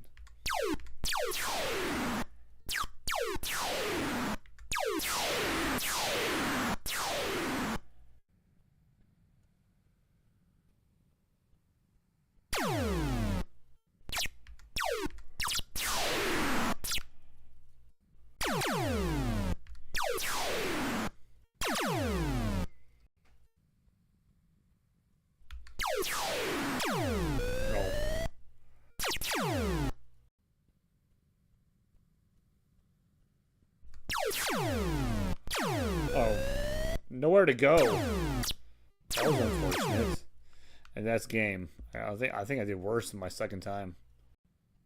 Oh boy.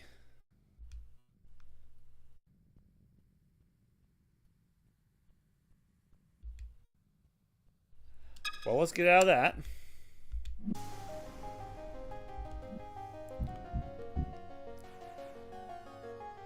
Bringing arcade hits home became a critical element of Atari's VCS success. Stern's arcade hit Berserk, programmed for the home by Dan Kitchens, became one of the console's most visually accurate translations. Kimura has created this illustration that serves the Atari 2600 box art. Artist Hero created this ominous scene of evil Otto, commanding an army of relentless robots. It was used inside the Berserk instruction manual. This ad from Atari Age magazine promoted Berserk's home release notes that the game's action takes place on the planet Mazon, where pulse-pounding danger awaits around every corner. Among the excellent reader-submitted strategies for Berserk in this page of Atari Age, Art Collins notes that Evil Otto cannot catch players if they run away diagonally. Determined to make the 2600 version of Berserk even more arcade accurate, programmer Mike Myers added speech to the game, while also adjusting the colors to match the coin-op. Originally released in 2002, this version presented here is Mike's final version. So we'll do both versions here. Don't know what I did.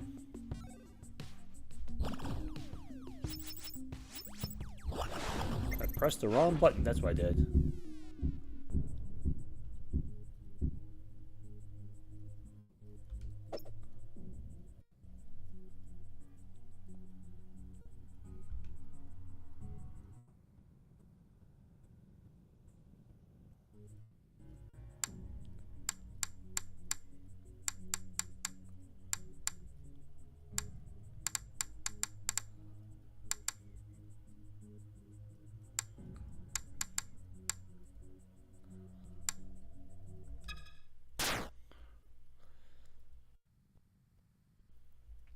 Check the controls.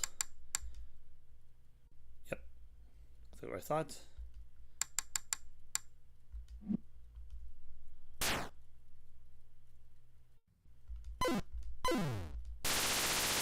That's bad. So that was unfortunate.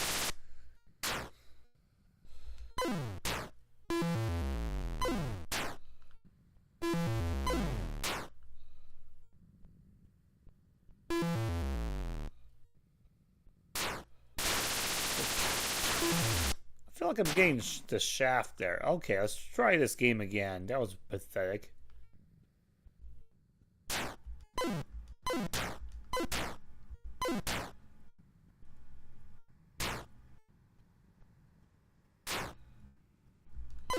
I thought I was going to outrun it. Of course I didn't.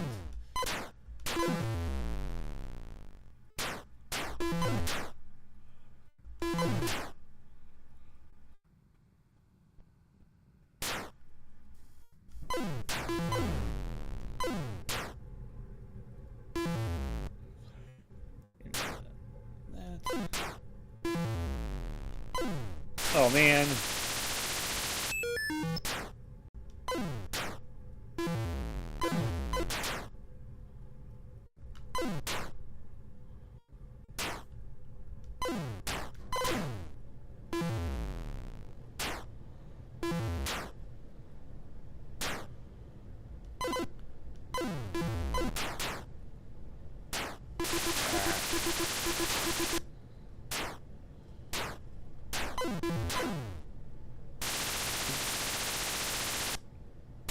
Okay, 1800. To be fair, that's probably my best game in playing Berserk so far. So let's see how I do.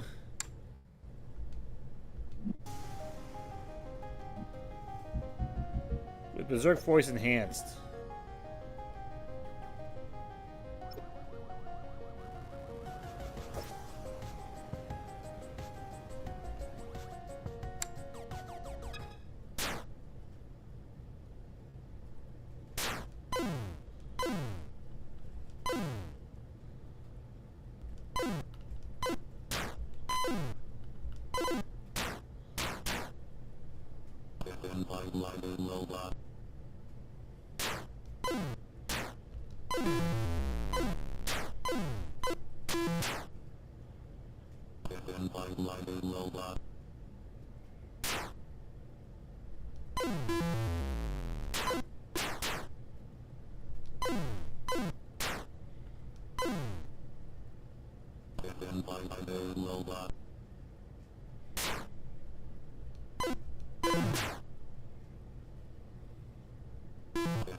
Pretty good right now.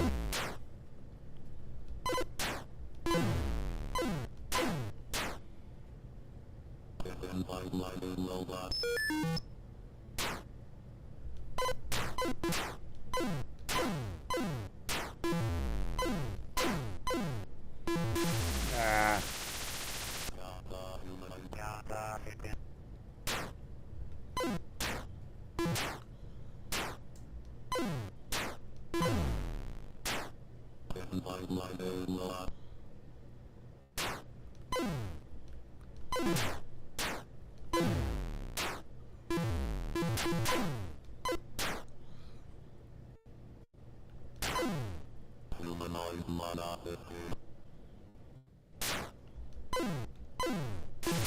Oh, Wayne, I thought I missed him.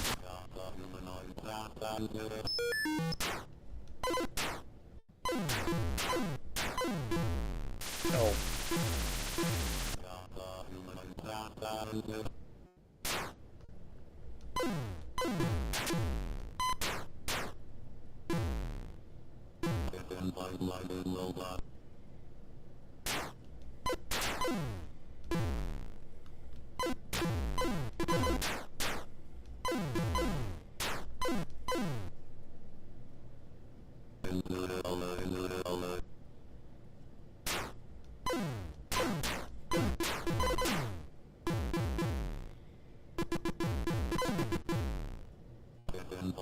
Lucky.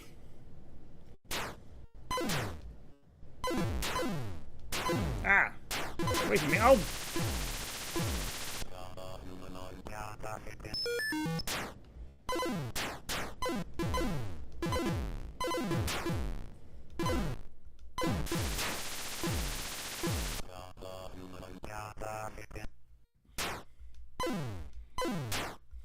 Oh, bad.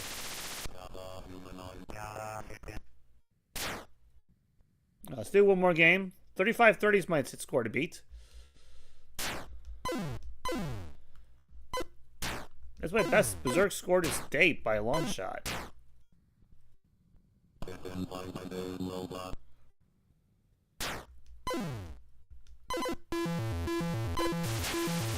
that was unfortunate.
Oh, that was a mistake.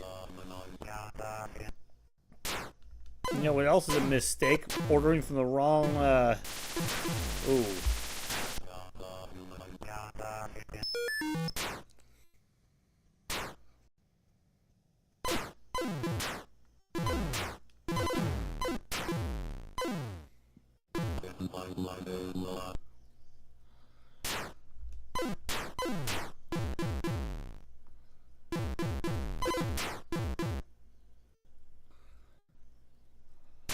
Oh man, Evil Auto is fast.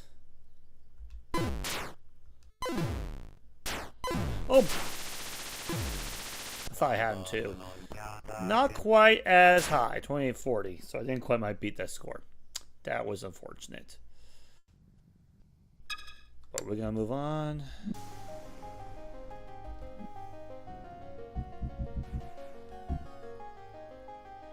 Unlike its 2600 counterpart, the Atari 5200 Berserk retained the arcade catchphrases, making this the first 3200 game to offer speech synthesis. And this here is the original box arts created by Hiro Kimura.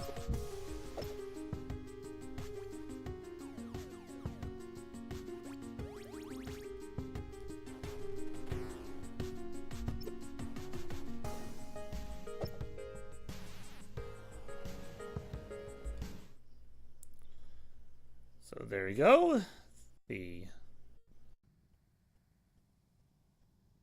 Set the controls real quick for this one. Okay.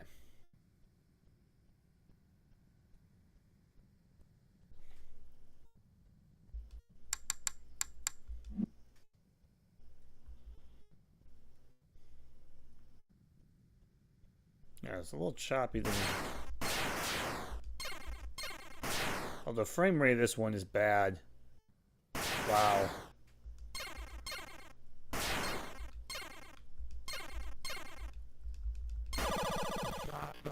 I'm gonna have troubles with this one. Man, this is...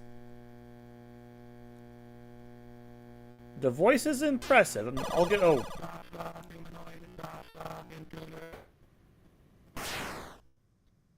That was the definition of a self-enforced error!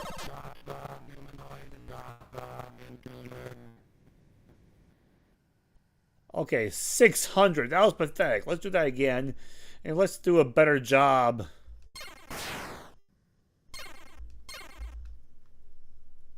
Oh.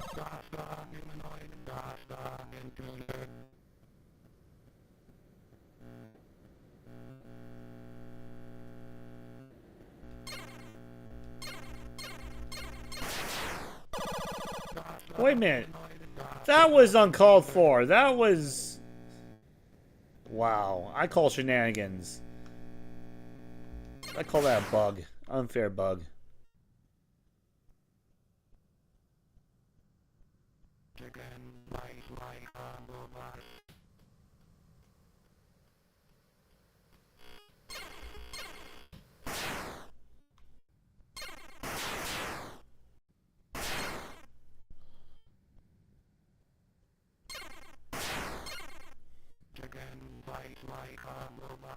I've already beat my old score. That's a little pathetic, though.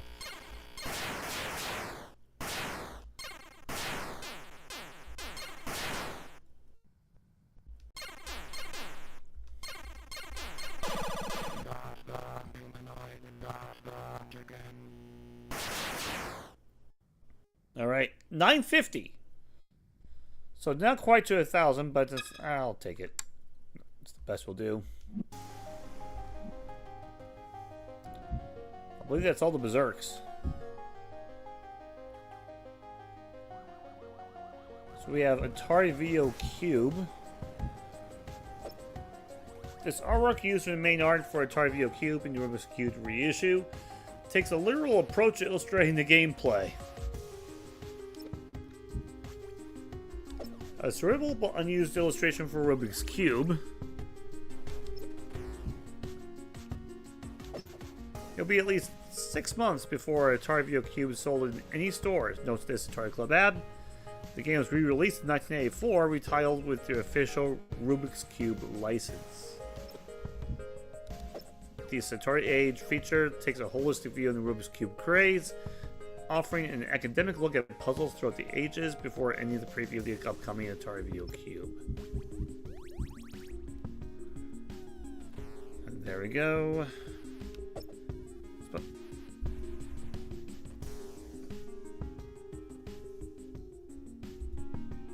This one I think we'll give 3 minutes to.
Okay.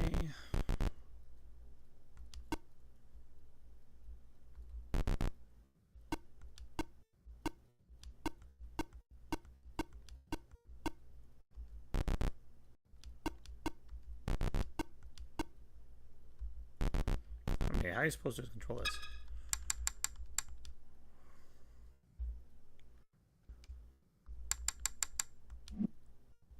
It's weird.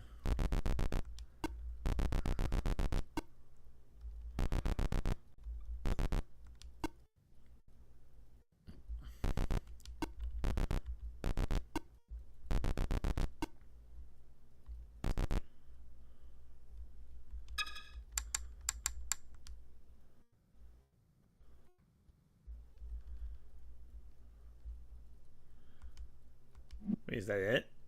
That's the game? Oh. Never mind.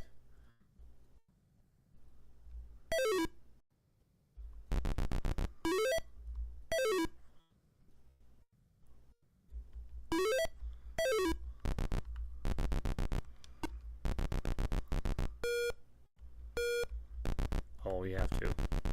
Hey, it's...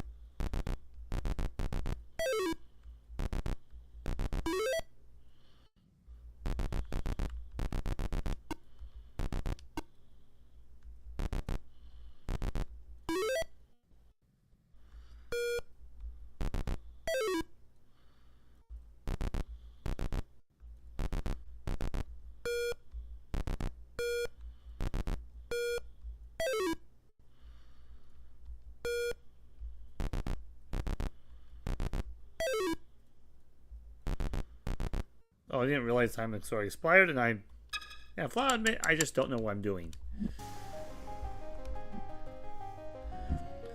Here we go. You know what?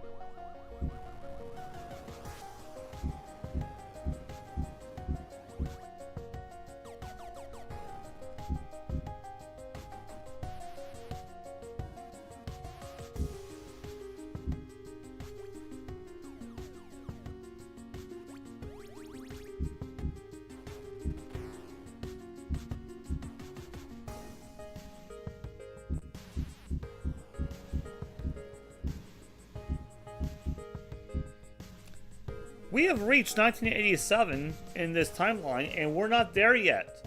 So you know what I'm going to do. I'm going to include the broadcast. And I'm going to look through and add these games to the timeline. If they're not already on there. If they're not already on there, they're going to be unnumbered. We've already been adding tons of unnumbered games already. So why stop there? Just to give everyone a more broad view. So, in terms of Atari history, we are now caught up on this specific timeline, 2-bit. Yes, there is one more timeline to look at in terms of the Atari versus Intellivision bit, and taking a look at the Mattel and Intellivision games that were released on the Atari 2600. But we are going to delay that till Thursday, 9 a.m. Because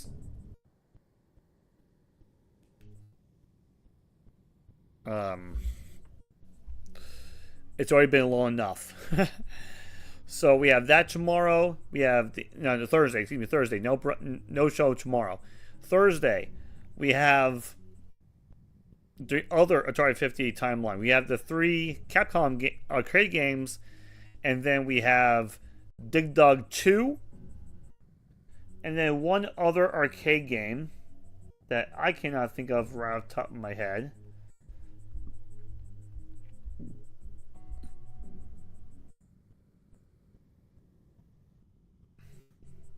I can find it. Sega Ninja. That's going to be on tomorrow's broadcast, on Thursday broadcast. So we're going to finish this here. If you do want to go ahead and see what's left, including one video we have not played, go ahead and get this DLC from Digital Eclipse, Atari 50. There is a physical that should be out, if not already for Switch and PlayStation. I can't remember if it's 4 or 5. It's one of the two. The physical's not available for Xbox. So you'll, if you have Xbox, then you'll have to settle for the digital. But PlayStation and Nintendo owners will be able to enjoy this history lesson in physical form rather. There's a lot of neat physical bonuses with this. I'm using the Xbox for this, so I can't capitalize. But some of the extra stuff on the physical looks real neat. So it might be worth it to get the physical. So I highly suggest you do so. If any of this looks good to you, looks fun to play, and looks interesting to go through a little knowledge, and maybe you can go through this with a friend as well, and you guys can talk about regardless of instead of what I've been doing. So in the meantime, I am Caleb. Thanks to you for bearing with me through the technical difficulties and the food preparation and eating and everything that's come about. I think we end up having like 40 minutes in this broadcast worth of delays and dead time. But there's still a lot of content that's still more than 5 hours of normal content. So yeah, thanks for coming in. Take care, God bless, and I'll catch you on the flip side, as we are still in, I guess now I can't say still because we did play Urban Champion and Paperboy. 207 games away from Sonic Adventure 2.